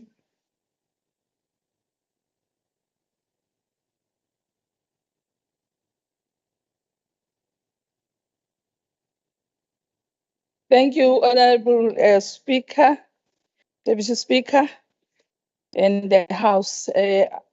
Most of the issues has been responded to by the chairperson, capable chairperson of the Portfolio Committee, Honorable Nkosi, utilizing the minutes of the ANC. I believe that one will just respond on the matters that felt that we should emphasize on. Sibonge kakhulu to all the members that have participated on the debate. On the debate issues that was raised by the chairperson of STACOF, we want to say that the issues that he raised, we want to say that we had an engagement with the speaker, and we are going to ensure that as we move on, we put aside funds, and when those funds are available, then we'll then allocate them for the purpose that they requested us to do. Honorable Uzulu spoke on 3 votes, but she also talked of the COE needs to improve and fill post education. All departments are encouraged. This is our response to fast track the filling of all critical posts. I want to assure the members of this House that all posts that were requested that we should actually concur with, we have signed all of them off, and we're hoping that the department will then speedily fill those posts. It's the same with other areas where they were talking about that. The under expenditure by provincial entity, this matter will also be looked at. The Executive Council, the Khutla, we need also to ensure that all entities spend their allocation and impact positively on economic growth. And the issue of rationalization of the entities is still ongoing. On vote 3, which is DART, is showing improvement. Ayisizobonga nje lokho saba nokuchaza. Honorable, I'm conflicted. Honorable de Klerk is concerned on the projected over expenditure in departments. The Provincial Executive Committee is clear, which is the Cabinet of KwaZulu-Natal, is clear that all departments must remain within budget. And with the coming budget, we are going to focus on the matters that have been set in this House, and to ensure that there is no under expenditure, there is no over expenditure, and all departments spend within their are within their budgets when they spend after the end of the financial year. The concern on the delay in the infrastructure project in health, also medical legal claims. Health is implementing a plan to improve infra spending, medical legal claims, and ongoing improvement in case of the management within our health facilities to minimize claims. The department has established a unit to deal with the claims within clinics. On the matter of under expenditure on the National School NSNP, the response that the March invoices are always paid in April, which is why the National approved the full rollover of the of unspent funds because they were all committed. So kade kubuzwa kuthiwa yindaba bezonikezwa sishilo ukuthi kwenziwe yini. Issues have been raised with the national as well as because this is a problem issue yama esiresponda kuyona sithe sizokhuluma no-national ukube bayenze ukuthi isheshe ikhokheke imali ukuze sikwazi ukudila nayo in time ingabi khona. Infrastructure projects, public works, we are saying that public works has given approval to fill more built environment posts. As I've indicated earlier on that we are going to improve oversight on that and ensure that all posts that have been brought before us as a request, we are dealing with them in time. Akekho-ke esinithi mayefilethile sithi siyibuyisele emuva, we assess it and then send it to the office of the premier to agree on it, and then it will send back to the departments to fill those posts. I've speak to the entities and I think the response is sufficient as I have given. Honorable Nkosi has also outlined clearly on the issues of DOT and their expenditure, and also that they have already we have already approved 880 posts for Department of Transport and 451 posts for infrastructure, and it means that they are going to spend the entire budget as they have requested us to approve the posts so that they fill those posts and speed up the process of implementing infrastructure projects. Public works, the pressures on the property rates. We are saying that as the provincial government, we are fully committed to pay all municipal rates for government properties. We are continuously looking for funds to correct the baseline of public works to ensure there is sufficient funding. We will honor all correct invoices in this regard. And I think the other part that was also raised, we are going to look at it on the challenges that the public works face in relation to the municipalities changing the property rates, which are not in line at times with our budgeting process.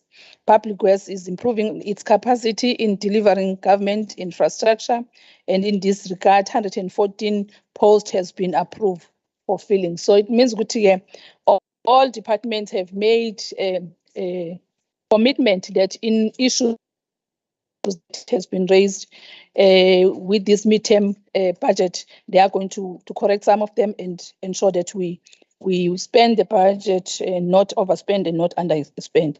I think, Honorable Speaker, the only request that we will ask that if we can be assisted, that department also as being the oversight that is done by portfolio committees, if they can also allow those portfolio committee to do resolution and furnish us as the Department of Treasury so that we also assist in monitoring the implementation pertaining to the finances and assist where there is a need and also to assist where they need our budget analysts to come and assist them during their portfolio committee meeting. I want to thank the support that I got from the team whilst I'm acting for MEC Nkonyeni, and she has promised that on Monday she will be back, and she is recovering well. I want to allay the fears that I may continue acting, but surely it's my last day acting as an MEC for finance. And thank you to the team. It has been a capable team, as the chair of the portfolio was saying, and also to the chairperson of the portfolio committee and the members of the portfolio committee.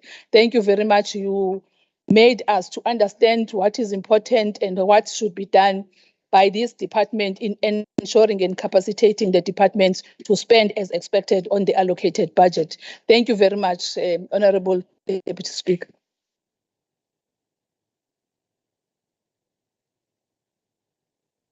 Thank you.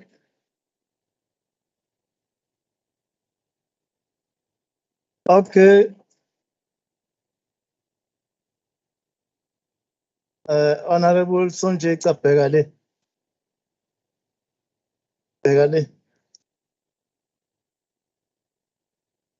Okay, thank you, Chairpersons of Finance and Staff COF. for the reports of the Committee on the Midterm Budget Performance Reviews for 2022-23. So we may now proceed to voting on the report. And I put the question to the House, which is as follows. The House agrees to adopt the report of the Finance Committee and Staff Corp on the midterm budget performance review for 2022-23. I will now go party to party to obtain the vote and thereafter check if any member wishes to record an individual vote. Starting with the official opposition, IFP. Honorable Deputy Speaker, the Honorable Leader of Government, Business, Senior Management from the Finance, Honorable Mrs. Honorable Members, the IFP supports. Then moving to Democratic Alliance. Thank you, Speaker. The DA supports the report. However, we would like it recorded or minuted that we are concerned about the lack of process in the report. Okay. EFF is not here. NFPs, they are not here. MF, they are not here. ACDP, they are not here. ATM, they are not here. Therefore, I'm left with the ANC. ANC, where do you stand? Siyabonga kakhulu Soblobo. Njengokhongolose umbutho wabantu support. Okay, I'm being advised here that Baba Mangalu ngathi usejoyinile. Ukhona Baba Mangalu?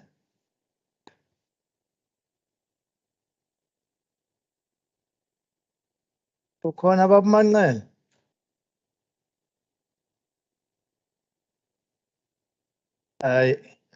Engathi ngizomhlawulisa mina. Okay. Members, I have the votes of the parties. Is there any member who wishes to express an individual vote that is different from their party votes or to abstain? 1, 2, 3, gone. So if there is none, Secretary, can I ask for the tally of the votes? Thank you, Mr. Speaker. The voting results are as follows. Votes in favor, 59. Votes against, no. Abstentions, no. Can you repeat it for me? Votes in favor, 59. Votes against, no. Abstentions, no. Okay. So, honorable members, I therefore formally declare the results of the vote as follows. Vote in favor 39, 59. Vote against, nil. Abstention, nil. That's why I said you must repeat, because it was appearing as if he was saying 39, yet it was 59. I don't know. I think we are running a little bit back with lunch. I think we can go for the last debate. Then Lambert.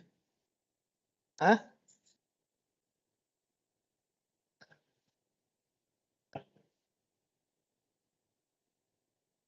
Nifuna ukuqeda.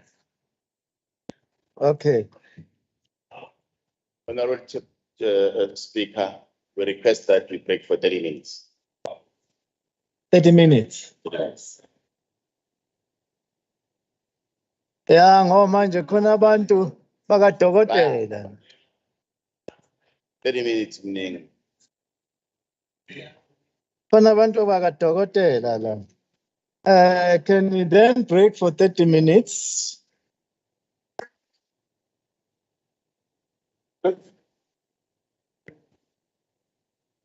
Okay.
Order, Mr. Speaker.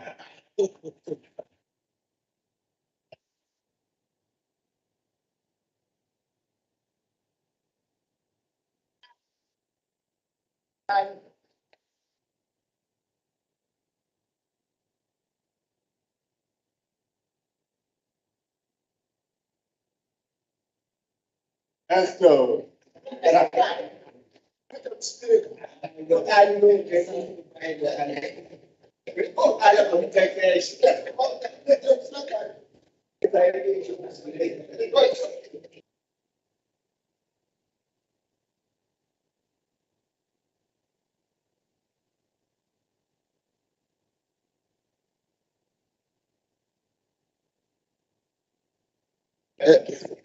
Sorry, madam. Oh, sorry.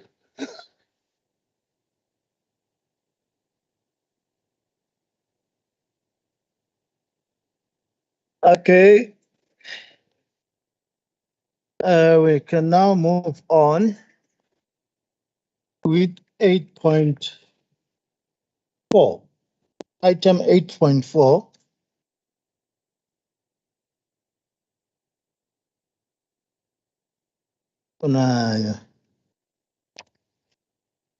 Which is a debate and voting on the KwaZulu-Natal Adjustment Appropriation Bill 2022.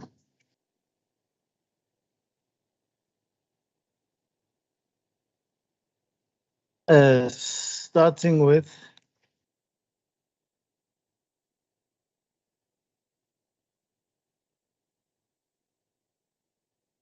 just a minute. Yes.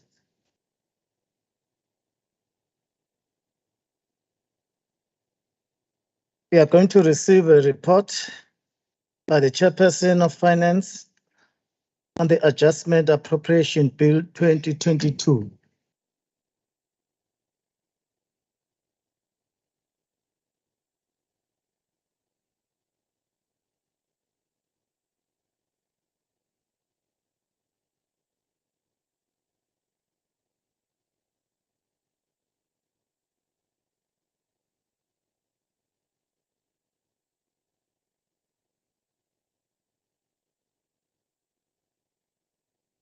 Sorry, Honorable Speaker. I'm very, very sorry. You know, when you are hungry as an old man, you eat a lot. Honorable Speaker, thank you very much for allowing us to table this report on behalf of the Portfolio Committee of Finance in KwaZulu-Natal. We are reporting, Honorable Speaker, that the KwaZulu-Natal Adjustments Appropriation Bill 2022 was tabled in this House yesterday by the MEC for Finance. The bill, together with accompanying schedule and papers, was duly referred in terms of the Standing Rule 239 to the Finance Portfolio Committee for consideration and reported to the House by the Speaker. In accordance with the Rule 240, subsection 1 sub A of the Standing Rules, the Provincial Treasury briefed the Finance Portfolio Committee on the bill yesterday. In accordance with Section 118, subsection 1A of the Constitution of the Republic, the committee must facilitate public involvement in the legislative process. Due to the stringent time frames in respect of this bill, the bill and related briefing documents were placed on the Legislature website together with a notice calling for written submission on this bill. The briefing on the bill by Provincial Treasury, as we have indicated, took place yesterday, but want to indicate that that was streamlined on social media platforms such as the Finance Portfolio Committee Facebook page, Sino Facebook as well, the KZN Legislature Twitter feed, Instagram and its YouTube pages, thereby promoting public access and involvement in the bill. The committee received no written submissions from the public by the closing date of such comments. Having considered the bill, the accompanying papers and reports, and after due deliberation on the 25th November 2022, the Finance Portfolio Committee agreed unanimously to support the bill and recommends, Honorable Speaker, to this House that we all vote in favor of this bill. Thank you very much, Somlo.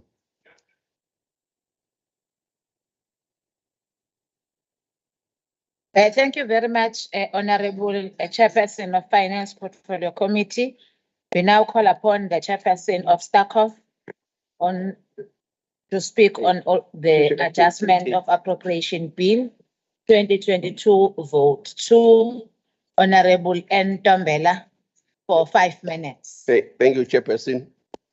This is the report of the Standing Committee on Oversight for the consideration of the 2022-23 adjustment appropriation for the Legislature. The report is an oversight report reflecting the views of the Standing Committee on Oversight following the presentation and consideration of the adjustment appropriation relating to the Legislature Vote 2, and taking into account the briefing done by the Legislature of the Legislature at the meeting held on the 11th of November 2022. Issues raised around international empowerment programs.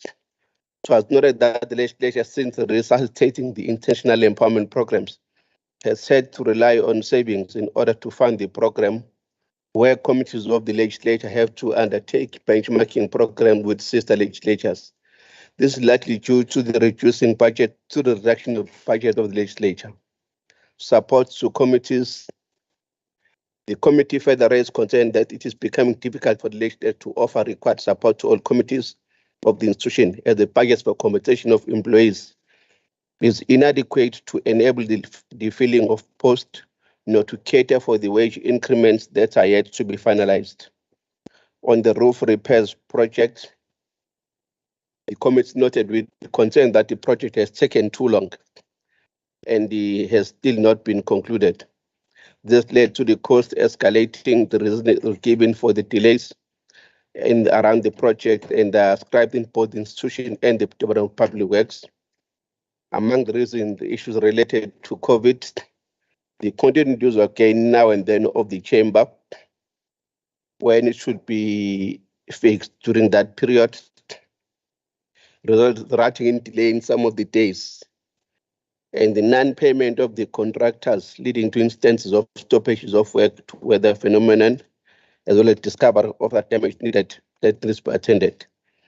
Having raised the above concern, we do want to acknowledge that there is additional funding that was reported to have been made available to the Legislature as follows. The adjustment to the budget, the main budget was adjusted to additional allocation of 99.8 million.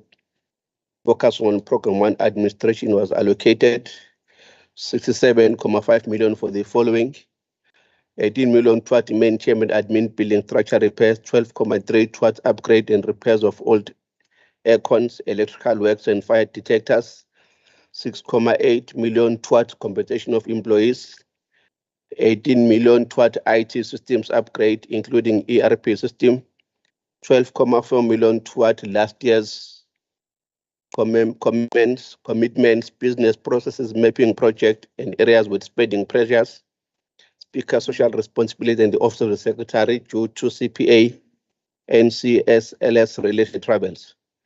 Program 2 on parliamentary business was allocated 27 million or 24.2 to mainly address spending pressures under oversight committees due to members' empowerment programs plus year-end commitments, and 2.8 million toward compensation of employees.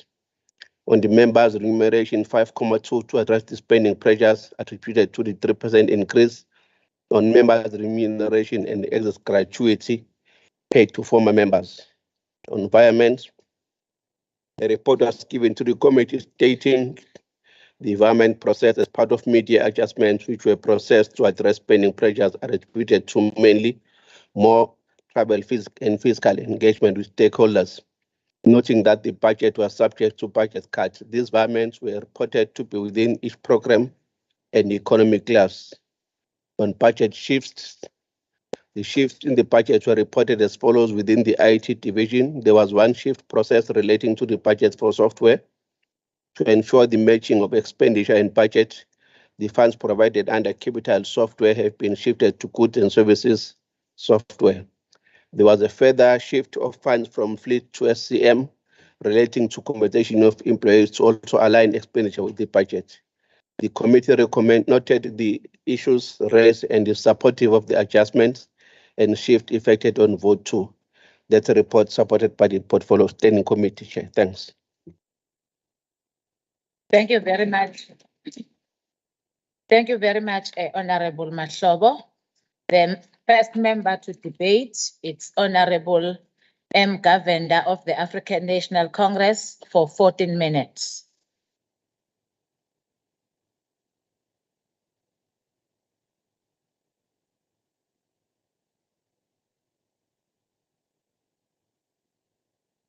Thank you, Honorable Chairperson. Honorable Chairperson, today marks the International Day for the Elimination of Violence Against Women, and it heralds the commencement of the 16 days of activism for no violence against women and children. The African National Congress to raise awareness of the negative impact of violence and abuse on women, children, and society, and to join the campaign to end gender-based violence. It is ironic, Honorable Chairperson, that in this month, another perpetrator of violence, Janus Valos, the murderer of Chris Hani, has been granted parole. His release will indeed be a sad day for the family, comrades, and friends of Chris Hani, particularly as he has never revealed the full information behind Chris Hani's murder. This debate takes place at a time when we are still recovering from the impact of the COVID-19 pandemic, the April floods, and the July riots, all of which have had a major negative impact on our provincial economy and our people. Whilst the economy is slow to recover and employment growth has picked up over the first half of 2022, the public purse has been progressively shrinking, and we will all have to tighten our belts and do more with less. Of course, the war between Russia and Ukraine has added to the financial crisis. So these adjustments estimates cover any amendments made by National Treasury to the provincial fiscal framework, as well as dealing with allocations to the province and movements between votes.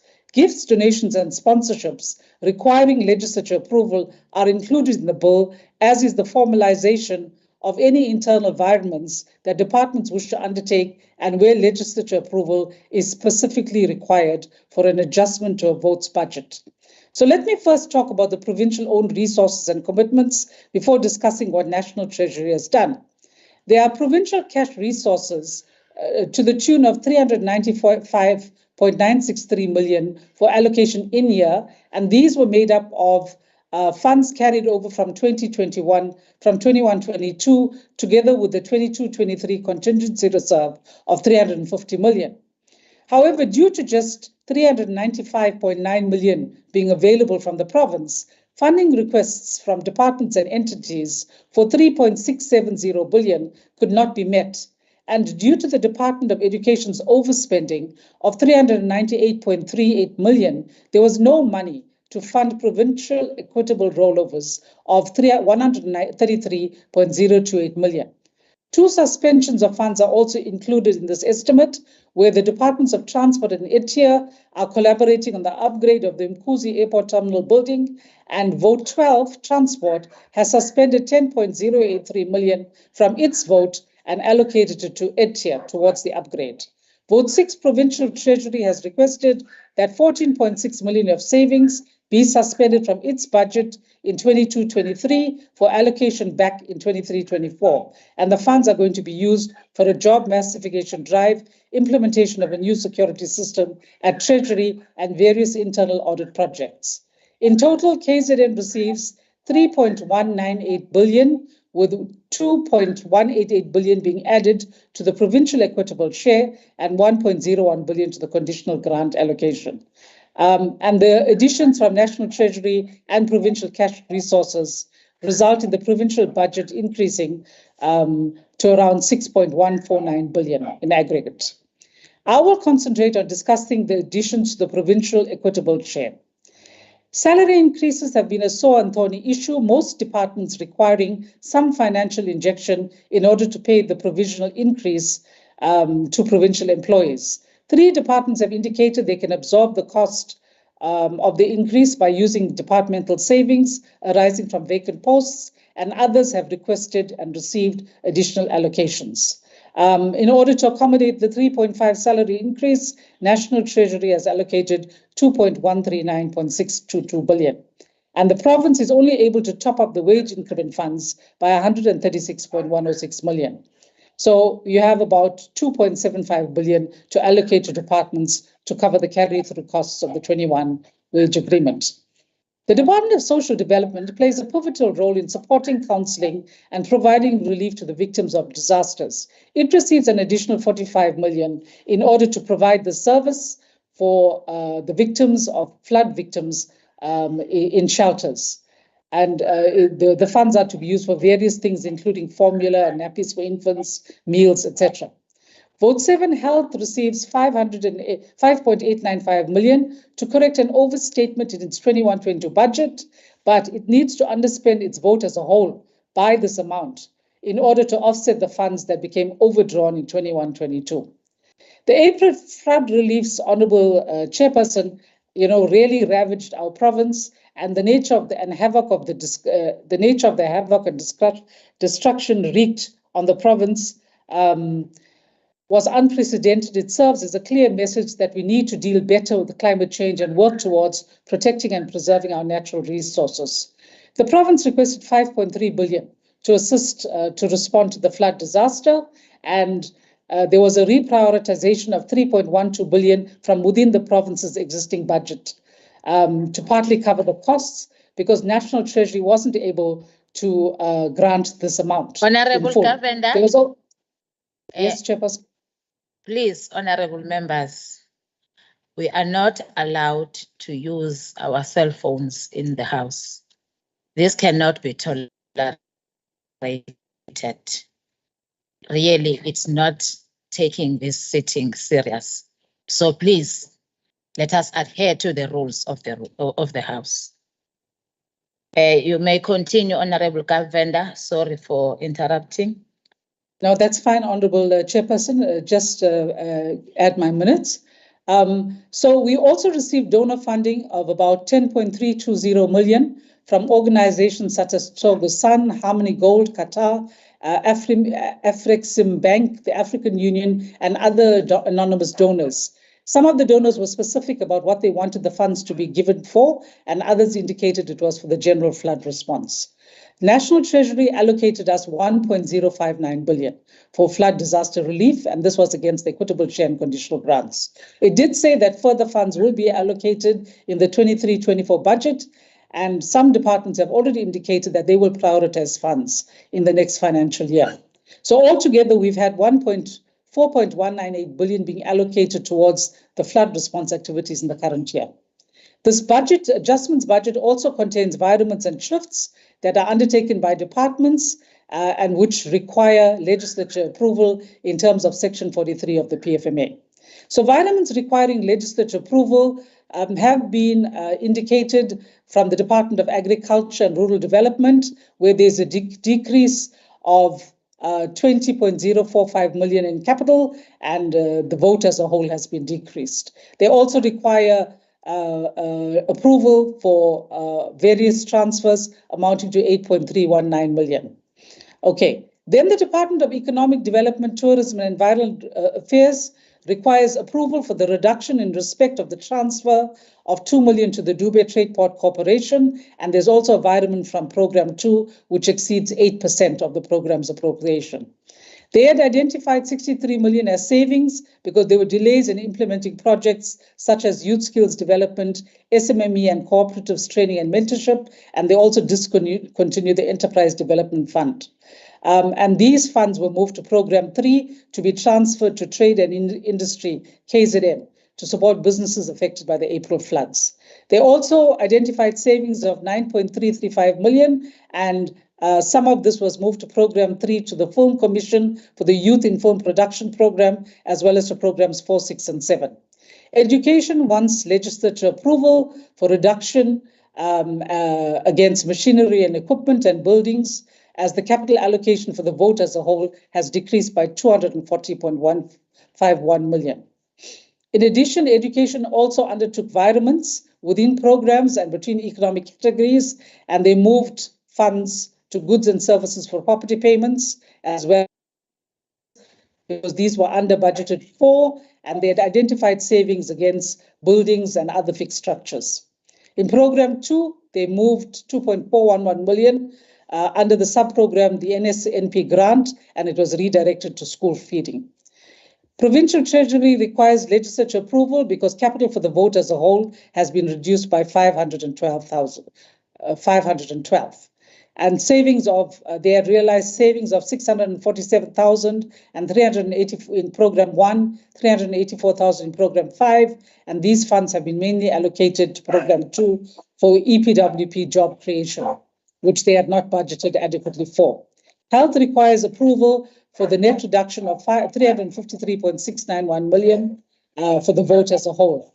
Human settlements requires our approval for the reduction of 9.855 million in respect of various housing interventions, because this is a reduction in transfer payments which are gazetted for planned expenditure in specific municipalities.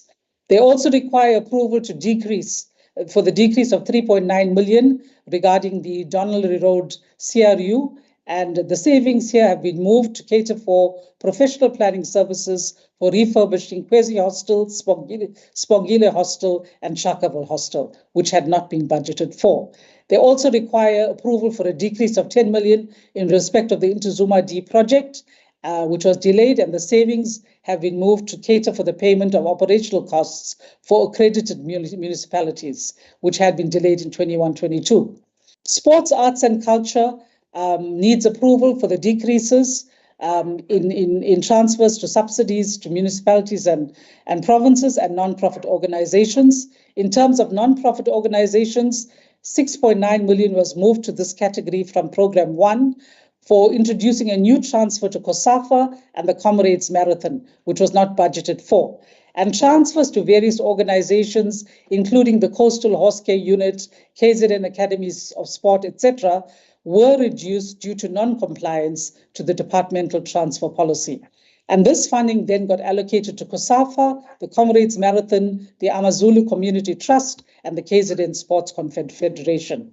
In addition, the department made various movements relating to transfers against the construction and maintenance of sports facilities, as well as the Community Library Services grant for the provincialization of libraries. We must say that in terms of the Department of Arts and Culture, there has been always underspending against Community Library Services grant and library construction. So hopefully it will improve in the new year.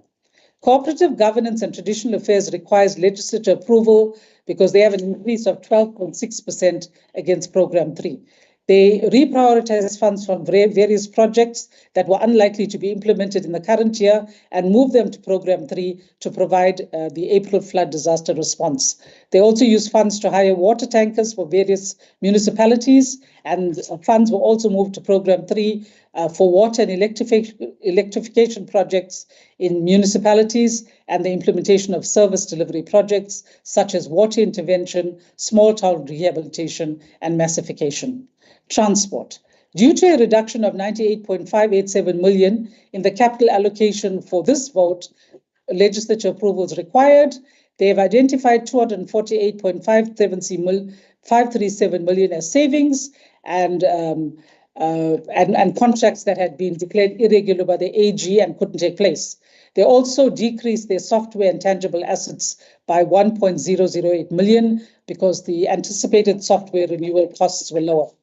They then moved 27 million from Program 2 to Program 3 towards the development of the integrated public transport intermodal facility in Port Shepstone. They moved funds within Program 1 to pay for vehicles ordered in 21-22, but had not been budgeted for in the current year. And they reprioritized an amount of 924 million within Program 2 and moved it to fund flood disaster projects in various areas. Social development shows a decrease of 2 million in transfers to non-profit organizations that requires legislative approval, and there's also a reduction in machinery and equipment of 2.1 million, which requires approval as the capital for the vote as a whole is decreasing. They identified savings of 4.71 million under Program 2, moved it to Program 3 in order to cater for the March 2022 ECD invoices that had been paid for but not budgeted for. Public Works, they require approval for the repurposing of 11 million that was specifically and exclusively appropriated for the Giama Izandla Ziyagizana and the Giama conditional assessment projects. And they had savings here because there was lower than anticipated spending on this. They also identified savings as a result of the year's Thank focus you on very much, Honorable Govender. Thank you, Honorable Chairperson. We support the bill as the ANC. The next member to debate, it's Honorable LJ de Klerk of the IFP for 10 minutes. Thank you, Chair, and honourable members. In 1849, the French writer Jean-Baptiste Alphonse Carr wrote, "More things change, the more they stay the same." Just heard previous speaker debated, and that is telling us in a very short period of time, she did not have enough time, of how the money is being shifted around, plug the holes, make sure that service delivery is effective. Well, this is not the situation in the province of KwaZulu-Natal, and that is that things don't change, they stay the same in many ways. Today, we have to vote on the KZN Adjustment Appropriation Bill. Has any of the members of this August House read the actual bill? Surely not. And even if they did, do they understand it? We are surrendering our powers to officials in a briefing that states this is how it will be. Then we accept that. We vote on it. As the previous debate, Honourable Nkosi stated that he trusts the officials of Treasury. That might be so, and it might be so here. Problem is, we cannot surrender our powers to officials. We have to effectively be given opportunity to deal with these issues properly. We only received a briefing on the bill yesterday. The bill was also only tabled yesterday. If we do not vote on the bill today, money will stop flowing. Thus, we have no choice to vote in favour of the bill without real understanding of its merits and demerits and intricacies. Totally dependable on what officials tell us through their briefings. In terms of section 118(1) brackets 1A of the Constitution, as stated in the report, the committee must facilitate public participation. Surely not to have public participation hearings and purely placing documents on a website and other platforms that does not suffice. How many days did the people have to respond? If it does, our program taking Legislature to the people is a folly and a waste of money. Because why do we go to all the lengths to move to, like the last one, Kokstad, if we can just put everything that we want to say on the website, Facebook, and so on, and that will do. Here we will have to look at what the Constitutional Court said in the matter of Doctors for Life International versus the Speaker of the National Assembly. And there it places the Constitution, and the Constitutional Court confirmed that it places an onerous burden on the legislator to facilitate meaningful public participation, especially where the subject matter is of critical importance, as it is with our current situation. Because it's all about the money, and the money is the cause for service delivery. And it doesn't help just regurgitating everything that was said to us in the briefing by Treasury. We do not have enough time to properly consider the bill, nor did the public have any proper time to consider it and all its intricacies. The fact is that it's mandatory in terms of our Constitution to deal with such important legislation effectively and correctly. Yet we are failing in this regard. No wonder we sit in a predicament in that the Department of Education has overspent the budget, as already been stated. There is a real risk to the province, as there is just not enough funds available. Rollovers, as was stated, as we are already under huge financial pressure because of cost cutting. Not forgetting that the provincial contingency funds is also being depleted. If we believe National Treasury will come to our rescue, we have something coming. I'm not so sure if what was said by the officials of Treasury, that might be a way to deal with the issue.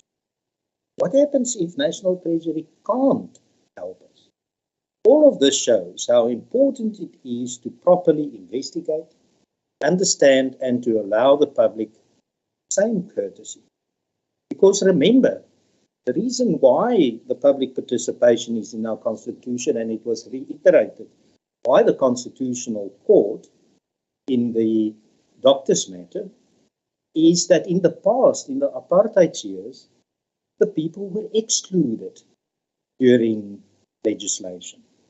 We call ourselves a legislator, then we legislate on what is called short time frames, which actually means no time frame, no time, and we expect that to now be sufficient. The IFP will support this bill, but once again state the importance of a proper process before voting on a. If not followed, this bill, if it is enacted, can be challenged with those that are not happy with it. Surely that's not what we want. Surely we want to be proper legislators, proud legislators. We don't have a lot of bills in this legislature. Those few that we have, that you can count on your hand, we even mess those up. That's not good. The IFP supports the bill. Thank you. Thank you very much, Honorable de Klerk. The next member to debate, it's Honorable F.A. Rogers of the DA for 8 minutes. Thank you, Chairperson. Let me start off on a positive note and say that the Democratic Alliance supports the budget and the bill. But I then want to put out, when you go to the movies, where Hambi Bioscope, it tells you there's an age restriction. So I want to put a notice out here to any sensitive viewers or sensitive listeners to now switch to them, so you can leave the room. So having said that, the provincial adjustment budget is a signal that our province fiscus is running on empty. During the engagement with Treasury yesterday, it's become apparent that we've entered into a dangerous new territory in our financial stability of our provincial fiscus. If you analyze the situation carefully, you'll note, and I raised this in the hearing yesterday, that in order to keep our provincial finances balanced, we've had to utilize the 350 million rand contingency reserve, which we need to credit ourselves. In the past, we've been able to maintain that. This situation has now changed. So we have zero financial resources as backup. If we have any floods or any disasters or any unforeseen issues, we have no money and we're at the mercy of national government. And I think as a collective, we need to be aware of this, and we need to put systems in place to ensure that we see this next year, financial year, through. And you know, we're right. I think Honourable Govender said it. We can blame factors like the global economy, the equitable share cuts, the insurrection, the floods, and the list goes on. But the reality is, and it's very interesting, now it's difficult to compare another country with South Africa, but most countries had COVID. Most countries are subjected to global economic trends. And on our study tour to the USA, it was really enlightening to see that in the Michigan state where we went, they have only a 3% unemployment rate. They've actually, but we should be a first world country. They, in fact, have recovered from COVID. They're fighting against the global economy. You don't hear them talking about the Russian invasion of Ukraine. They get on and they get the job done. The reality, once again, remains what I always come back to, and that's the capable state. And here we're dealing with a state that's been captured and continually eroded. Yesterday in this House, we once again heard from Honourable Mshengu that says the ANC is building a capable state. But I have to ask myself, from 1994, how long does it take to build that capable state? So it's misleading. We see very little improvement in service delivery and financial capacities and capabilities. We continually hear, and again we heard today, that the ANC will fight the scourge of corruption. In fact, my chairperson of finance says, what is corruption? He served on the finance committee and he's never seen corruption. Well, let me remind Honourable Nkosi that he sits on Scopa as well. And there was a thing called the PPE scandal. Now, that was corruption. And people were found guilty and they were sentenced. Now, it's not as though it's not happening in our province. We need to wake up and realize that. KZN now finds itself at a fiscal crossroad. We can either continue on this dangerous trajectory, or we can change the way things are done. Now, I realize Honourable Nkosi has the last say in this, but I also realize, Honourable Nkosi, that you have to sing for your supper. I realize that. Because in committee, when we deal with issues, Honourable Nkosi often engages and points out challenges that are happening within certain departments and that are directly linked to certain officials. So you might say I'm grandstanding here today, but I think you know better when it comes to grandstanding and protecting what you actually know it is wrong. And let me give you a shocking example. And again, this is not me. This comes from Treasury. Rogers. Yes, Honourable. Now, I'm going to carry on speaking, Chair, because you haven't stopped my time. It was on 1:20, so I'm going to carry on speaking. They will revert back to your time. It was disturbing. Honourable Rogers. Please add 10 seconds onto my They time. will add your time. Honorable Deputy Speaker.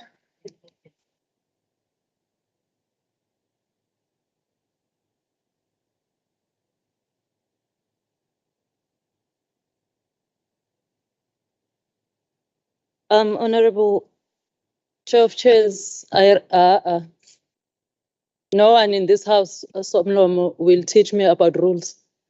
I rise on Rule 74(2).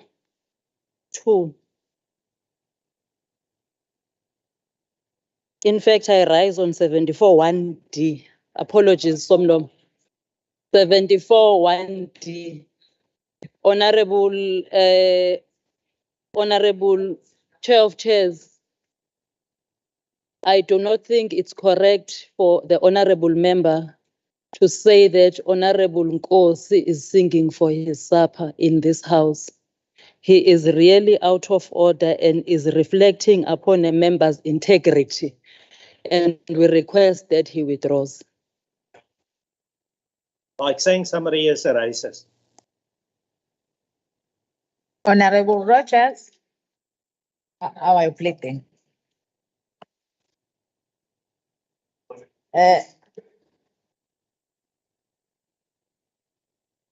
Honorable Rogers, there is Honorable Rogers, Honorable Deputy Chief Whip, it's referring us to the rule that you have done something. You need to apologize, Honorable Rogers, and refrain from that. Speaker, I differ in opinion, but I respect Honourable KK Nkosi, and in fact, if he is offended, I apologize and withdraw. But let me get to the reality of this. So in yesterday's Treasury briefing, and Honourable KK referred earlier to the Grey Book, and he said, I must read the Grey Book. I read the Grey Book, Honourable KK. The reality is what Treasury said yesterday, some MECs don't read the Grey Book. They are influenced by their CFOs to respond to question. Honourable Nkosi was there and he heard it, and the MEC of Finance herself, the acting MEC, said she will make sure that MECs get the Grey Book and don't always listen to the CFOs. So when we talk about a capable state, listen. Listen to what Treasury says, because Honourable Nkosi, you are quite right. This team here is the most capable team. I've said it every time, and if it wasn't for this team, the rest of the departments in this province would be shambolic. So we need to thank them. So the revelation is once again a failure of competency and poor cadre deployment. There's an example I've just given you. I told you earlier that the AG also highlighted it. The fact that I'm quoting the AG in this debate tells me that I listen to what the Auditor General says. So if we allow this situation to continue, it'll take ourselves longer to get ourselves in a position of financial stability again. And if we don't do this, next time we come to this platform, we could be well looking at a budget where we have to go to a commercial bank for a loan, exactly like education. So this is a serious debate. And if we're serious about the province's finances, then we need to put our differences aside, make sure that our officials, our executive, and us as members put this province first. Otherwise, we're going to find ourselves in deep, deep trouble. Thank you, Honorable Rogers. We have received the apology from the EFF, NFP, MF, ATM, ACDP. So the next member to debate, it's Honorable S. Nkosi of the African National Congress for 14 minutes.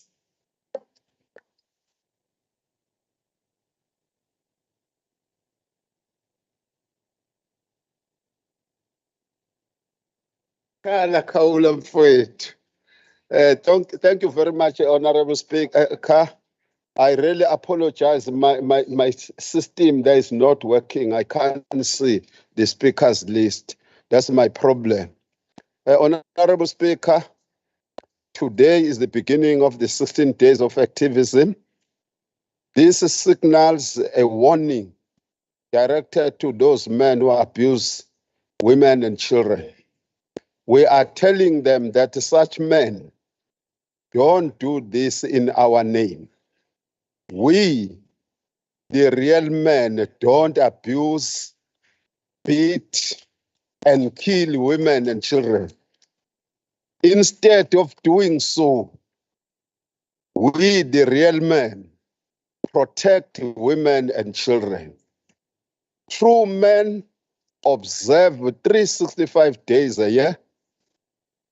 Startling statistics in the country and in the whole world show that more than 136 million women are killed every year by their family members.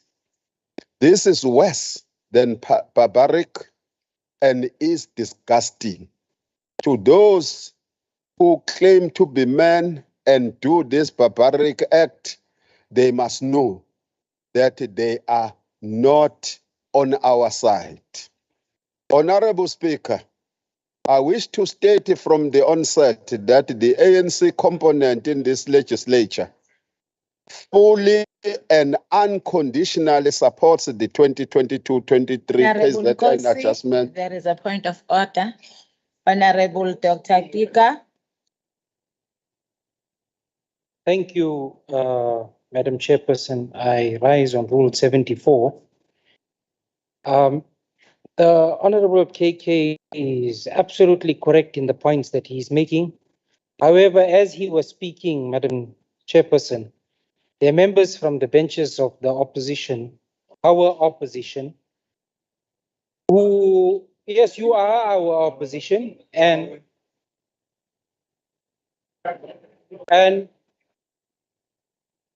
Honorable Dr. Kika, please address me. And we are also listening to the speaker on the podium who is allowed to speak. yes. So while the speaker on the podium was speaking, the honorable members of the House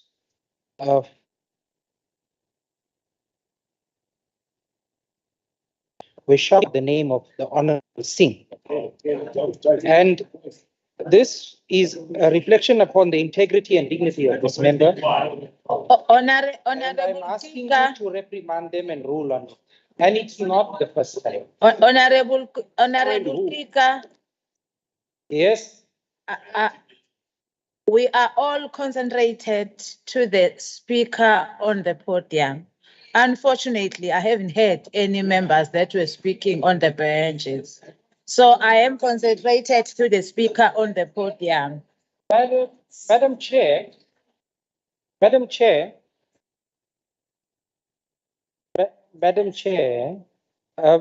I was standing also for quite some time, and maybe you didn't see me or hear them. But the thing is, they were saying. I heard them. Okay, please. That is why I'm rising. Please, Honorable Kika, take your seat. So the order of the House is that there was a reflection on the dignity of the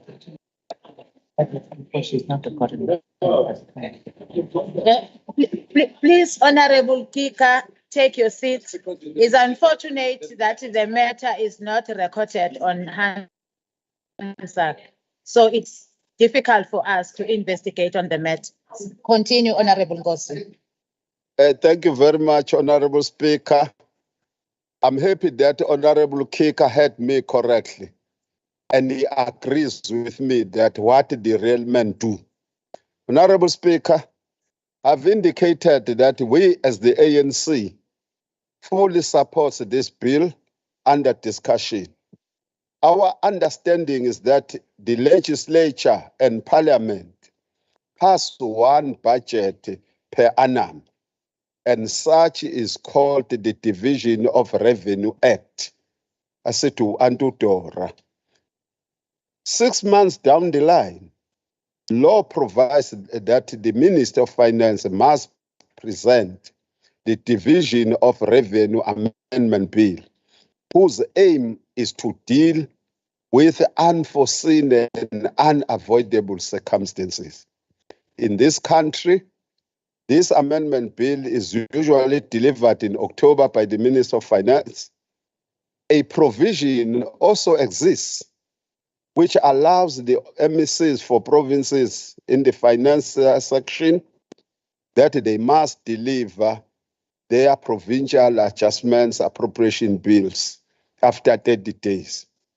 This is what Honorable MEC Stolemloy presented yesterday. The KZN Adjustments Appropriation Bill is in the best interest of the people of this glorious province.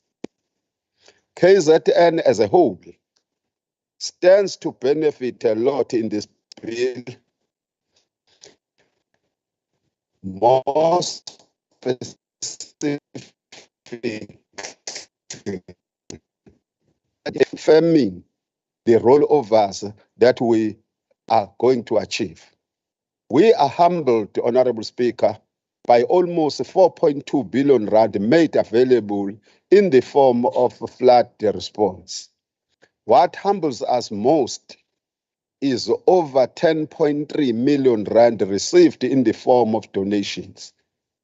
Some of these donations have got conditions attached, and we hope that the benefiting departments will make sure that they stick to those conditions from the donors. So adherence must be the task of the responsible executive committee member and management, as well as us, the oversight committees. During the 2021-2022 closeout engagements with selected departments, the issue of rollovers was deliberated in detail, and assurance was given that all conditional grants were fully committed as per PFMA requirements. We need to point out that not all were approved because some had been rolled over before and others were not fully committed. This shows clearly that some of the officials don't clearly understand how to protect conditional grants from returning to the National Revenue Fund. This calls upon the political head of the department, management and oversight structures to closely monitor the implementation of the conditional grants, because our stand is firm that no money of the people of our glorious province should return to the National Revenue Fund. The Finance Portfolio Committee has raised the need for the national government departments to stop the issuing of indirect grants. And we're not tired to raise that thing. We raised it in Michigan when we engaged the national department. Yeah, we raised it. And we told them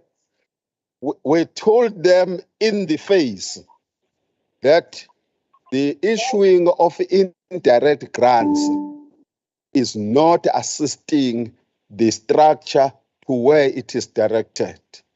And we were proven in the very same meeting on the 17th of November, where the National Treasury admitted that 84-point-something million rand of the ECD grant that was directed to KwaZulu-Natal, but the National Department of Social Development decided to implement it, and they failed to do so. And what was the result for that? 43.611 million, according to my calculation, was lost from this province. And it returned to the National Revenue Fund instead of adding to education that we all know has got challenges and the shortfall in the budget. We were also at pains, we need to disclose this one, to lose 326,000 rand and 354,000 rand from CASP and Ilima Letsima grants respectively. In all, 44.131 million is gone, and gone forever. Ngisho singakhala inyembezi zegazi ngeke ibuye, because the rules of the game are clear in terms of the Public Finance Management Act. So it is on the basis of that the Finance Portfolio Committee pleads with all of us, members of the executive, officials of our government, as well ourselves who are doing oversight, to work together for the common purpose to protect the money our national government is giving to us to serve our people. Having said all this, I don't want to respond to Brother Rogers. I know I don't want this time. I have no appetite. I know he was revenging. But what he has to understand is that with me, I am separating the debates in Scopa and the debates in finance. And I wanted to indicate once for in the record that the Finance Portfolio Committee of KwaZulu-Natal from 2011 to date has not fingered anyone with corruption. The advantage I have is that my beloved movement of the people decided to deploy me to that portfolio committee. None under the leadership of Belinda and the leadership of Baba KK were ever pointed at a corruption in our own meeting. That was on the basis of that we're debating. Sekuyiyo-ke lento mhlekazi wami, mhlekazi omhle, ukuthi sithetha ama-facts apha. Asithethi fiction. Sithetha ama-facts, facts and facts. So, Honorable Speaker, can you allow the old man to go and relax? Thank you very much.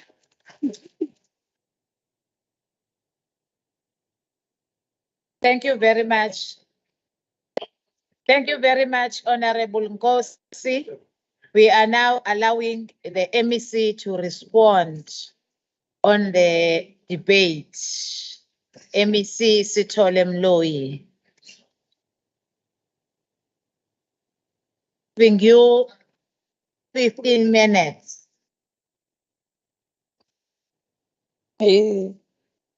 Hayi njalo ngiyakuzwa Honorable Gumede njalo. Ngizothula kodwa ngoba umuntu omdala. Honorable Chair, thank you. I want to thank all the speakers that debated on the adjustment appropriation bill. Thanks very much, and also for the support of the committee, Finance Committee. We are not going to be long because it's very straightforward matters that has been raised.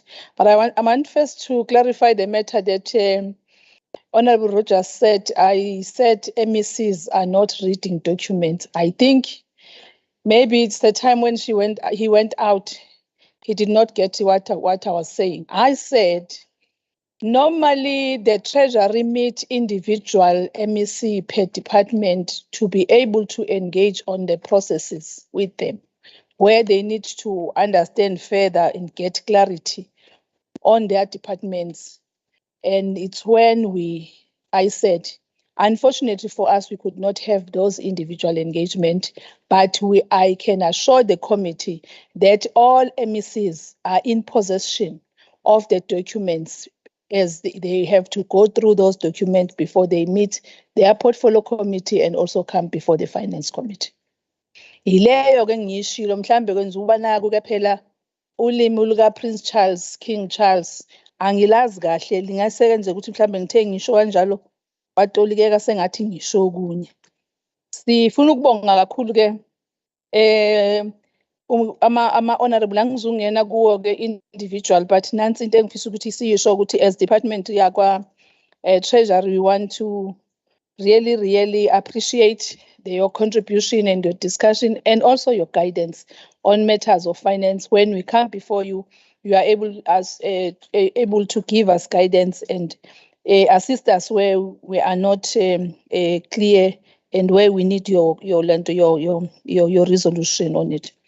With respect to the increase made to the provincial budget in aggregate of 6.1 billion is added to the province budget. Increase the budget from 140.4 billion to 146.5 billion. The largest increase relates to the wage increment and also the April floods disaster. It is upon us to ensure adequate oversight over the rollout of these programs funded by this budget.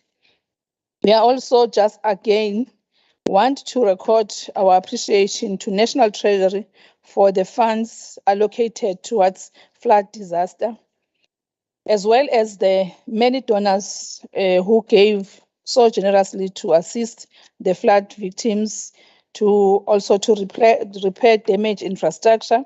These, together with the significant internal reprioritization, meant that significant resources were allocated towards the floods response. Honorable de Klerk raised a concern that the officials are determining the budget. I wish to state that Section 31 of the PMFA says that processes must be tabled, the budget and also legislature, the national table the budget and the legislature within 30 days of the national adjustment budget, then table it. And hence we're doing it on the 24th and within the time as allocated and stipulated in the Act. I think that was fairly and clearly outlined by chairperson of the Portfolio Committee on Treasury. I won't go to town on that one. As we are saying that, we also want to say that there are no officials that determine our budget. What actually happened, we have a committee of MECs, which we called it's a MinCom part. It's the one that processes all the budgets for us, and also to go to the Executive Council for the approval of the adjustment and all the factors that we affected on the budget. I think it should not be said ukuthi ama officials ase treasury wona akhuluma ngebudget ayidetermine ukuthi fanele yenzeni, including ama officials akuma departments of ama MECs amahloniphekileyo. I wouldn't allow that to be said in that, because really it's undermining the intelligence and also the capacity of our respective and honorable MECs. Mengifuna ukuyiclarify ke leyo ngesingisi khona izoyizwa okaziqeqe bese ehamba kahle ke base simuva siyaphambili. Ama provincial resources are low. Siyavumelana no honorable Rogers, and we have said also when we are presenting the budget, the adjustment appropriation bill ukuthi ama resources ethu azobuncipha and i-constituency yethu ayizuba esimeni esisijwayele ngenxa yokuthi sihlaselwe ngama floods, sahlaselwa na ukuthi kwakuba khona last year's July. All those situation has find us wanting when we want to correct some of the matters and respond to the floods, and that has also to deal with the pressures from departments, which we feel that it's very important to attend to and address them. So ngenxa yalokho ke siyakholwa ukuthi when we move to 23-24, we'll be able to play around with the numbers and find some a surplus or some unspent funding, and then we redirect them to the coffers of the constituents funds. I believe that as we are seated here, the House, we urge you to support so that we are able to comply and also to be able to spend as expected. Sibonga kakhulu ithuba enisiphe lona lokuba sizopresenta i-adjustment appropriation bill and the support that we are getting from you. Sithatha kahle wonke ama-comment because amanye awo it assist us to look beyond what we have actually started and also to be able ukuthi nathi sibone ukuthi sinayo support when we go out and spend this money. Sithi kongqongqoshe ke ningalali nihambe njengoba nenza nje niqhubeke ukuze nispende yonke imali eni-allocate-iwe, and we are certain because we are going to cooperate with all departments as treasury to ensure that they spend according to what is allocated for in all those budgets that we have allocated to them. Esibabona ngathi sibanike kakhulu, asibanike kakhulu ngoba sibagadile ngoba ngenxa yey'nkinga zabo zinkulu. Education nje uyaziwa, health uyaziwa. So ke ngeke sithi nebanike kakhulu noma banike kancane no transport, looking at ilento imigaqo yethu, and niyabona futhi ukuthi kusho unquthuli ke khona unyaka kwakuthiwa kukhaliphi phansi. Kulokhu ke nalapha emgaqweni niyabona there are a lot that are happening and in trying to correct and re-gravel our roads. So ke kulokhu ke asihamba siyona 4x4, siba ngelanga 3x3, ngelanga sibe 5x5. Kuyadepend ukuthi siya ngakuphi, and ke we are going to deal with that because sifuna nazi ukuthi ukhongolo sisazobusa. Ukhongolo siyena obusayo. Ukhongolo inhlangano yabantu ekhulula abantu eSouth Africa.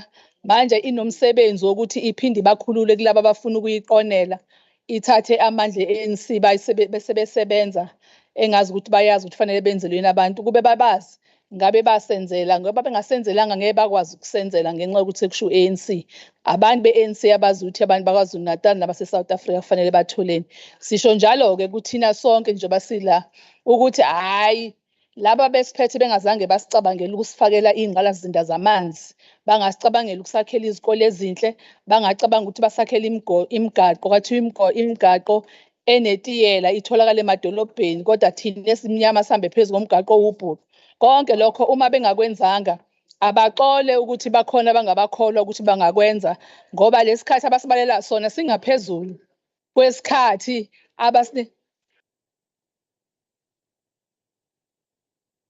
ukhalelani uRogers ngoba ngiyachaza ukuthi 1 abazange bakwazi bona besiphethe, nabanye futhi abazange bakwazi kwaze kwafika ithuba lokuthi sikhululeke ngo-1994. So ke abasinike ithuba nje lokuthi silapho nje endleleni, uma kukhona okungenzekile siyakwenza, kodwa bayawubona umahluko abantu base-South Africa ukuthi umbutho wabantu u-African National Congress ake ngehlele ngezansi ukuze nabanye balithole ithuba ngelinye ilanga lokusho. Kodwa ke sibonge kakhulu ngakho konke. Mase niyophumula, God bless you and have safe journey back home.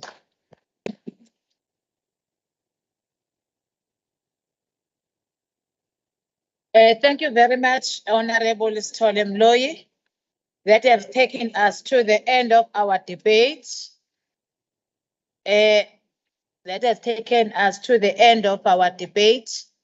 Now we are going to the voting procedure on the KZN Adjustment Appropriation Bill of 2022. We will now proceed with the voting of KwaZulu-Natal Adjustment Appropriation Bill 2022. Ngicela ningangisithi ngamazwi enu malunga ahloniphekile. Ngiyacela nje ukuthi siqhubeke sibe sendlini yamandla ngoba sizo exercise wona manje.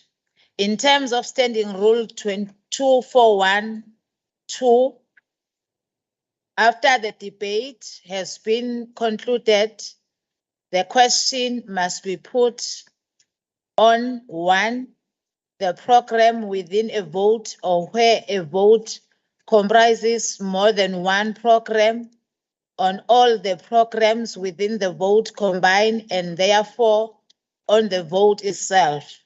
2, the schedule of the schedules, and 3, the adjustment appropriation bill itself in that order.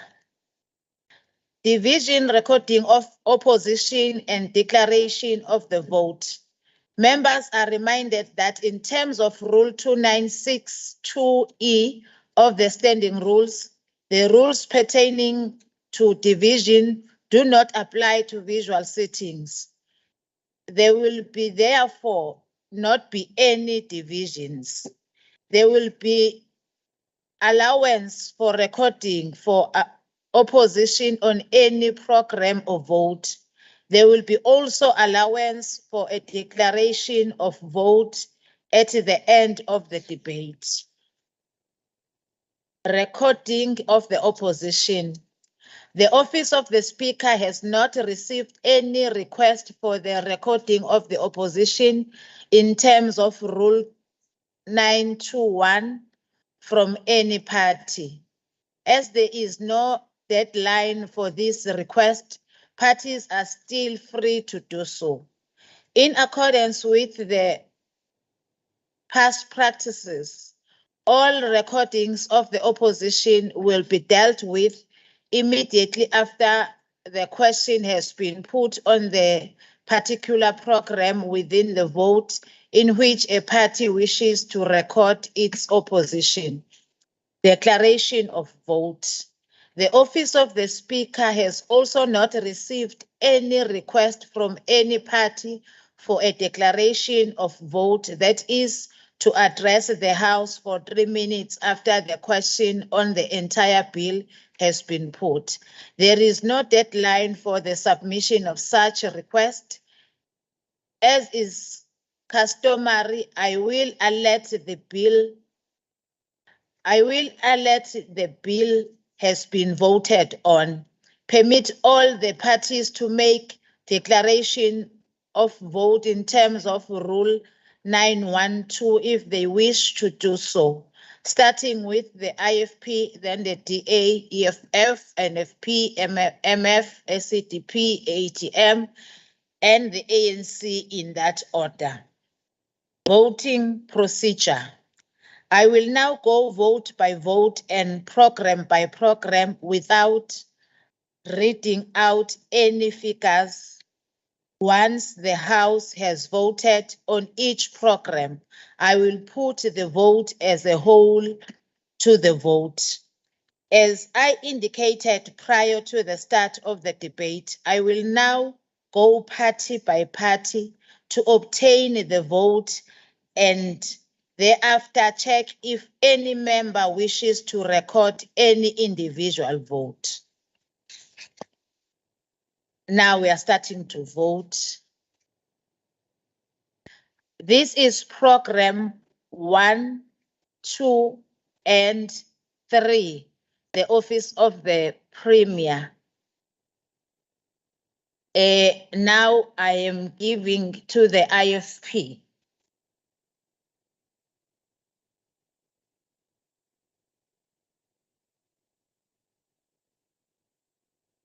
Honorable Chair of Chairs, the IFP supports.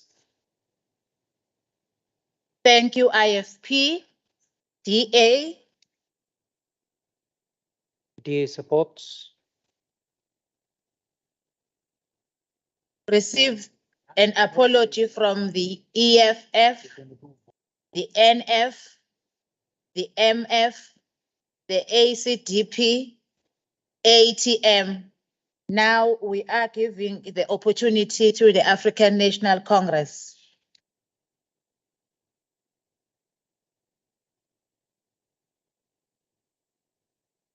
Thank you, Honorable Chairperson. The ANC supports. Thank you. Members, I have the votes of all parties. Is there any member?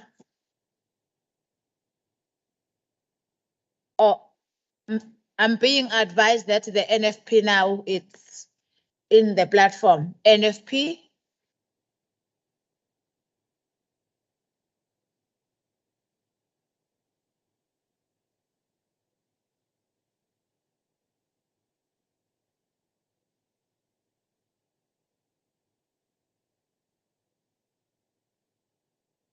Honorable Chair of Chairs, honorable members, the NFP supports. Thank you, NFP. Members, I have the votes of all parties. Is there any member who wishes to express an individual vote that is different from their party vote?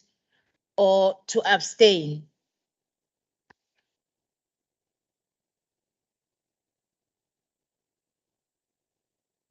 There is no indication. Madam Secretary, can you give us the tally of the votes? Thank you, Madam Speaker. The voting results are as follows. Votes in favor, 55. Votes against, no. Abstentions, no.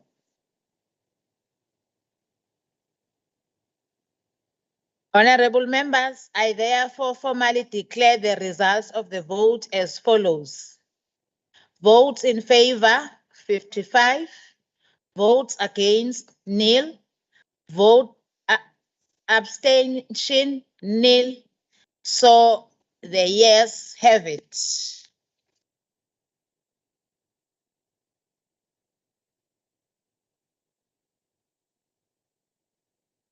Members, for the sake of the expediency for the remainder of the program and vote, I will simply ask if there is any party that wishes to vote against or to record its opposition to the particular program or vote. I trust that is okay with all parties. Those in support of vote 1 as a whole, is there any party that wishes to vote against or record its opposition to the vote as a whole? If there is none, it will be recorded that all parties present are in support of the vote. Members, I have the vote of all parties. Is there any member who wishes to express an individual vote that is different from their party vote or abstain?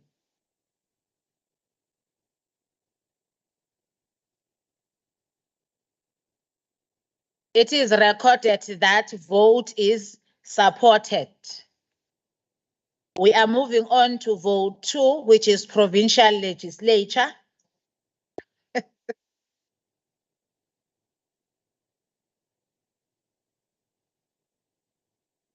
Those in support of program 1 and 2, if there is any party that wishes to vote against or record its opposition to the programs, if there is none, it will be recorded that all parties present are in support of the programs.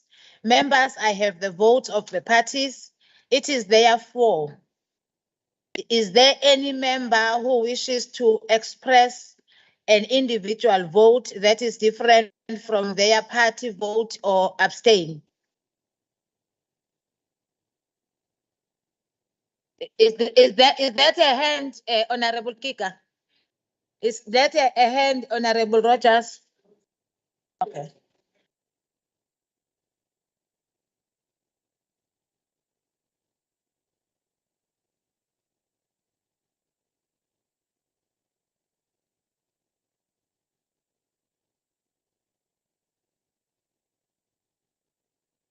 It is recorded that the programs are supported. Those in support of vote 2 as a whole, is there any party that wishes to vote against or record its opposition to the vote as a whole? If there is none, it will be recorded that all parties present are in support of the vote. Members, I have the vote of all parties. Is there any member who wishes to express an individual vote that is different from their party vote or to abstain? It is recorded that the vote is supported. Now we are moving on to vote 3, agriculture and rural development. Those in support of program 1, 2, and 3, is there any party that wishes to vote against or record its opposition to the program? If there is none, it will be recorded that all parties present are in support of the programs. Members, I have the vote of all parties. Is there any member who wishes to express an individual vote that is different from their party vote or abstain? There is the support of vote 3 as a whole. Is there any party that wishes to vote against or record its opposition to vote as a whole? If there is none, it will be recorded that all parties present are in support of the vote. Members, I have the vote of all parties. Is there any member who wishes to express its individual vote that is different from their party vote or to abstain? It is recorded that the vote is supported. We are moving on to vote 4. Economic Development, Tourism and Environmental Affairs. Those in support of program 1, 2, 3, 4, 5, 6, and 7. Is there any party that wishes to vote against or record its opposition to the programs? If there is none, it will be recorded that all parties present are in support of the programs. Members, I have the vote of all parties. Is there any member who wishes to express an individual vote that is different from their party vote or abstain? It is recorded that the programs are supported.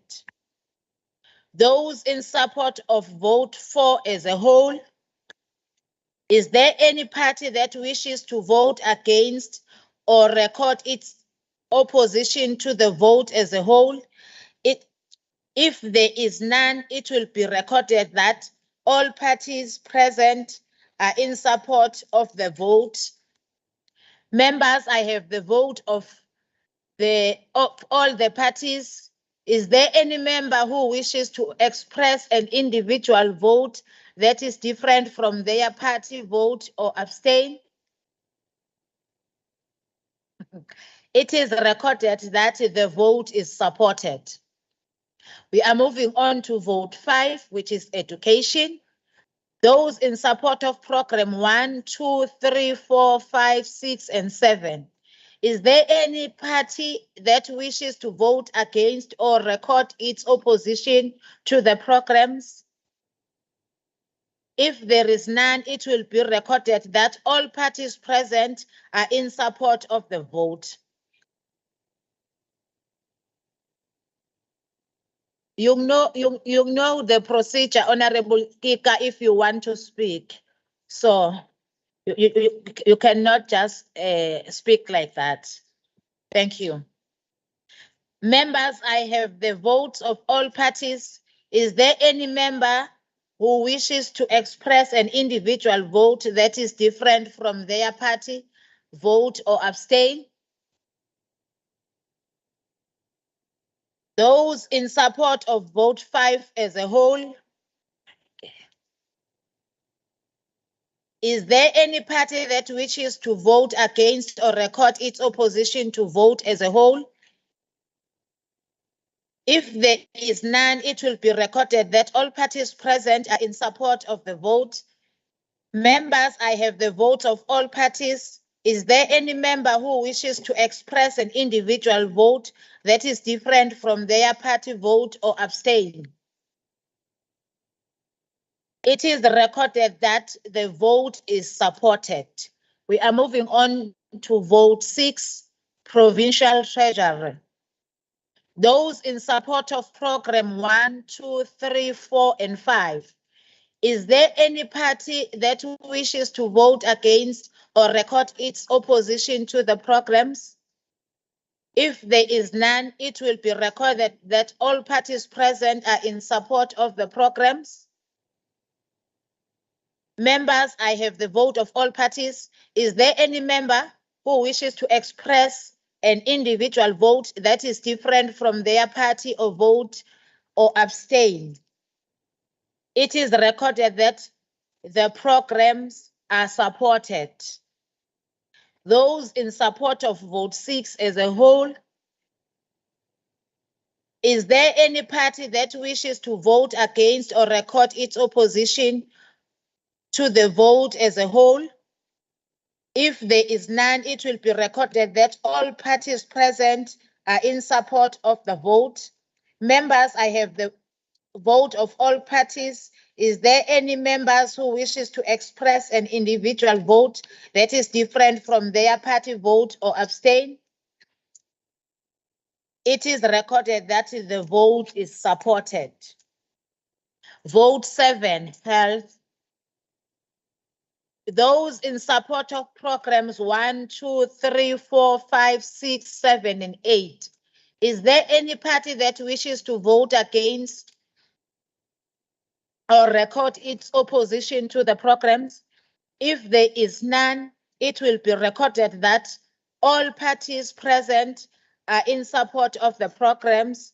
Members, I have the vote of all parties. Is there any member who wish to express an individual vote that is different from their party vote or abstain? Those in support of vote 7 as a whole. Is there any party that wishes to vote against or record its opposition to vote as a whole? If there is none, it will be recorded that all parties present are in support of the vote. Members, I have the vote of all parties. Is there any member who wishes to express an individual vote that is different from their party vote or to abstain? It is recorded that the vote is supported. Vote 8, human settlement. Those in support of program 1, 2, 3, and 4. Is there any party that wishes to vote against or record its opposition to the programs? If there is none, it will be recorded that all parties present are in support of the programs. Members, I have the votes of all parties. Is there any member who wishes to express an individual vote that is different from their party vote or to abstain? It is recorded that the programs are supported. Those in support of vote 8 as a whole, is there any party that wishes to vote against or record its opposition to vote as a whole? If there is none, it will be recorded that all parties present are in support of the vote. Members, I have the vote of all parties. Is there any member who wishes to express an individual vote that different from their party vote or abstain? It is recorded that the vote is supported. Vote 9, community safety and liaison. Those in support of program 1 and 2. Is there any party that wishes to vote against or record its opposition to the programs? If there is none, it will be recorded that all parties present are in support of the programs. Members, I have the votes of all the parties. Is there any members who wishes to express an individual vote that is different from their party vote or abstain?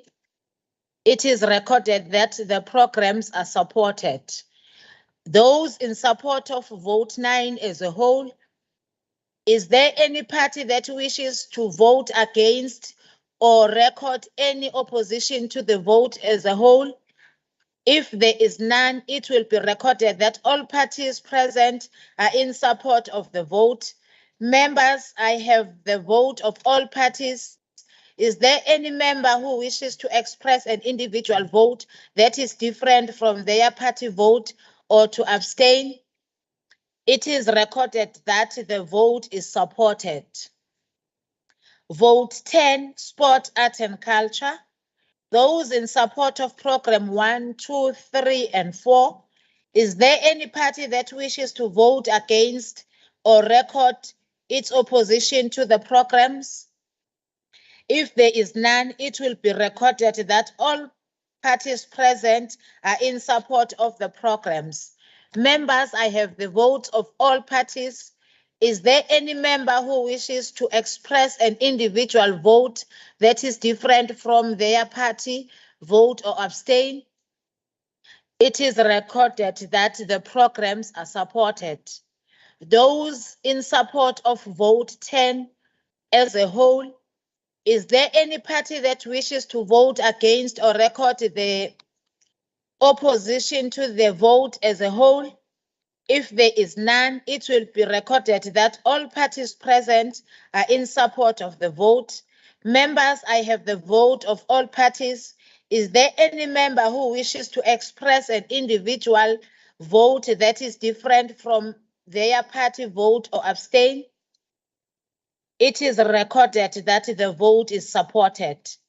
Vote 11, Cooperative Governance and Traditional Affairs. Those in support of programs 1, 2, 3, and 4. Is there any party that wishes to vote against or record opposition to the programs? If there is none, it will be recorded that all parties present are in support of the programs. Members, I have the vote of all parties. Is there any member who wish to express an individual vote that is different from their party vote or abstain? There is those in support of vote 11 as a whole. Is there any party that wishes to vote against or record its opposition to the vote as a whole? If there is none, it will be recorded that all parties present are in support of the votes. Members, I have the votes of all parties. Is there any member who wishes to express an individual vote that is different from their party vote or abstain? It is recorded that the vote is supported. Vote 12, transport. Those in support of program 1, 2, 3, 4, and 5. Is there any party that wishes to vote against or record its opposition to the programs? If there is none, it will be recorded that all parties present are in support of the programs. Members, I have the votes of all parties. Is there any members who wishes to express an individual vote that is different from their party vote or abstain? It is recorded that programs are supported. Those in support of vote 12 as a whole, is there any party that wishes to vote against or record the opposition to the vote as a whole? If there is none, it will be recorded that all parties present are in support of the vote. Members, I have the vote of all parties. Is there any member who wishes to express an individual vote that is different from their party vote or to abstain? It is recorded that the vote is supported. Vote 13, social development. Those in support of program 1, 2, 3, 4, and 5. Is there any party that wishes to vote against or record its opposition to programs? If there is none, it will be recorded that all parties present are in support of the programs. Members, I have the votes of all parties. Is there any member who wishes to express an individual vote that is different from their party vote or abstain? It is recorded that the programs are supported. Those in support of vote 13 as a whole, is there any party that wishes to vote against or record its opposition to vote as a whole? If there is none, it will be recorded that all parties present are in support of the vote. Members, I have the vote of all parties. Is there any member who wishes to express an individual vote that is different from their party vote or to abstain? It is recorded that the vote is supported. Vote 14, Public Works. Those in support of program 1, 2, and 3, is there any other party that wishes to vote against or record its opposition to the programs? If there is none, it will be recorded that all parties present are in support of the vote. Members, I have the votes of all parties. Is there any member who wishes to express an individual vote that is different from their party vote or to abstain? Those in support of vote 14 as a whole, is there any party that wishes to vote against or record its opposition to vote as a whole?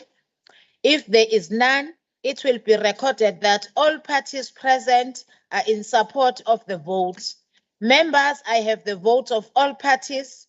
Is there any member who wishes to express an individual vote that is different from their party vote or abstain?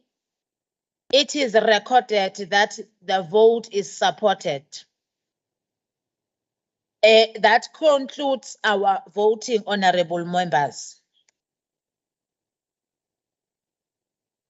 Those in support of schedule to the KZN Adjustment Appropriation Bill 2022 and of the bill itself. IFP,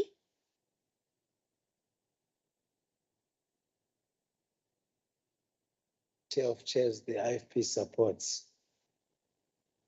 DA,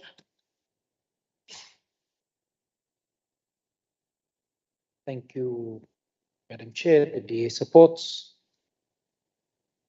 we have received the apology of the EFF. NFP,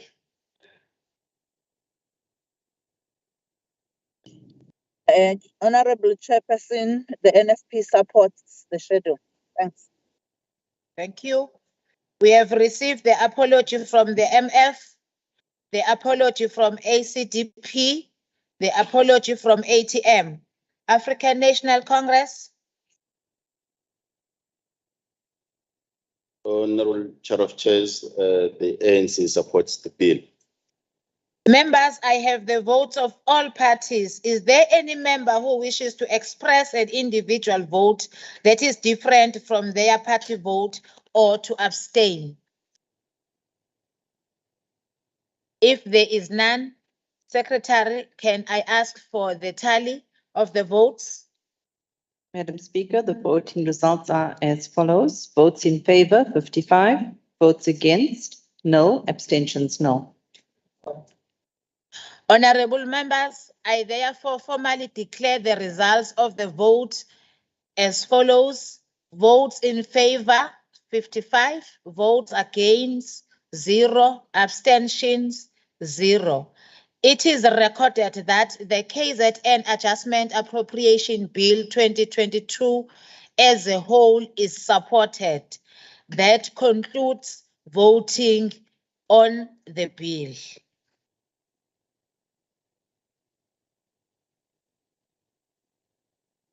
KwaZulu-Natal Adjustments Appropriation Bill 2022.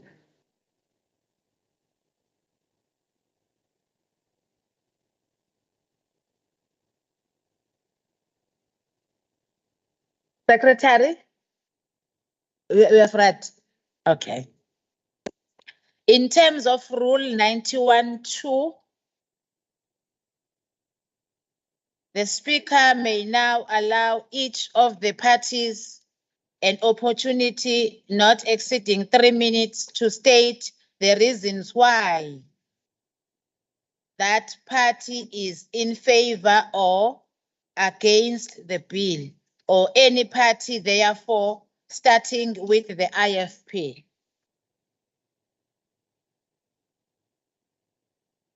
No, Chair of Chairs, we have nothing to say except to support as they have supported. Thank you. Thank you, IFP. Then DA.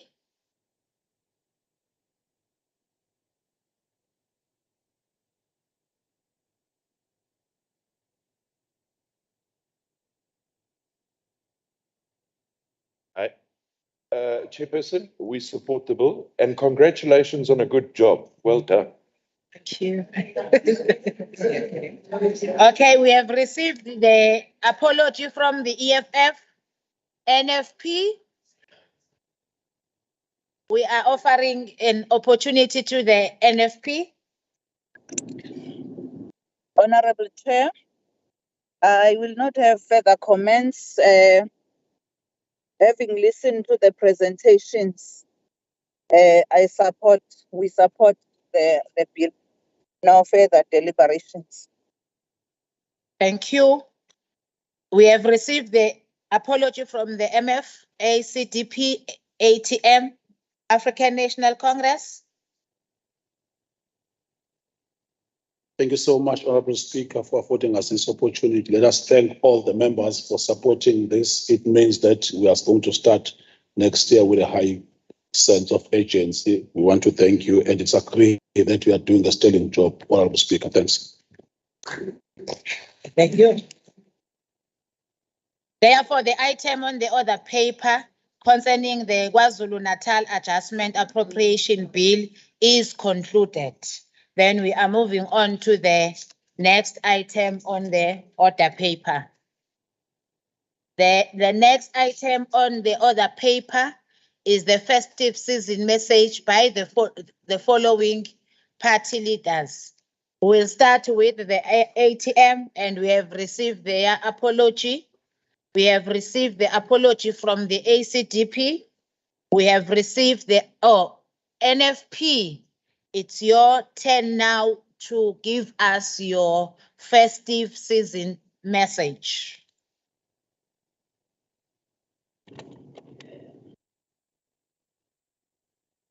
Thank you for the opportunity, Honorable Chair. Please allow me, you've seen me. Can I leave my video off, please? Honorable Chair. You are audible, Shingo, Honorable Shinga, but Thank would you. love to see your face. Thank you, Honorable Chair. As we mark the end of the year, the NFP takes this opportunity to wish Honorable Speaker and the executive and the honorable members as we seal 2022. To the legislature staff from whom we receive all the support that one needs to enable us to work or deliver our mandate of oversight, lawmaking, and public participation. It is by grace that we were able to travel safely throughout the province. The road damages through floods, road constructions, and road accident did not make our work easier, but we soldiered on. Personally, I want to again thank the Honorable Speaker, the whips in the House, and the honorable members. As the new kid in the block, the environment was so enabling for me that I could ask anyone, anything, anytime. I thank you all. Let us go and enjoy our well-deserved rest and spend quality time with our families. Hope we remember to share with the less fortunate. Go well. Thank you. Shingo.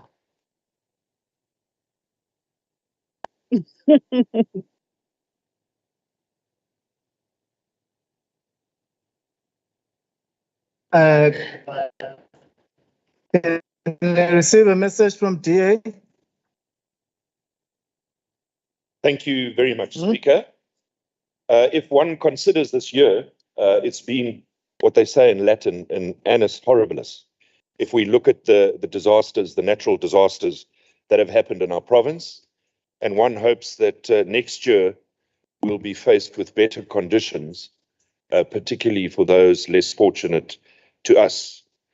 Having said that, I'd like to take the opportunity to wish all the members a happy Christmas, those of you that celebrate it. Those of you that consume alcohol, don't drink and drive, rather just get drunk and sit at home. And I think also And I'm not singing for my supper, so I'm saying what I want to say.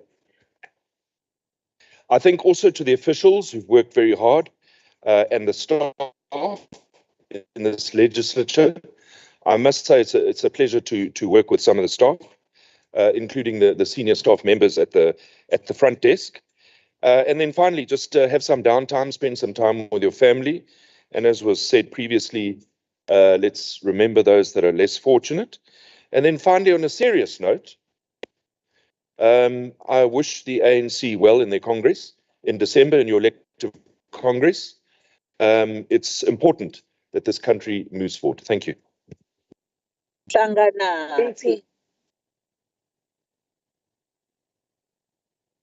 Thank you. The IFP.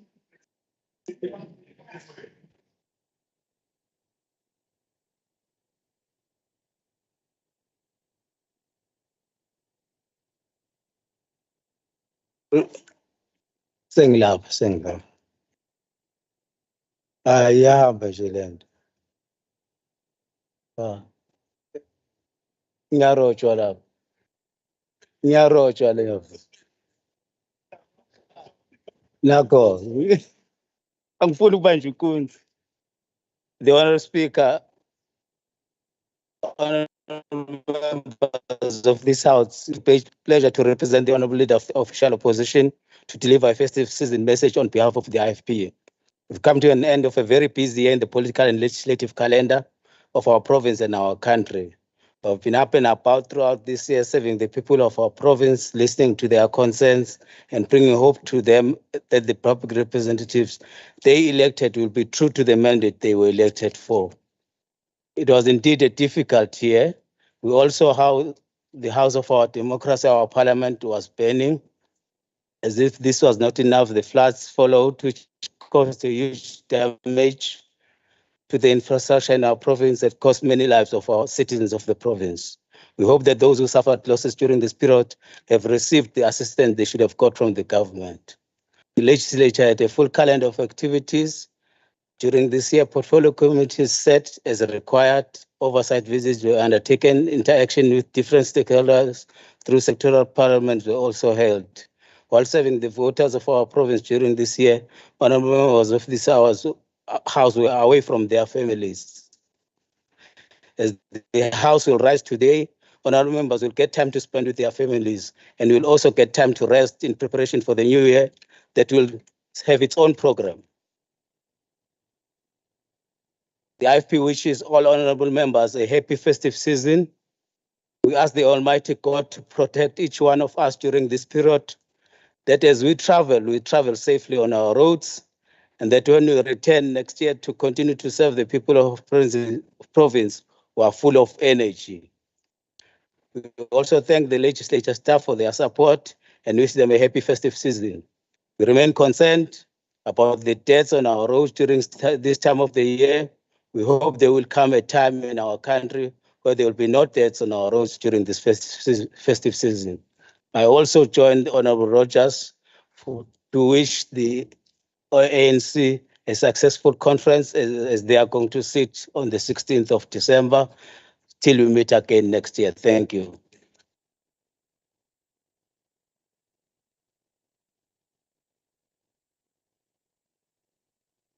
Now let's receive the message of support from the ANC.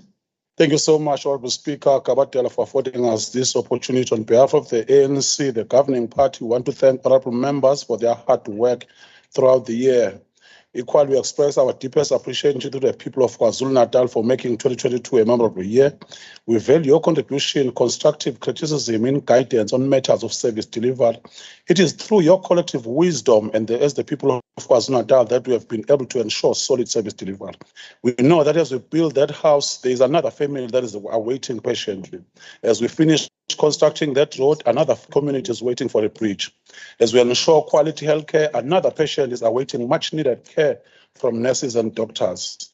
As we create that job opportunity, there's another family that is awaiting for this government to ensure access to socio-economic opportunity. We offer not to disappoint you next year. We're looking forward to serve our people better, faithful, and selfless in next year, 2023.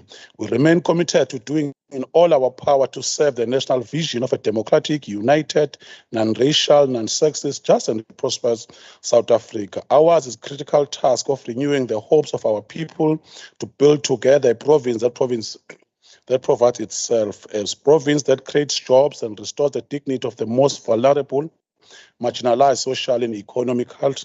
Honorable Speaker, I just want to mention and highlight one honorable member who has done a sterling job, Honorable Sihle Zigala, who's an MSc of COGTA, for steering the ship since 2019. We couldn't meet physically and just done a great job. We suffered the COVID-19. It was he managed the floods. He also managed the July unrest. Many of you didn't realize that those circumstances were not normal. Thank you so much, Trebisa Ukhule, for doing the job of the season. As we recover from devastating COVID-19, we wish to acknowledge the contribution of all sectors of society and stakeholders in the tourism sector for their contribution towards the growth of the sector. The fact that both the President of the Republic of South Africa and National Minister of Tourism have heaped praises of KwaZulu-Natal is an indication that we have a winning formula. Let us join hands and double our efforts to ensure that our visitors enjoy their stay. In particular, as the provincial government, we are encouraged by the commitment that has been shown by mayors and all the representatives from municipal across the provinces of KwaZulu-Natal. We want to profusely as well thank the honorable member from the IFP, Ubabum Timande, for wishing that we have a splendid conference, because indeed we are the leader of the society, and it is so gracious that we get that camaraderie spirit from you.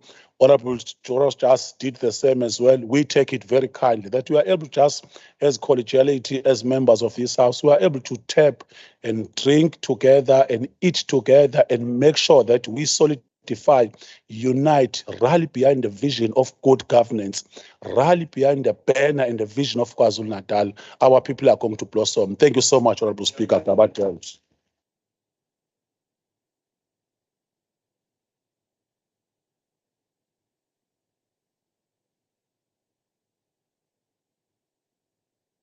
Thank you.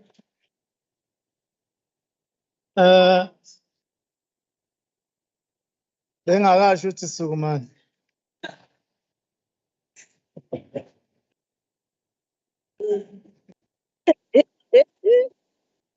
Thank you for all those festive season messages from all the parties. Mhlambe nathi speaker, it will be in order ukuthi sinifisele ama-holiday amahle anokuthula anokuphepha, nazokwazi ukuthi amaphakethe enu angabhoboki.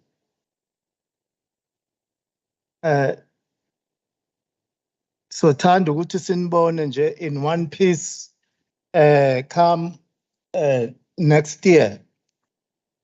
Okunye ke singakhohlwa ukuthi kodwa it's not yet uhuru. We've got a disability parliament on the 2nd. Sine suku olukhulu la kwishamthetho lapho sizobe si-addresswa isilo. Esingajabula ukuthi sonke siphelele ngobuningi bethu. Enye ke announcement esinayo ile ukuthi ke iHwipari is kindly reminded meeting yabo to take place in this chamber immediately after adjournment, and our members of IFP are requested to remain in the chamber so that the meeting could start without much delay. And our honorable members are also reminded and asked to email their speeches, please, to stone@kznlec.gov.za or to barota@kznlec.gov.za. Siya nincenga kakhulu ukuthi niwalethe ama-species enu. Ngalawo mazwi kusiletha-ke ekutheni sesifike ekugcineni komsebenzi wanamhlanje. Sesikuqedile namhlanje. Aha. Ne hambe ngokuphepha okukhulu. Thank you. Velas. Speaker.